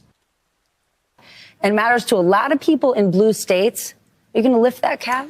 So, first of all, when it relates to anybody... Look how pale her hands are. $100,000 a year, your taxes Have they, will not bleached her out your with the taxes lighting will here? not go up. And they probably tanned her and didn't tan her hands to make her look more brown. She looks like she's under got my fucking plan, AIDS. Taxes for 100 million Americans will actually be cut, including $6,000 a year for young couples for the first year of their child's life in a tax cut, a tax credit, essentially, by expansion of the child tax credit. And why is that? Because during the first year of a young couple, of a person's child's life, they are going to need help buying a crib, buying a car seat. Yes, and it has nothing to do with the fucking question. She always repeats this. It has nothing to do with the question you were asked. Sorry, Spoon, but you're right. Or I think you're getting to is that this is not the question you were asked. You keep going on with this child tax credit. We're talking about workers. Maybe their kids are 15. What about them? What about them? Nothing. You're going to tax the shit out of them, aren't you?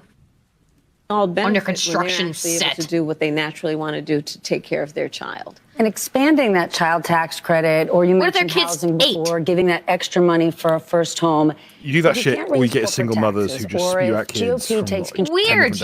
yeah. Almost like this incentivizes single Guernsey mothers used to have something. spewing out Okay, kids. this is what I was going to be running on when I tried to run for office over here, and it fell through because I couldn't get the fucking time off work to actually canvass and talk to people. Yeah. But one thing was, there was originally, like, for first-time buyers who weren't fucking corpos, you used to be able to get states loans. You'd get a loan at a set rate from the government to pay for your first home. They got you in the property ladder, and you can go out and do whatever the fuck you like. It kept things going. A lot of banks offer that in the US, or used to. Yeah. It's kind of an antiquated thing, but it's very, very effective. Conversely, this fucking, like, tax credits for parents things, all you end up with is fucking welfare queens. That's what you're going to get.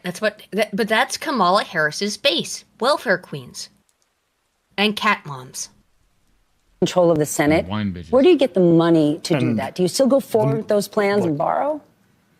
Well, but we're going to have to raise corporate taxes. And where do you get the money from? And she go, Okay, no. Let her cook. As someone who lives in tax haven, I stand to benefit from this. So let her cook. The answer is yes, we're going to borrow. She thinks the money printer goes burr, and money just comes from the ether. Well, we're reaching a stage. Look at the genuine confusion in her face. Look at this. Well, yeah, because she's drunk as a fucking skunk. But more importantly, we're reaching a stage now where, as American debt gets furthered, the value of it diminishes. So it's actually fucking with other nations that there is so much American debt around because it devalues their own borrowing, which is based upon American debt. The petrodollar's dead at this point. Yes. But the American dollar is now backed by its own debt in a reverse gold standard. Yes. What I find interesting here, though, is again her apparent genuine confusion of what do you mean money printer can't just go burr forever? What? You mean we can't just print money forever? That would have a negative effect on the economy. You would just print more money. And we're going to have to make sure that the biggest corporations and billionaires pay their fair share. That's just it. They already do. They pay way This has literally more been the same talking point for for a decade. For like decades now. Just saying that Yeah. I can get more money out of someone does I'll not bleed tell more me fucking anything. water from this Real stone. talk. When people in Democrats run for office, do they just load them up with those old like 1980s weight loss pills, like the amphetamine ones? I don't. Because Yeah, the AOC had this too. AOC used to look fairly normal looking when she was in college, and now she looks like fucking Skeletor. And look at fucking Kamala Harris. She has lost like legitimately like 30 pounds in the last. Yeah, she has fucking lost week. a lot of weight. To be fair, yeah. She looks a lot thinner. fucking pale as shit. She looks like a ghost. Yeah, she's not that old either. And her eyeballs are fucking dancing. I mean, Yeah, look at she's them, on those something. biggest sources. She's on Pervitin or whatever. It's about I paying hope their not fair fucking share. Pervitin. She might I get am something not done. mad at anyone for achieving success, Yes, you are. but everyone should pay their fair share. And it is not right that the teachers and the firefighters Actually, no, that that's I success. You meet never see them. every day across our country are paying a higher tax than the richest people in our country. How Bill about Gates just you said it this don't way. They're pay not. any tax at all? Yeah, how about that? And how about the fact that, look, I think all taxation is theft. Okay. Of course you do. Well, of course, yes, of course I do. I'm a libertarian at the end of the day. You live in a I've tax tried, haven. You actually managed- I have tried to divest myself from it. I can't. I will always be a Hilbert. Just sort out your stuff to be taxation over is here. theft. That way you don't have to pay taxes anymore. But, and I don't think any. But if you're going to have to be Is that an forced to pay invitation to move taxes, there? Bill. yes, Bill. If you earn still in over Guernsey. £157,000, you pay zero tax. The Yep. higher your earnings, the lower your tax rate. Yep. Based. Oh, why interesting. why the bank? It's why Don't come people here if move you're not here. white. But okay, my point is though. So is that basically, this- don't come from- there because you think no one but Guernsey folk is white. Mm-hmm. Yeah. So. There's a lukewarm Welcome to the invitation, conundrum. basically. Yeah. Yes. Oh, thanks. At least But you're here's the honest. problem with this ridiculous kind of stance. The amount of money that is paid to the US government from people like Elon Musk versus Bob and Sue, right? Now Bob and Sue might have to pay a lot of taxes, unfortunately, and they should. But the reality is that the amount of money that the US government taxes the very rich is exorbitant. And they make most of their money from the very rich, which is why corporations are rapidly leaving the US because they don't want to pay taxes. And those who don't are buying up artwork, inflating the price, and donating them. It's almost like, how stupid you have to be to not see this cause and effect. You cannot fuck with people who earn so much money they can pay to not pay taxes. Yes, exactly. You are only getting a fraction of what you should. That's why places like Guernsey exist, like the Cayman Islands and fucking Isle of Wight, or whatever the fuck. Jersey, they exist. Jersey as well. They exist because your taxation systems are only really geared towards taxing the poor. Because and keeping people, they want you poor. From an economic standpoint, the poor spend a larger portion of their income than anyone else because they don't have the opportunity to save. That's what they want. They want you. And what is a Kamala candidacy? Because what is it a Kamala keeps the presidency blood going to flowing. Do? And what will Kamala Harris do? People prospering and making money and saving. They don't pay taxes. They're not paying taxes because they know their way around the system. And guess what? When they do that, they are keeping the money out of the system. The blood is soaking into a fucking aneurysm. They want you poor, preferably destitute, owning nothing so they can just pass properties around themselves. They want an eternal cycle. But feeling as if you owe the state a single despite damn the fact thing. that you paid into it and it's your money that facilitates this nonsense. It's not the ultra rich. The ultra rich don't pay taxes in the US, dingus. When you see a pothole that's unfilled, but a fucking rainbow sidewalk, you are watching your tax dollars filter into aneurysms in itself. This week, if he was in charge of taxes, he would have paid more. But how do you find that line to make sure corporations are paying their fair share, but they're not leaving our country? Well, listen, I work with a lot of CEOs. I have spent a lot of time with CEOs, and I'm going to tell you that. You spent some time with them. I'm sure that's Willie true. Brown might on count your as one. on your knees, yeah.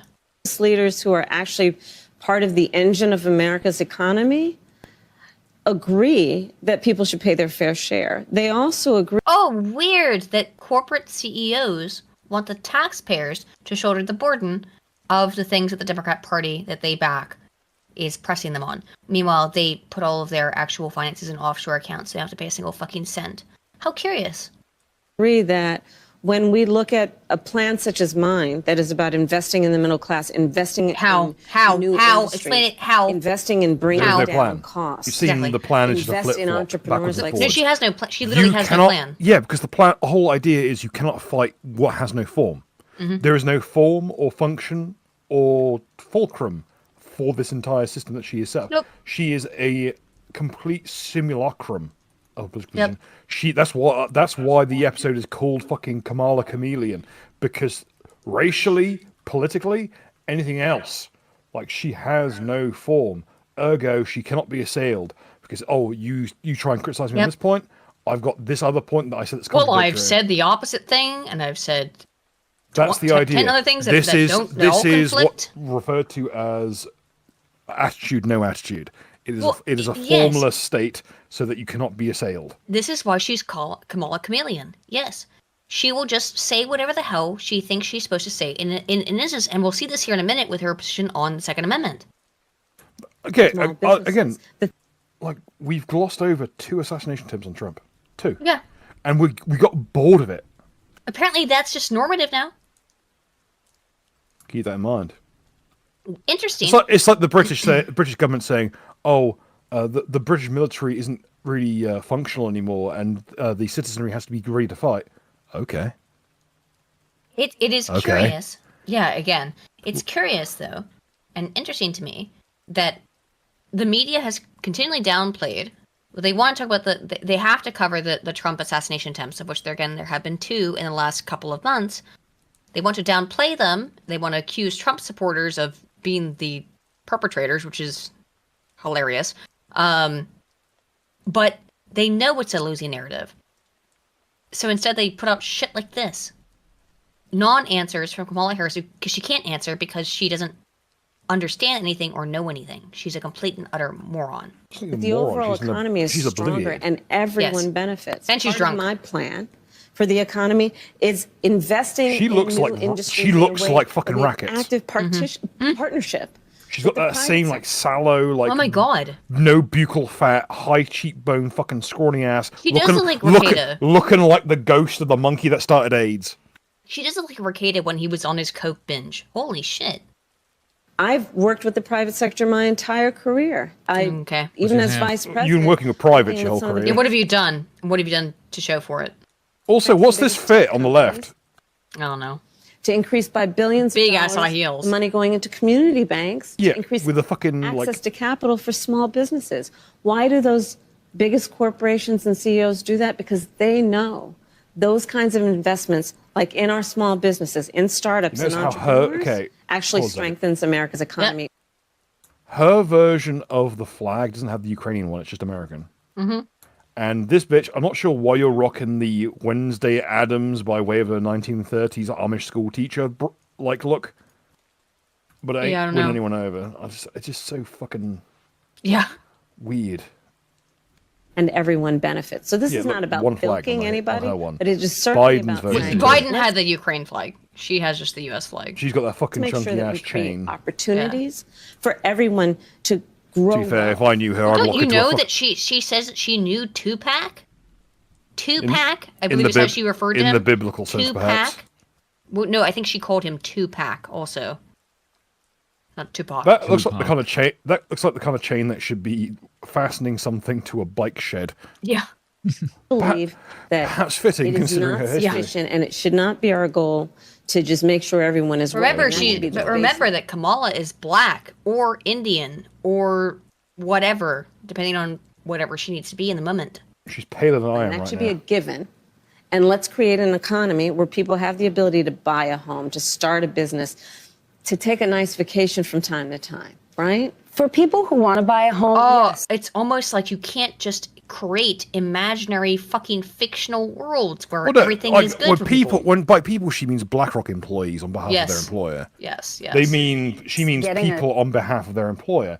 Everything. People. Yeah, she thinks that everything should be. Everyone who gets things should be a proxy of someone greater than them. Yep. A $25,000 kicker would be great. But it's not just affording a home. We don't have enough in this country. You're absolutely right. And one of the main problems are regulations and rules, strict rules at a local level. How does the federal government... In other words, let's make sure that local governments can't fight the corpos who are trying to exploit their regional resources. Yeah, exactly. Let's make sure that those super conglomerates who have got extraterritoriality can just waltz into a fucking region and gut them.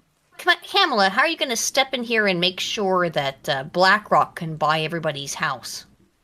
That way we don't have to keep that way we don't 10 have times the price. That way we don't have to keep faking like derailments in Ohio to make the entire area a blasted hellscape. Down to the suburbs of Pittsburgh and say we're going to have to build some affordable housing here. How do you connect the two?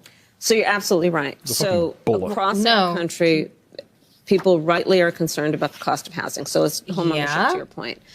We need more supply. That is how. Without any question. No, that's incorrect. This is a fundamentally incorrect point. We actually there are millions of unoccupied homes in the United States right now. Millions. Almost all owned by BlackRock.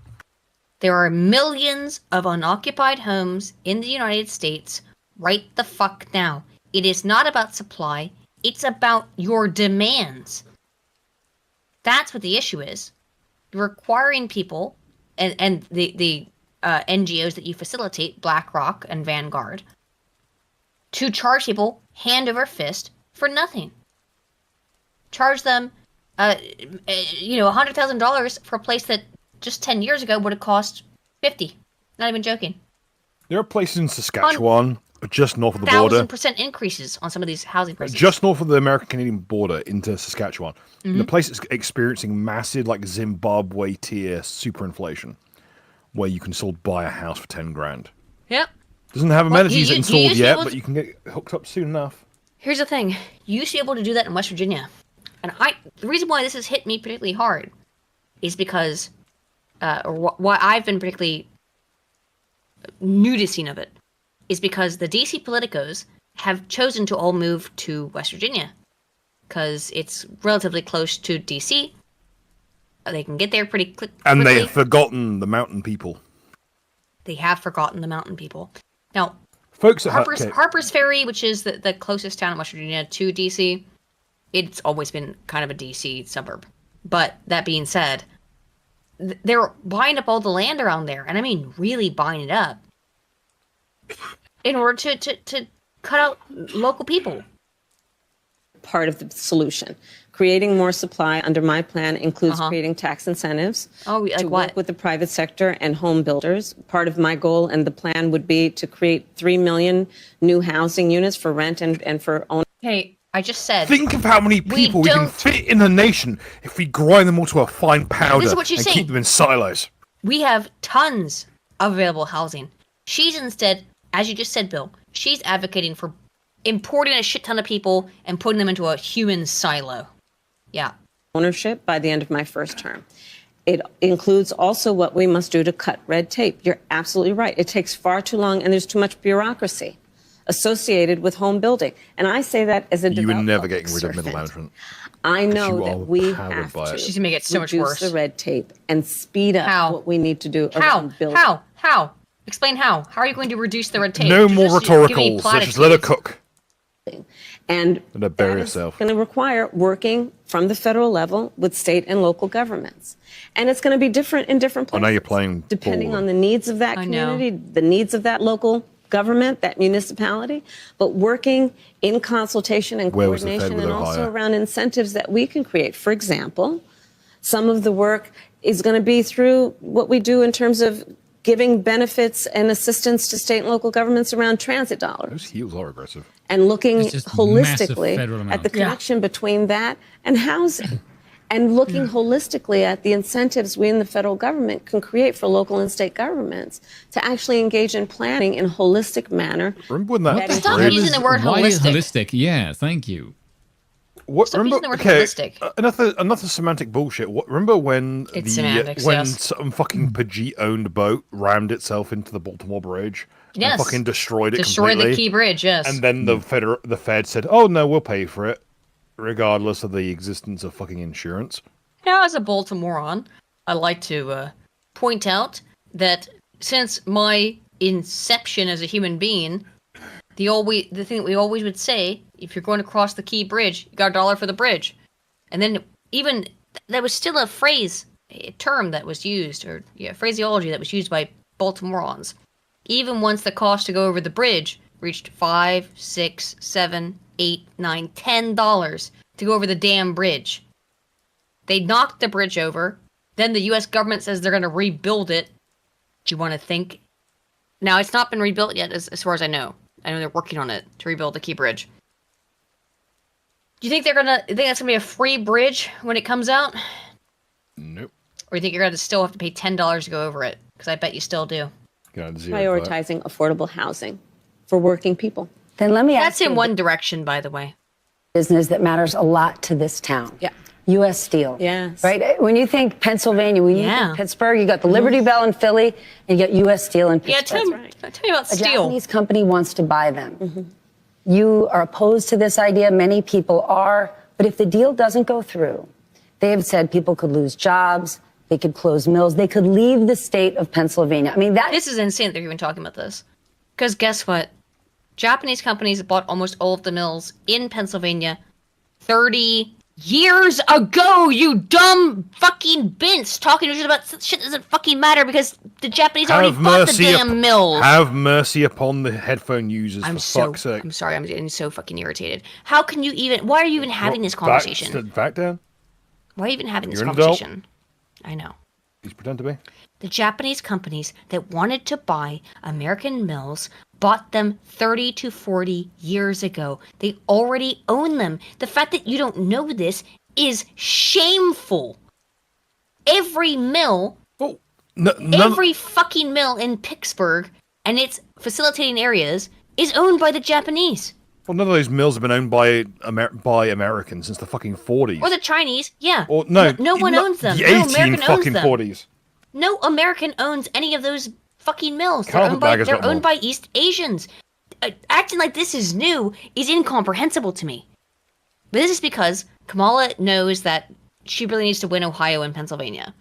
So she's trying to appeal to Ohio and Pennsylvania.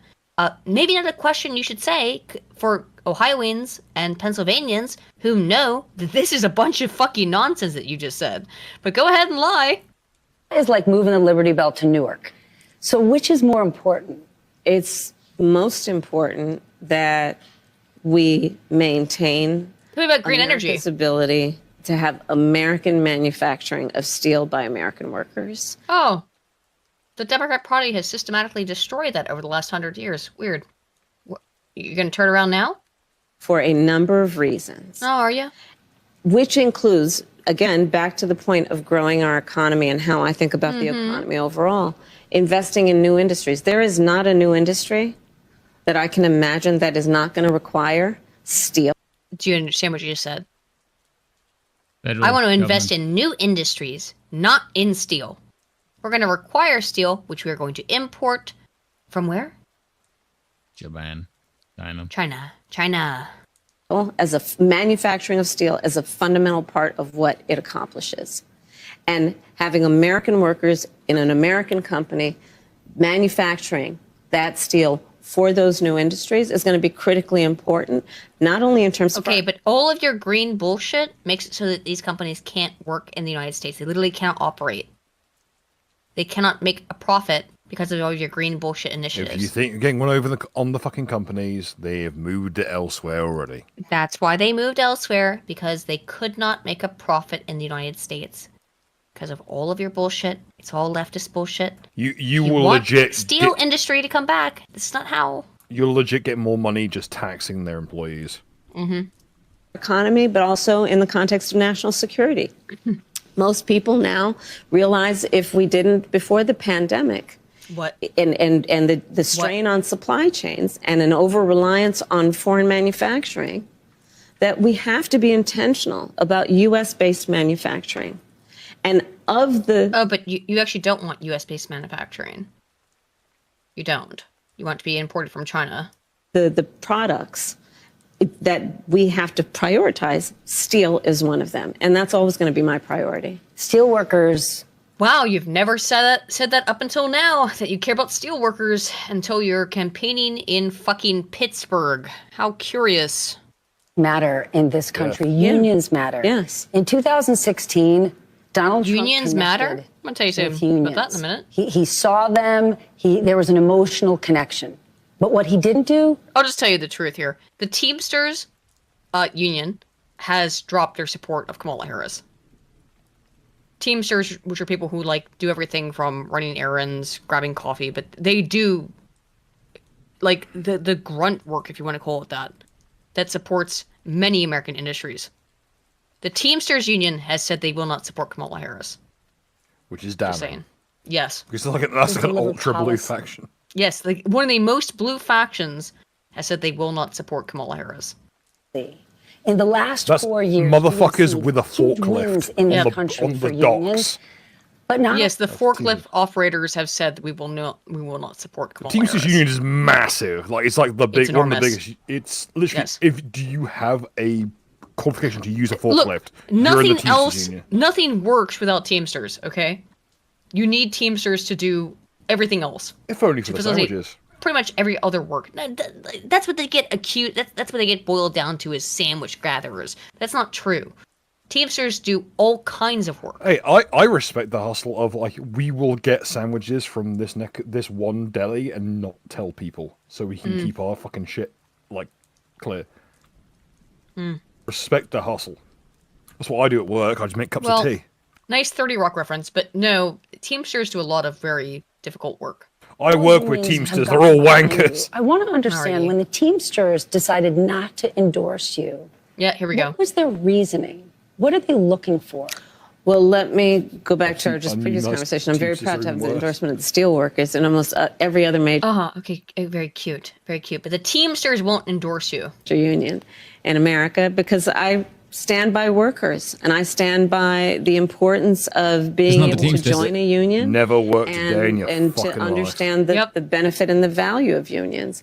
And I understand the importance of investing in new industries and working actively with the private sector to grow our economy. But I'm asking because there's this idea we want something more from her. What is it? Well, here's the thing, that back to your point about previous election cycles, Donald Trump made a whole lot of promises that he did not meet. And one he meant a lot of them.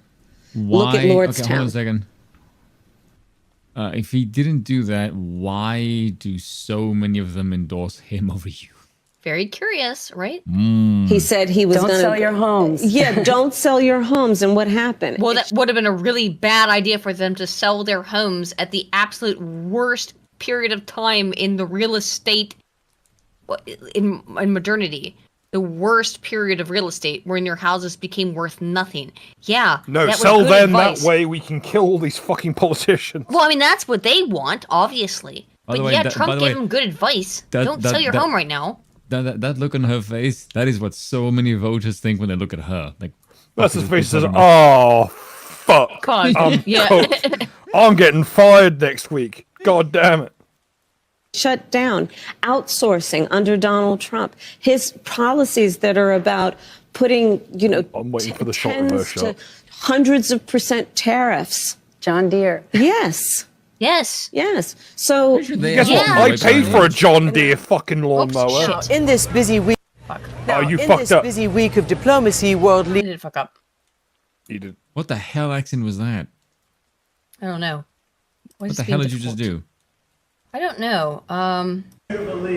Apparently my whole thing got fucked up. But, God has intervened to save God us. intervened and said it's time to stop watching that Kamala Harris God interview. said fuck that clip in particular. So, yeah, that was the fake Kamala Harris interview at the fake construction site. I guess God has said we're done watching that video. Let's watch some more stuff. For good. So here we go. We have Here's going to be CNN analyst. Who is this literal Monty Python character of a fucking bitch? Are you ready for her to accidentally tell the truth, though, on CNN? Leave that Welsh tart alone! Not CNN, this is MSNBC, excuse me. Ready for them to accidentally tell the truth? Wowee. They can't. I don't think I want to. A remarkably talented candidate who is sincere, who's pragmatic, who's open. Let's just get it done. And extinguish, you mean vote him out? Yes, absolutely. Vote him out. Banish him from American public. She said it's time for us to extinguish Donald Trump. The MSNBC co-host has to come in and say, by that you mean vote him out, right? We all know what she meant by extinguish. Let me go back and replay this, because I'll play this. Is the opposite. It's just another lie. Like, how did we get here? Let's extinguish him for good. We have an answer. Let's extinguish him for good. What does that fucking phrase mean? We know what it means. It's always... We don't fucking know what it means. Third time's the charm is what it means. I'm fucking sick of this shit. It means you want to kill him. If you invite actual political violence into space, who do you think is going to fucking win? What a strange fucking... Oh, wow, how weird. Yeah. But even... Brandon Herrera alone could arm enough people to overthrow DC in an evening. But here's where it gets confusing, because even CNN can only lie so much, seemingly. They have this guy on. He's on quite often. Scott Jennings. Yeah, he's Scott Jennings. Yes. He's like the only one that's like remotely sane. Well, I don't know why they allow him on, because he keeps making them look like morons. Mark Cuban Trump is more of a socialist than Bernie Sanders. What the hell are you talking about, Mark Cuban? Yeah, I don't know. Now, and I do think there's a reason that in our own CNN poll today, 51% of Americans said they judged Trump's term to be a success, and only 37% have judged the Biden-Harris administration to be a success. There is something going on. And you have to understand that those polls are radically disparate. Well, no, they're radically... To get an outcome. No, not even doctored. They might be doctored, but they are driven entirely by partisanship. So even partisans can't convince themselves at the end of the day, I had more money than Donald Trump. Was terrible, and the Biden-Harris campaign Make America great again. Question. I have to sell blood to get. Or administration, now, I should say. we know that there's only like 2 occasions of the incumbent being voted out if they had a term remaining, and Trump was one of them. Yeah. Now that means that we almost certainly never had a prior president versus prior president election. Nope. No. This is unprecedented. Haha.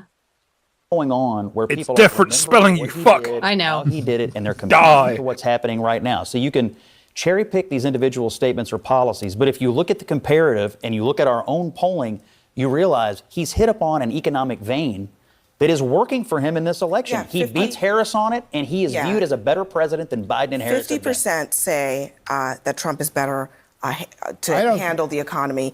Just 39% say that of Harris. Yeah. There's a lot of work for her to do here. Poor and low-wage working class voters.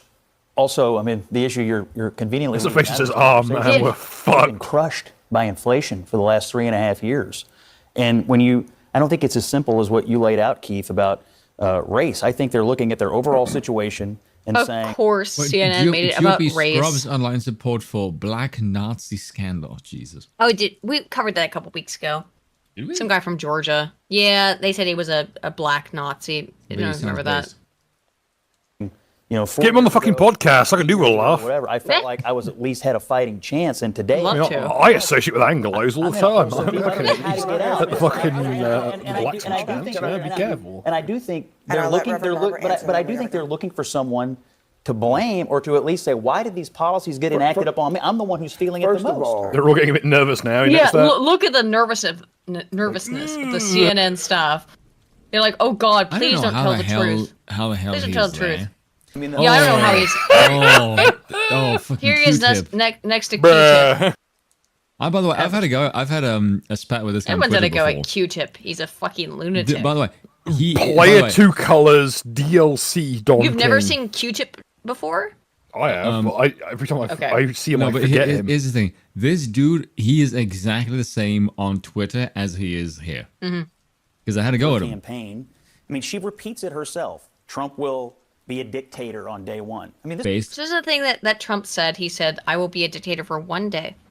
Meaning that he was going to put in a bunch of presidential motions, put them in place on day one. Guess what? Every president is a dictator every day in the United States.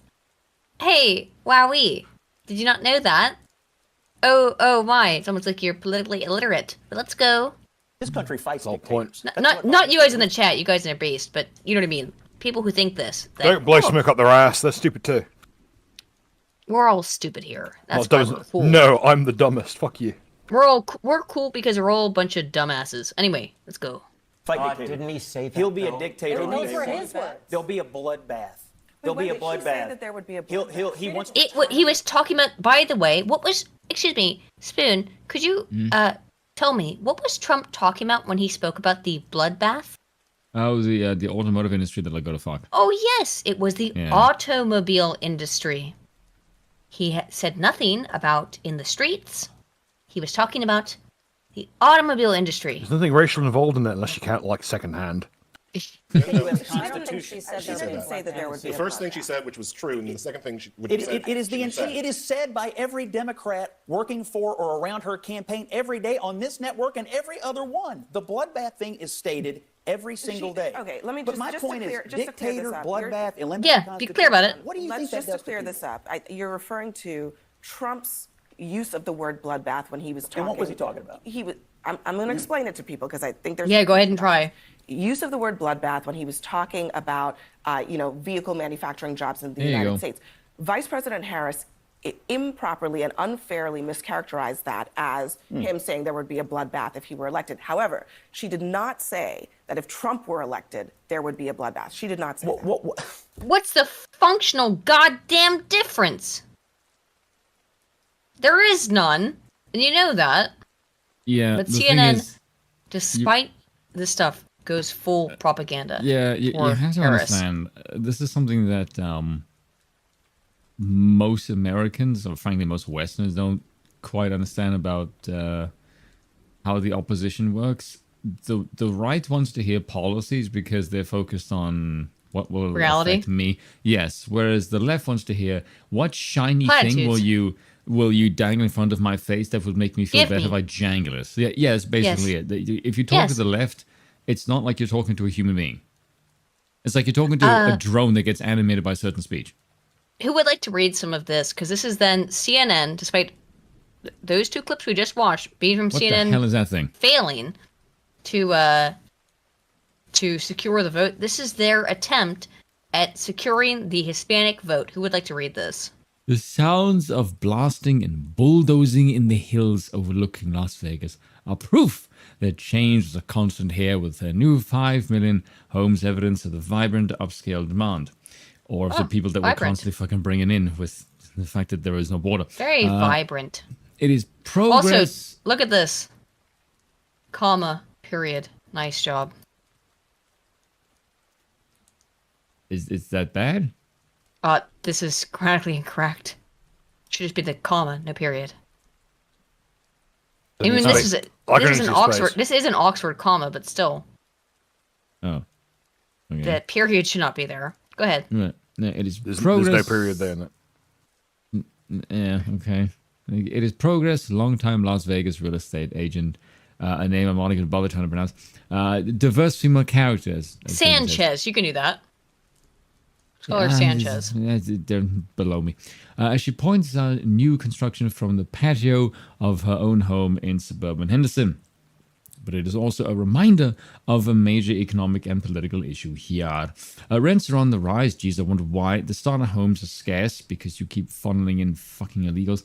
The wealthy can find what they want or build it, but working class families face a housing crunch. Yes, because prices are high. Remember how Kamala Harris said that wasn't true?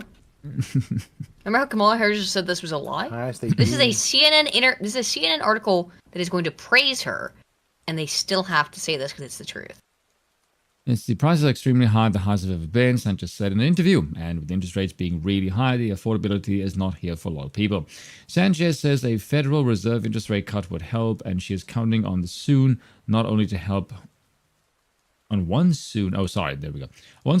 only to help her business and local families, but also her candidate for president, Kamala Harris. She's a very smart lady. Hilarious. That means you are not. Yes. Sanchez said to the vice president, she talks to me, she just says everything that I need to hear off of. Yeah, says the things that you want to hear. You don't have a candidate. You have schizophrenia. You have a brain look at her. Look at her. Here she is. She looks like she looks like the mum from Everybody Loves Raymond. Yep. There she is. Oh, she looks like Marie. Here's the woman who says that Kamala Harris speaks to her.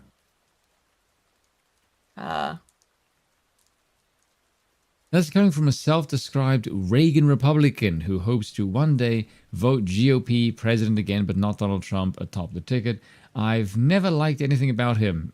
Except the exact policies that you would literally just want Kamala Harris to do. That you want, yes. Retard. But you don't want a man to do them because you're a dumb bitch. Sorry, just the truth. See, this is why an autocrat look at her. Look what she says here. Okay, of course every fucking female politician wants to get rid of Donald Trump. Because it was just female candidates. They're all equally fucking terrible. So they all have an equal chance. Read this quote that she said. Let's see. Nothing. The way that he speaks, what he represents, that we migrants are the worst, that you are the worst. That we are coming from mental institutions and jails and everything else, which is not true. Bitch, you vote for Kamala Harris. You definitely come from a mental institution. It actually is true. We know that for a fact. Whoops. Trump narrowly lost Nevada in both 2016 and 2020. Sanchez said, I won at 2 o'clock in the morning. We got this. We understand the rest of this. But this is the woman who votes. I brought this up because this is the woman who votes for Kamala Harris. She's completely politically illiterate. She's just voting because of Kamala Harris's gender. Nothing else. But Kamala Harris is a failure even in her own field. So Whoredom? What was Kamala Harris supposed to do as vice president?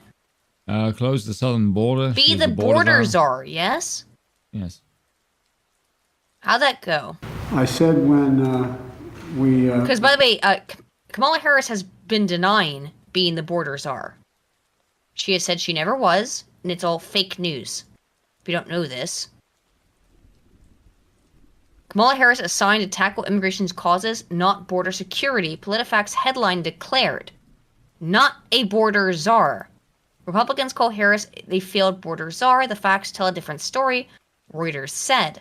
President Biden did not assign her the job of border czar or the responsibility of overseeing the enforcement policies at the U.S.-Mexico border, as the Trump campaign suggested on Tuesday in its first ad against her, the New York Times reported this July.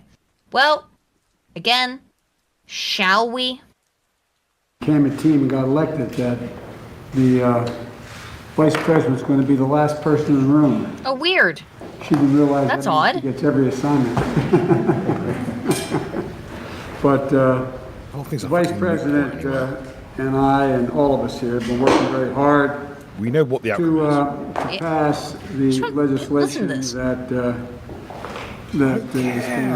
whole point of this is like we know that Kamala's unelectable. She's unelectable in her own district. But the point is that they're lying about her being the border czar. It's a drop of piss in the ocean of piss. That's true. It's just infuriating. Like, trying to play apologia and fucking minutiae about like this being the lied littlest to. thing. I hate being lied to my face. It infuriates me. And, you should have killed these cunts years ago. I know. So she's traveling all over the country working that. In addition to that, there's about 5 other major things she's handling, but I've asked her, the VP today, because she's the most qualified person to do it, to lead our efforts with Mexico and the Northern Triangle and the countries. Look at her face. Look at how she's like fucking staring at him. How in the hell is she the qualified person for that? She has never spent her entire life telling people not to come. Yep. Help, Look at how she's looking at him. Need help in stemming the movement of so many folks stemming the migration to our southern border. So this new surge we're dealing with now started with the last administration, but it's our responsibility to deal with it humanely. Go ahead and blame Trump. And to stop what's happening. And so this increase has been consequential. But the vice president's agreed, among the multiple other things that have happened. Look at him tugging his face diaper. Agreed to lead our diplomatic effort and work with those nations to accept the returnees and enhance migration enforcement at their borders. We're already talking What the hell does that even mean? Mexico about that. She's already done that. It means she was the fucking border czar is what it means. We're going to be dealing with. Also, that mask makes him look like a fucking chimp. The Chinese ambassador to the US just said, yeah, the West is genociding white people. To deal with it now in terms of in country. Yeah. And I can think of nobody who's better qualified to do this than this is a woman who ran the second largest attorney general's office in America. Or she mostly this is like 4 years ago, Jesus. Yeah, this is old. That's what I'm saying, this is old. But they are now denying that Kamala Harris was ever the border czar. This is a new Kamala Harris meme just dropped. That's what I mean. She stands for fucking nothing. None of this makes any sense or means anything. If she wins, that's it. We're all fucked. That is the complete breakdown of the union until such a time that the blue seats are purged. I'm sorry to break it to you. If you're in the blue and you think you're winning this, I'm sorry to break it to you, but you're going to be turned into fucking dog food. Not in the pink. This is Kamala Harris's husband saying that everything that went wrong. Yeah. No, this black guy, but well. I'd say I know it's not him because he's black. He's gonna talk here in a second, and he's going to explain why all the failures of the Biden administration actually have nothing to do with his wife, and she is scot-free from all of it. And some of the problems out there that need to be solved, that need to be seen. What do you say to those who say, how is she going to be different from what we've seen with President Biden? So on the economy, we're going to continue to expand, infrastructure, the chips. Not answering the question, interestingly. Well, yeah. Bring the chips manufacturing in here, this transition into clean energy. And on the infrastructure piece, you're seeing the effect just driving around the country, bridges, roads, tunnels, airports. Okay, but answer the question. So all that is going to continue. Okay, but answer the question. She's also talking about specifics that are going to help everyday Americans with more housing. Okay, but answer the question. Credit, opening small Same thing, child tax credit. For those who may criticize and say, well, she hasn't done that in her 3.5 years in office as vice president. Do you think that's unfair?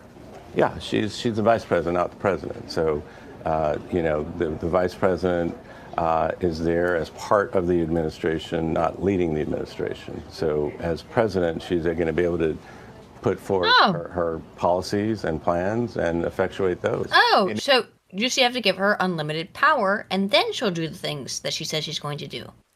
Despite the fact that she's been vice president for the last 4 years and had a huge amount of power. Interesting. If she become first limitless, what would unrestrained power? Defining the gender roles and about masculinity. Who cares? No one cares. Actually, I am interested in this. What's the masculinity question? A man supporting a woman and lifting up a woman, it's the right thing to do. And wow, you're gay. Okay. I don't need to listen anymore. I get it. You're gay. Okay. Kamala accidentally... Why are you gay? Why are you gay? Guys, because I'm having problems with the way that the screen showing, I will get to all of the super chats at the end. It's happening. Kamala Harris. Midnight. Yeah, let's just... We'll wrap it up. We'll watch a little bit more. How much more do I want to get through? Let's just do the super chats.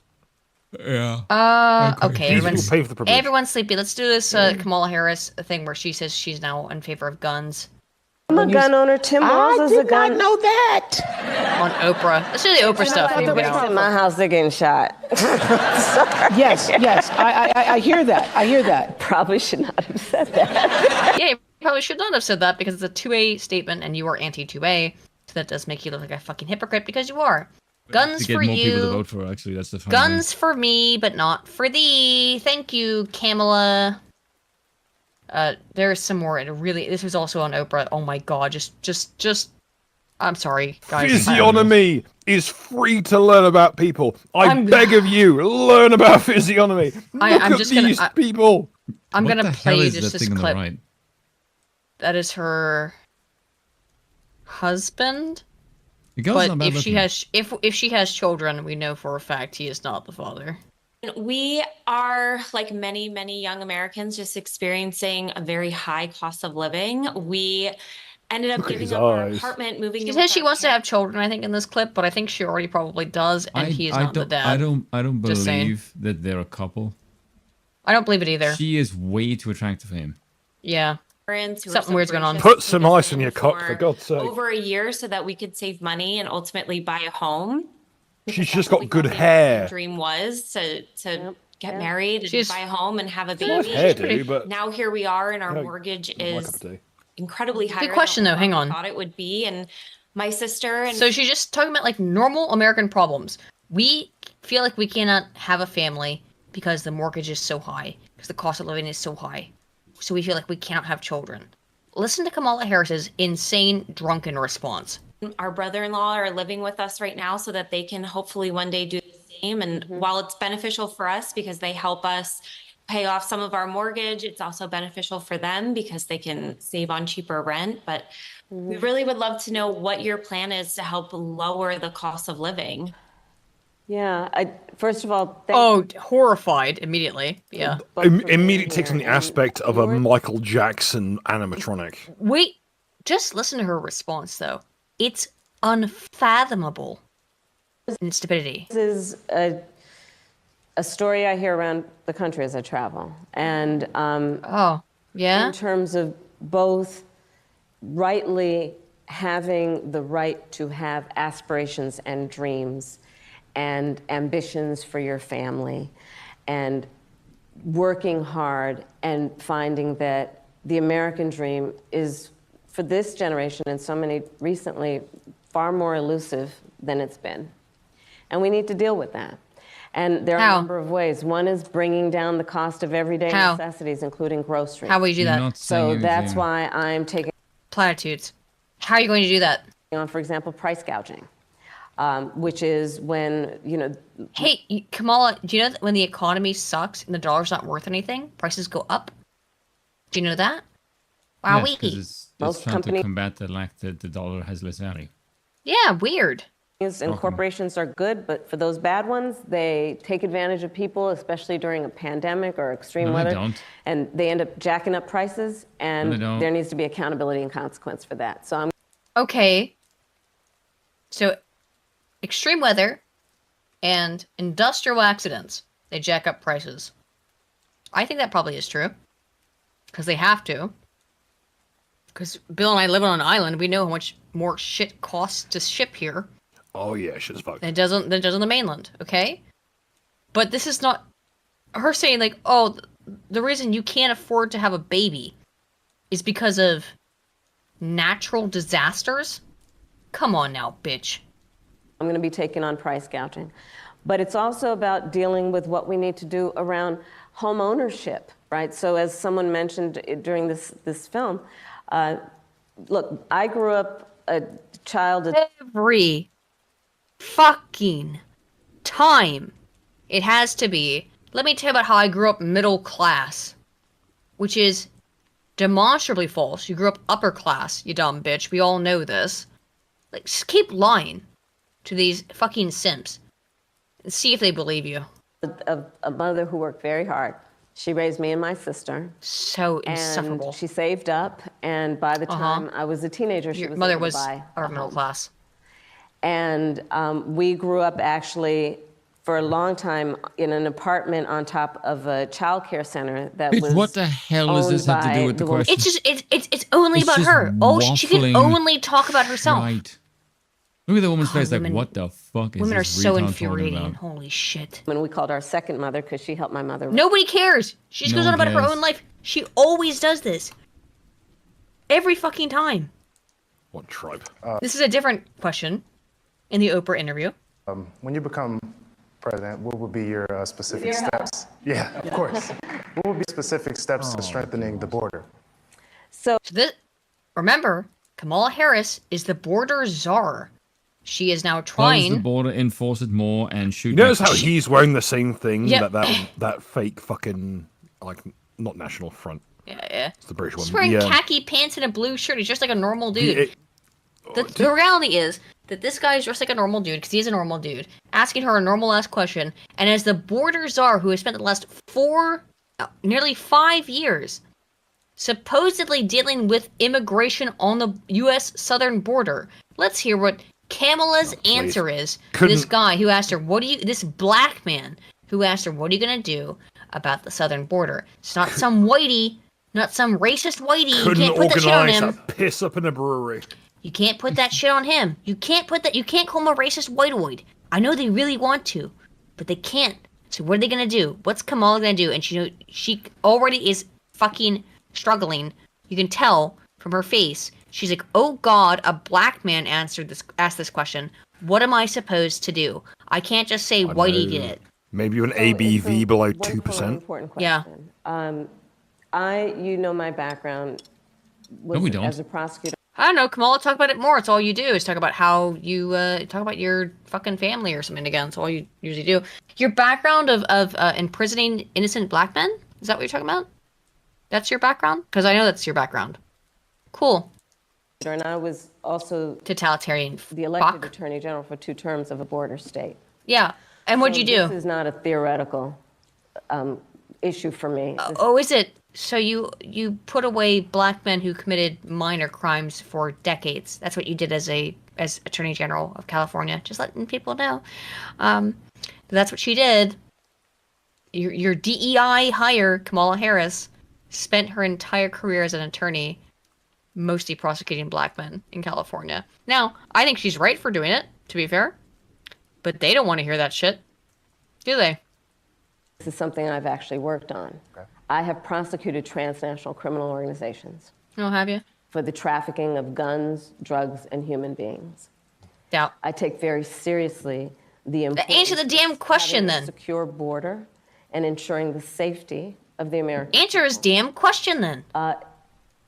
Sadly, where we are now, can be traced most recently back to the fact that Look at this fucking waffling. Yeah, get on with it. Conservative Republicans came up with a border security bill. And here's what that border security bill would have done. It would have put 15. This is just painful. Fucking put a bullet in this. At the border. Jesus Christ. Oh no, it would have actually put guards at the border?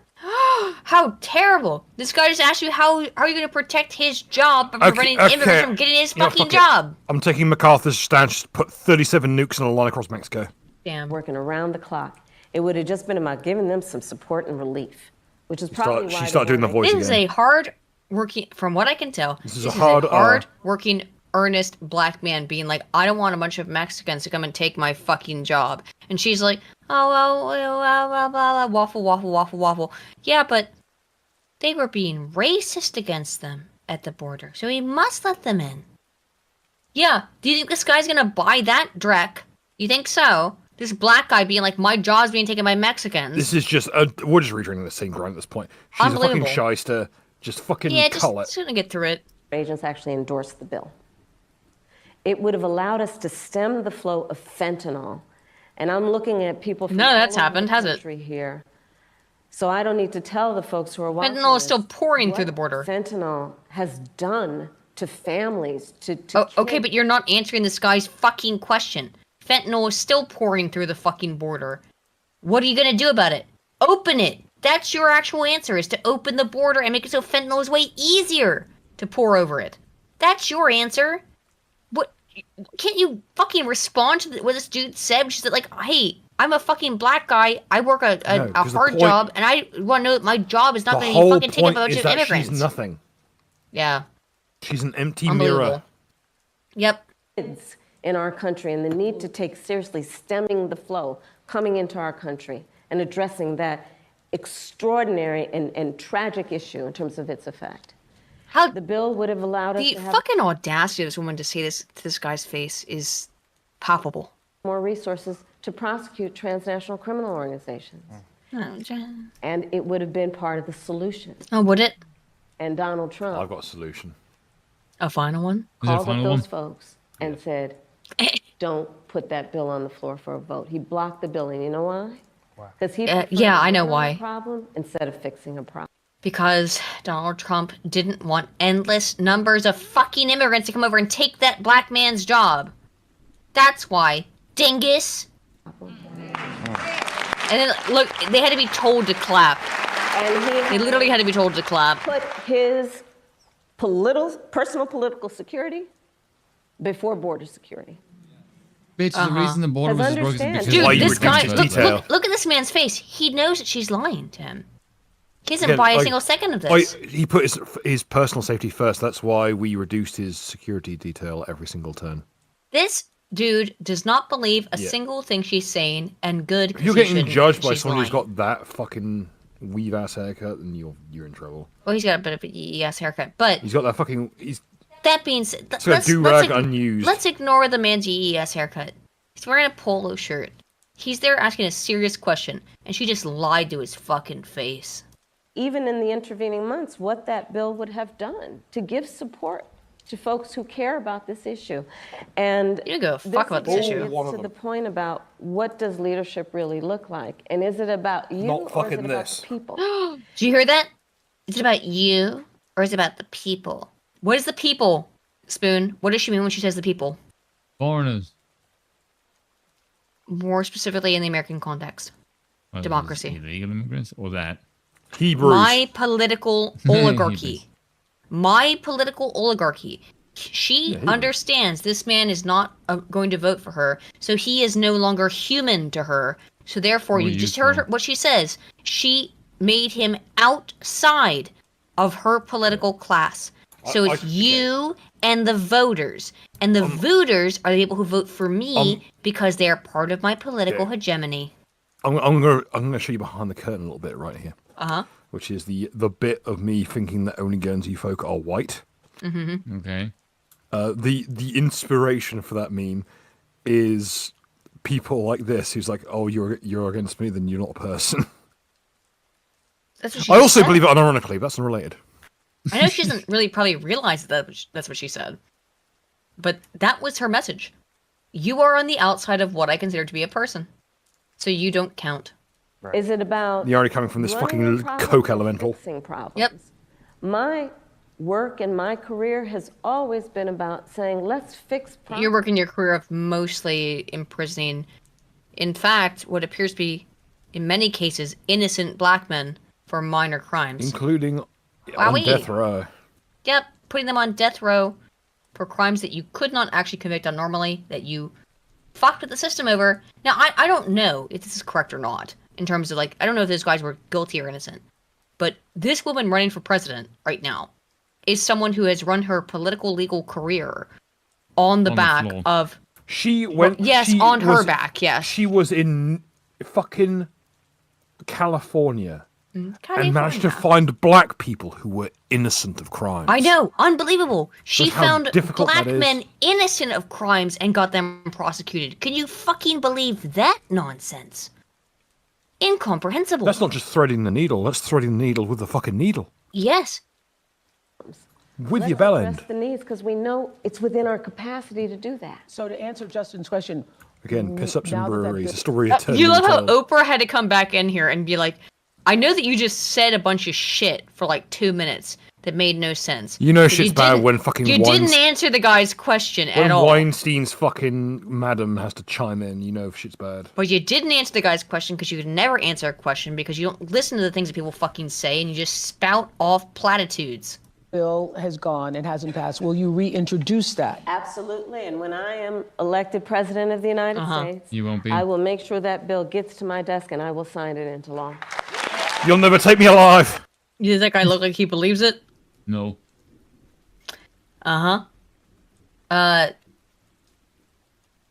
This one, yeah.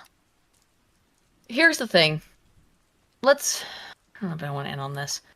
Women only care about one thing in politics, which is baby murder. This is why women... you know what's really funny? That weird Icelandic guy posted a video to call me a liar. And he said his proof of me being a liar is that I hate women, apparently. He's not very cogent, so it's hard to understand what he means. Because he doesn't speak fucking English. Well, he laughs that he does. Severely autistic. I don't think you can just like. It's nothing to do with autism or some kind of condition. He's just retarded.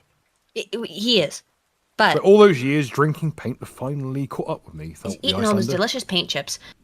Here, look. Thought to himself, "Wow, I really on. wish my parents didn't leave me out for the fairies to take." Let's all be clear here. Paint chips are delicious. It's impossible to not eat. You don't eat. I know. Don't front. So this guy again, like he came up with this fucking weird conspiracy theory that I what was it again? Paint chips? Well, yeah, he eats paint chips, but no, I mean, what did I do? Oh, only as a meme. Well, you said paint chips are delicious. Of course they are. They're very tasty. Don't eat anything. Whatever. This stupid guy. He's an Icelandic male feminist, which tells you everything you need to know. Male feminist gives it away. Again, I'm convinced this fucking Ergi was taken as a child by the Fae and replaced with some kind of homunculus. Probably. Ergi, by the way, as far as I understand, is don't spoil the surprise. They can look it up in their own time. You could look it up, but the translation is a word that starts with the word F-A-G. How about that? No, it's way deeper than that. The exact translation to one is a man who spends every 10th day as a woman and gets pregnant as a result. It's an Old Norse reference. Yeah. So it's a very emasculating term. Anywho, so Spoon and I have had extensive conversations about abortion. Our first conversation. Just in case. Oh, come on. The first conversation that Spoon and I ever had on the channel was actually about abortion. We were still figuring, before we decided we wanted to do a podcast together. And because we have very different opinions on it. And my opinion on abortion is, I think, quite nuanced. But I used to have a more liberal opinion. Now my opinion is... No. Now what color is it? Well, yeah, that's not far off, actually, Bill.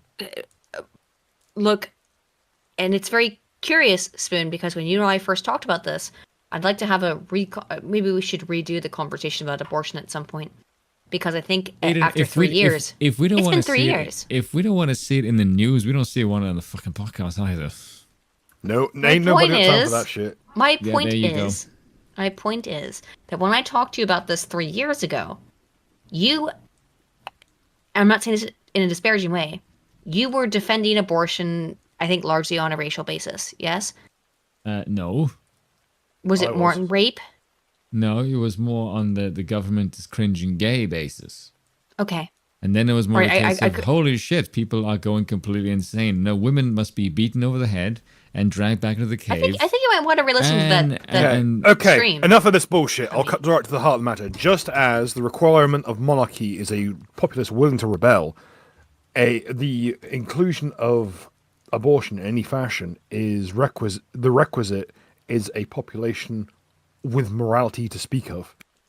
Thank you. Anyway, what I wanted to point out about this tweet from Kamala Harris. She says, a young mother from Georgia should be alive today, raising her son and pursuing her dream of attending nursing school. This is exactly what we feared when Roe v. Wade was struck down in more than 20 states. Trump abortion bans, I'm going to explain it to you.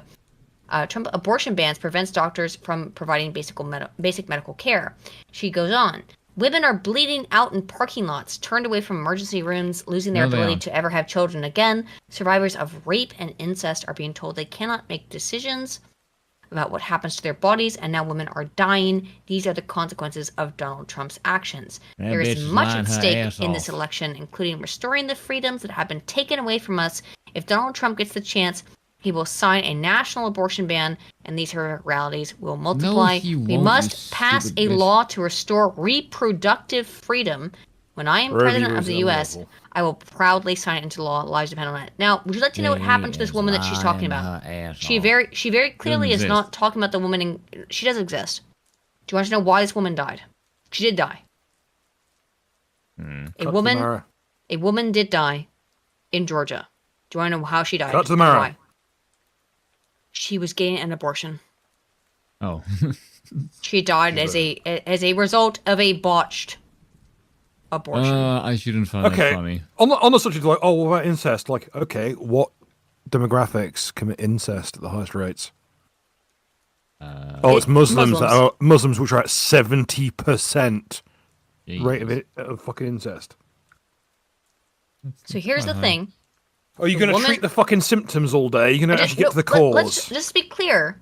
I want to be really clear about this whole little rant that Kamala went on about the Trump abortion bans. This woman died, which is tragic, because she went to seek an abortion, had the abortion procedure, and died as a result of it. She didn't die because she was prevented from getting an abortion. She died because she sought an abortion. Almost like the obstetrician's profession is just a poorly masquerading fucking case of butchery. At least as far as we know, and I've looked at a couple articles on this, as far as we know, this woman died, that she's talking about here in very vague terms. So if it's the same woman that I've seen being spoken about in this, and I could be wrong, but from what I've seen, it appears that this woman that she is speaking about in these terms is a woman who died because she sought an abortion that got botched. Again, why is the art of being an obstetrician like a fucking... you're just a butcher at that point. And that's saying that's when Ron Paul's around, who's an obstetrician. Like, why... He's an OBGYN. So is his son. Both Pauls are. Why is the profession of an OBGYN like 9 times in 10 that of a person with a meat cleaver in one hand and a pack of sausages in the other? Well, my point is in all of this. You wanted this. You want women to be able to have abortions. Yeah, because that way we can keep that way, like Planned Parenthood can keep harvesting fetal cells, so we can keep all these shady fucking treatments to keep the unfathomably old and unfathomably fucking evil and rich alive for longer. We can keep pumping fucking like fetal body parts into them until they keep working. And as far as I know, the woman in reference here was, not some kind of like lunatic Trump supporter or whatever. She wouldn't be talking about her at all if she were. But she also was not killed because she was denied an abortion. She died because she had an abortion. Understand this. So, women get this shit fucking twisted. So the thing they're to dumb. listen here to is don't get abortions, you might die. What? It's Again, almost women like get this shit hacking twisted. chunks out of you might do you some harm. Weird. Yeah. Women get this shit twisted. They think that abortions are just like, oh, just take a Women pill. get everything fucking twisted. Well, yeah, but you can take a they pill if you're within 6 weeks pregnant. Yeah, you can take a pill and have a chemically abort. If you're more than that, guess what? You got to go to a doctor. You got to have what's called dilation and curettage, which is when they stick a knife up into your hoo-ha. They cut the baby's body apart with the scissors or knife. They cut the legs and arms off of it. I'm serious. Then they pull them out with a scalpel. And that's how it works. Okay? That's if you are past about 7 weeks pregnant, and before that you can take a pill that will just chemically abort the pregnancy. So how pregnant was this woman? She's clearly well over. I mean, if what happened was that, she is the antithesis of this. The fatality is the only reason why I believe this was not post-birth. I think she was probably like 9 months pregnant. I don't know. But she's probably very pregnant and demanded an abortion, and the abortion caused her death. Now, that's terrible. Of course, we don't want that to happen. Obviously. But this woman was so pregnant that trying to do the abortion killed her. So this was not a typical abortion, okay? Let's just be clear. Right? And I'm tired of pretending that it's different. I'm sorry, I'm tired of playing your stupid little games. I'm just sick of it. I'm so fucking sick of it. God, what have we got? It's 1. Oh my god, it's past 1. It's past 1 o'clock in the morning. All right, just let's wrap up with Nancy Pelosi. And then we'll head to bed. How about that? Nancy Pelosi's going to be a snake, ready for her to be the typical snake. This is from her own YouTube channel, which has about as many subscribers as this one does. How curious. Over the world, they're laughing at us. And you know what they're really laughing at? Kamala, because they can't believe that she's going to be president. They can't believe. You talk about cognitive problems? She's got bigger cognitive problems than he has, in my opinion. I agree. I believe that, by the way. But say what you want about Biden, at least his fucking cognitive problems didn't come in a bottle. But Jake Tapper is about to run some defense along with Nancy Pelosi.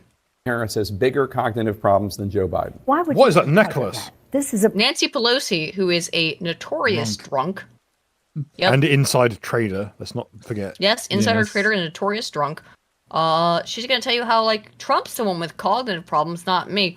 So it's good when you can pick your fucking gourmet ice cream by how high the proof is. Yeah. I mean, look, even as a seasoned if it doesn't myself, catch fire from a lit match, I don't want it. Well, don't get a lit. You can't put a lit match anywhere near Nancy Pelosi. She'll catch on fire. Same with the crucifix. She's mostly liquor. I say that as someone who's also mostly liquor. Don't put a lit match near me either. But come on now. You smoke cigars. It's true. Actually, I'm gonna have one after this. The fuck you are. Person who's not on the level. He is their nominee for president. He is incompetent. Let's not even talk about. Oh, Nance, I have a question. What's up with these incompetent testicles? What's up with these red testicles on her neck right here? Well, her husband isn't I know using she's them. trying to use. She's using it to hide her tiny insane ball gag. neck. I know she's using it to hide her insane bird neck. As a bird, I understand this, but what the fuck is this fit? This is Nance. What the fuck is this gusher-looking fucking necklace you're wearing? Finally, her neck has a hemorrhoid, just as it deserves. Yeah, her neck has a hemorrhoid. Listen, she's got some gushers on her neck, dude. Come on now. Anyway. About the silliness of it all and the weirdness of it all and the assault on women that it is. We're not going to talk issues. Assault on women. The only thing he did as president, Even only he's like, thing he did as president when he had the majority was to pass a bill that gave 83 tax cut that gave 83 of the benefits to the top 1%, adding $2 trillion to the national. Yeah, you. What the fuck? You did that. Record of anybody president. What the fuck? Also, I love this. That's a great pose. That is a great pose. By the way. I'm glad that you noticed it, Bill. What I also find to be absolutely fucking Emerita sickening. is literally the highest rank in academia you can get. Well, emeritus. She's retired, so emeritus in academia usually means retired. Retarded. But emerita, listen to me here, Look at her you face, dumb Jesus old. Christ. Listen to me here, you dumb old bitch. Aggie bitch. Nobody in academia who's a woman calls herself fucking Professor Emerita. What the fuck universe do you think you live in? It's emeritus. Well, judging by her husband's sexual escapades, like a school of hard knocks. Well, emeritus is gender non-binary, right? It is. There's no gender applied to that Latin terminology. But she, as an old nasty bitch, has to make it emerita. Oh, so it's female. It's feminine. You're an emeritus, and you don't deserve that fucking terminology either way. It's emeritus with a U and an S. Oh, I hate these people so much. It's unreal. Calm down, buddy. Because of COVID, yes. Well, it's not because of COVID. We put $3 trillion into the economy. Mm-hmm. Wow, we pumped a bunch of money into the economy, and the economy flopped and failed. Yeah, how'd that go, Nance? I don't know. And who benefited from that? No, you. President working with and the Congress are working together. We put $3 trillion. Yeah, how'd that go? The economy. So yeah, how'd it work? Don't blame it on. And what did he do with COVID? Denial and delay. Responsible for what you mean, like the Biden admin did? By the way, yeah. How does that make any sense? Considering that's under not Trump, he had 6 months. Sorry. That's not a federal level thing. That's a state thing. Wasn't. So how the hell can you say it's he dropped the ball? She actually brings it up. Here, I think, in a second. Really? But how is that Trump's problem? I've just got no time for these fucking disingenuous cunts. Like, of course, at this point, we're just fucking spraying lies into the breeze from these cunts.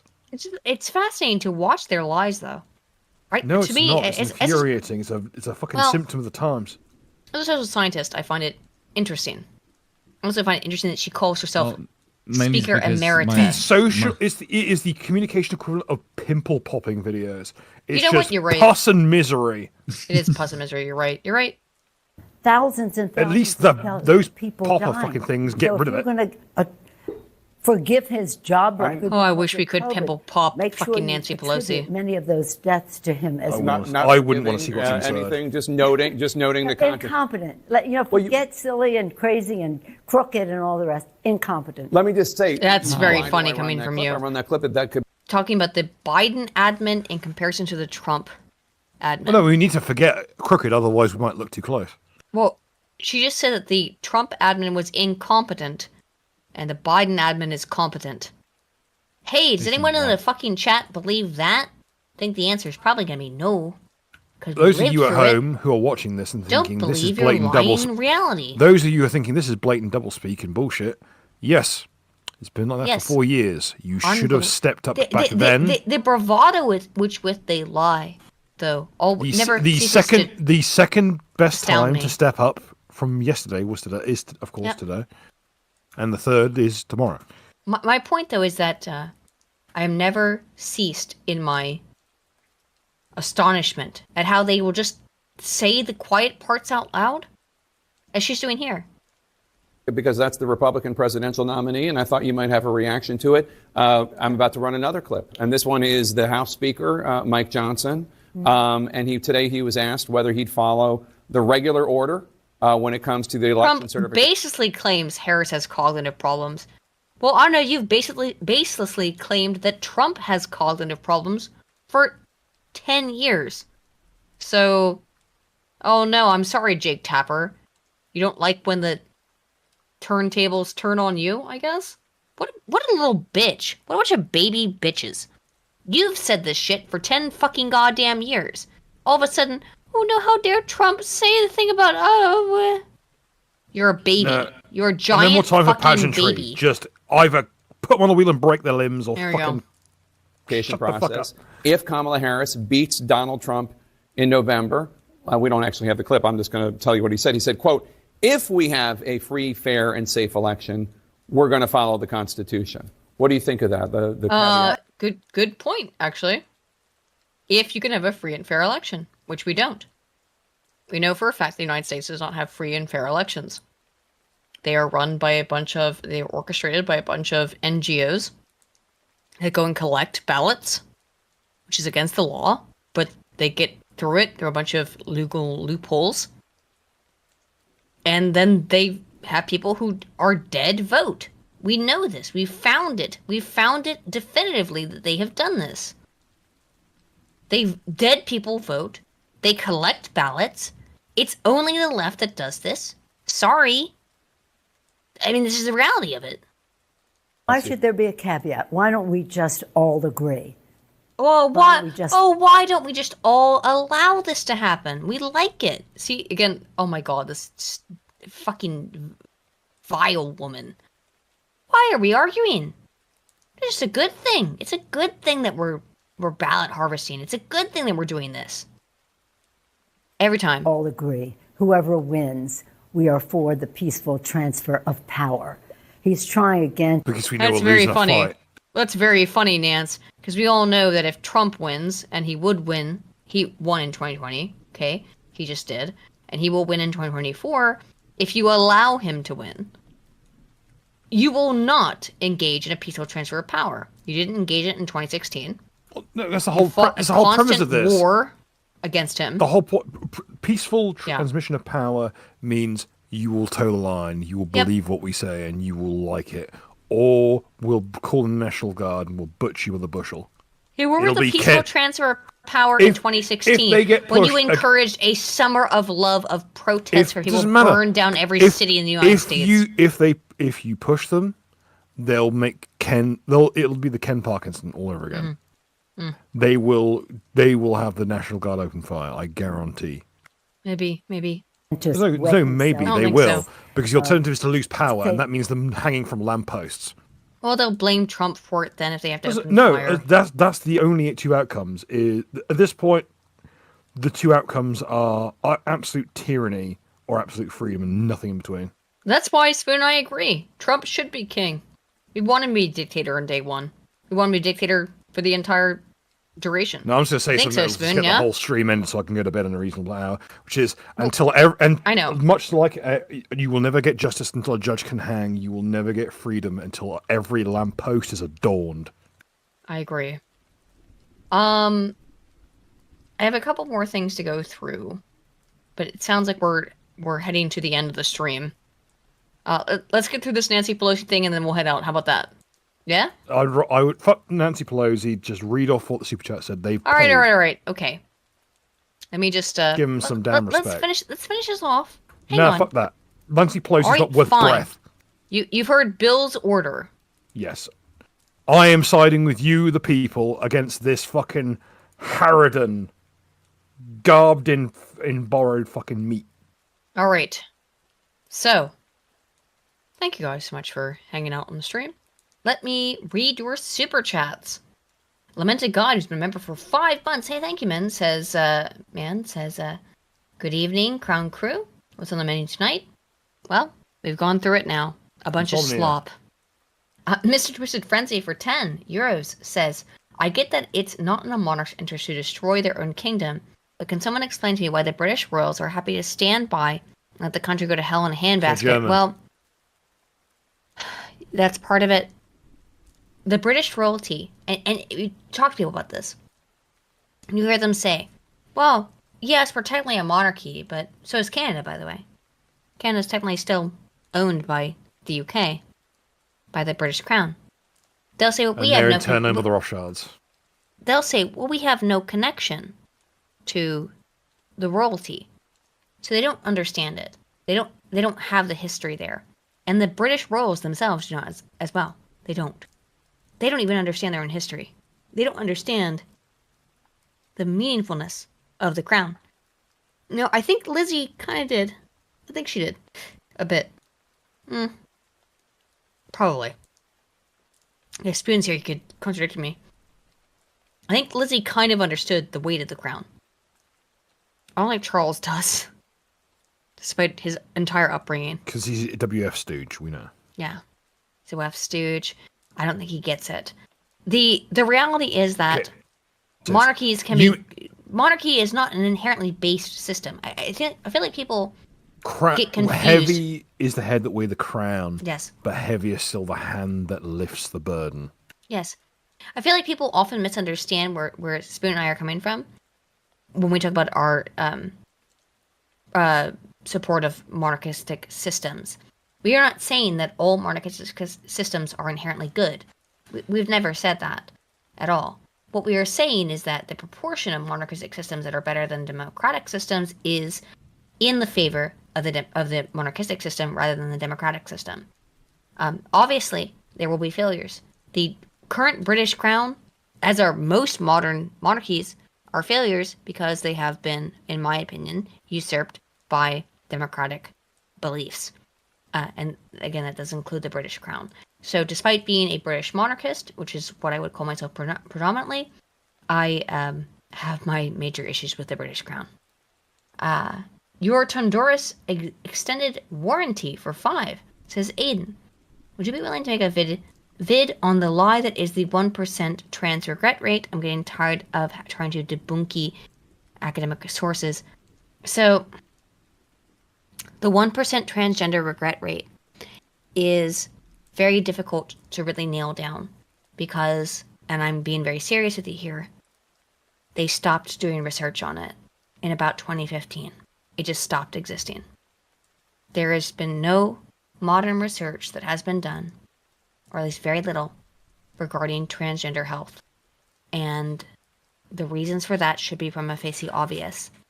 If you go against the transgender lobby, they will destroy you. They will ruin your academic career, and they will ruin your life. So the problem with the regret rate data are that you can't find those data anymore. I can find them from 2014. I can't find them more recently than that.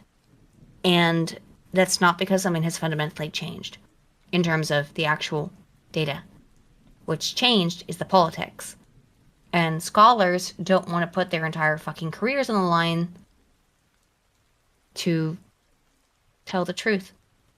And I know that sounds harrowing, and it is, but it's the reality. Scholars don't want to put their entire careers on the table to tell the truth. Because they know that if they tell the truth, they're done. It's really sad, but it's the truth. That's the reality of it. Has Up for 5 says, "What's up, my Blancas? Hey, what's up?" Minnesota Fats for 5 says, "It's pay week, boss. Have a cookie." Also, credit to Bill. But what are the odds I can get a Black Democrats only have 3/5 opinions on a t-shirt? I'll do it. Well, Bill will make the t-shirt. Minnesota Fats, I can't make that. Flannel McManuel, he's been a member for 17 months. Let's go. Says Aiden, the bird woman is greater than the bird shit man. Thank you. I am a bird woman, apparently. By the way, Bill, I don't appreciate this. Every time I post him on Twitter now, I get called a bird. Sounds like a you problem, to be honest. Sounds like a you instigation. Well, yeah. Why have you made everyone think I'm a bird? What have I done that is bird-like? Because I have fucking eyes. What have I done? What do I do that is bird-like, sir? You nest and you peck at seeds. What do I nest at? How do I nest? You've not left that bed in 3 days. I was working on a freaking script. I had to work on my script. You curl up in a little nest and you peck at birdseed and you cause trouble and you squawk. And I've heard you squawking at the pigeons in the neighborhood. Don't talk about that. Look, just because sometimes there's pigeons outside and I'm they not squawk bringing at up me, the I squawk time back you at meowed them. at my mother. Okay. Well, you just did, so that's irrelevant. I thought it was you, so I went meow down the stairs, and then it was turned out to be your mum, and I felt terrible about that. She was very confused. Yes, I was also confused. But look, just because I occasionally squawk back at the pigeons outside doesn't make me a bird. You talk to the chickens too. These are the chickens. They have things to say. I don't know why I keep being called a bird. I don't like this. This is fucking heresy. This is I'm being everyone thinks I beat my wife, so I guess we even out. Ah. Well, you do. In a fun way. No, I Wait, don't. What? I wish I did. It would give me something to do. It would give me more of a hobby. Right? Chit Chat Cat for 35 Czar says SLM, the Spoon, Little, and Mace. Birdman would make me consider going straight. Are you a gay? I didn't know that, Chit Chat Cat. Oh, Aiden, you should check the Bird People of Dragons song. Do you know about this? Bill? What Bird People of Dragons song? Why am I being bird shamed? Oh, is it FF14? No, I'm sorry, I'm not homosexual. Oh, okay. Oh, I have played FF14, but I'm not familiar with that. I played back in the day, and you still could play a fucking giant shark man wearing Zidane's costume from FF9. And for another 35 ZAR, Chit Chat Cat says, you can tell Gina isn't a typical woman because women are the world's greatest unpaid actors. Damn. True. Finally, Horwitz, Feinberg, and Horwitz. She's a true woman. She's chronically unemployed. Yeah. Says, why isn't it possible to vote a seat vacant? Good question. Good question. Just say a vote of no confidence. Well, that would be a true representative democracy. That's going to be my stance next year when I run again. It's going to be a vote for me is a vote for a rope. That's a good point, though, Horwitz. Why can we not vote in no confidence and say no one should have the seat? It's because democracy is a fucking sham. That's why. I think one option on every single ballot should be deaf to every participant. That'll make people think before they fucking apply. Put them in a fucking Squid Game. That's what I'd like to see. I want to see them fight. I think the preliminary stage of every vote should be decimation. Yeah, sounds based. Well, just friends, let people fight for the fucking right to rule like we used to. It is 1:30 in the morning here. Fuck me dead. I know. I have work tomorrow morning. I need to be up at 6. Well, Bill, just tell him you're sick. I'm not bunking off work. I'd have to phone in my fucking co-workers. I'm the only person who works Saturdays. Bunk off work. Anyway, hello. Thank you all so much for dropping by, enjoying the stream, interacting, having fun. We always have fun over here. We try to. Spoon, of course, is probably asleep, but thank you all for sticking around. Find out. N. Yeah, he's asleep. Otherwise, he would have responded to that. Yeah, also, I would like to point out that I am not a bird. Don't kid yourself. Okay, I'm a bird. All right, whatever. I'm a bird. Okay. All right, everybody. I'm a bird. Doesn't need Good to be a night. song and dance. Calm down. Good night, everyone. We'll see you all next week. Cheers and bye-bye.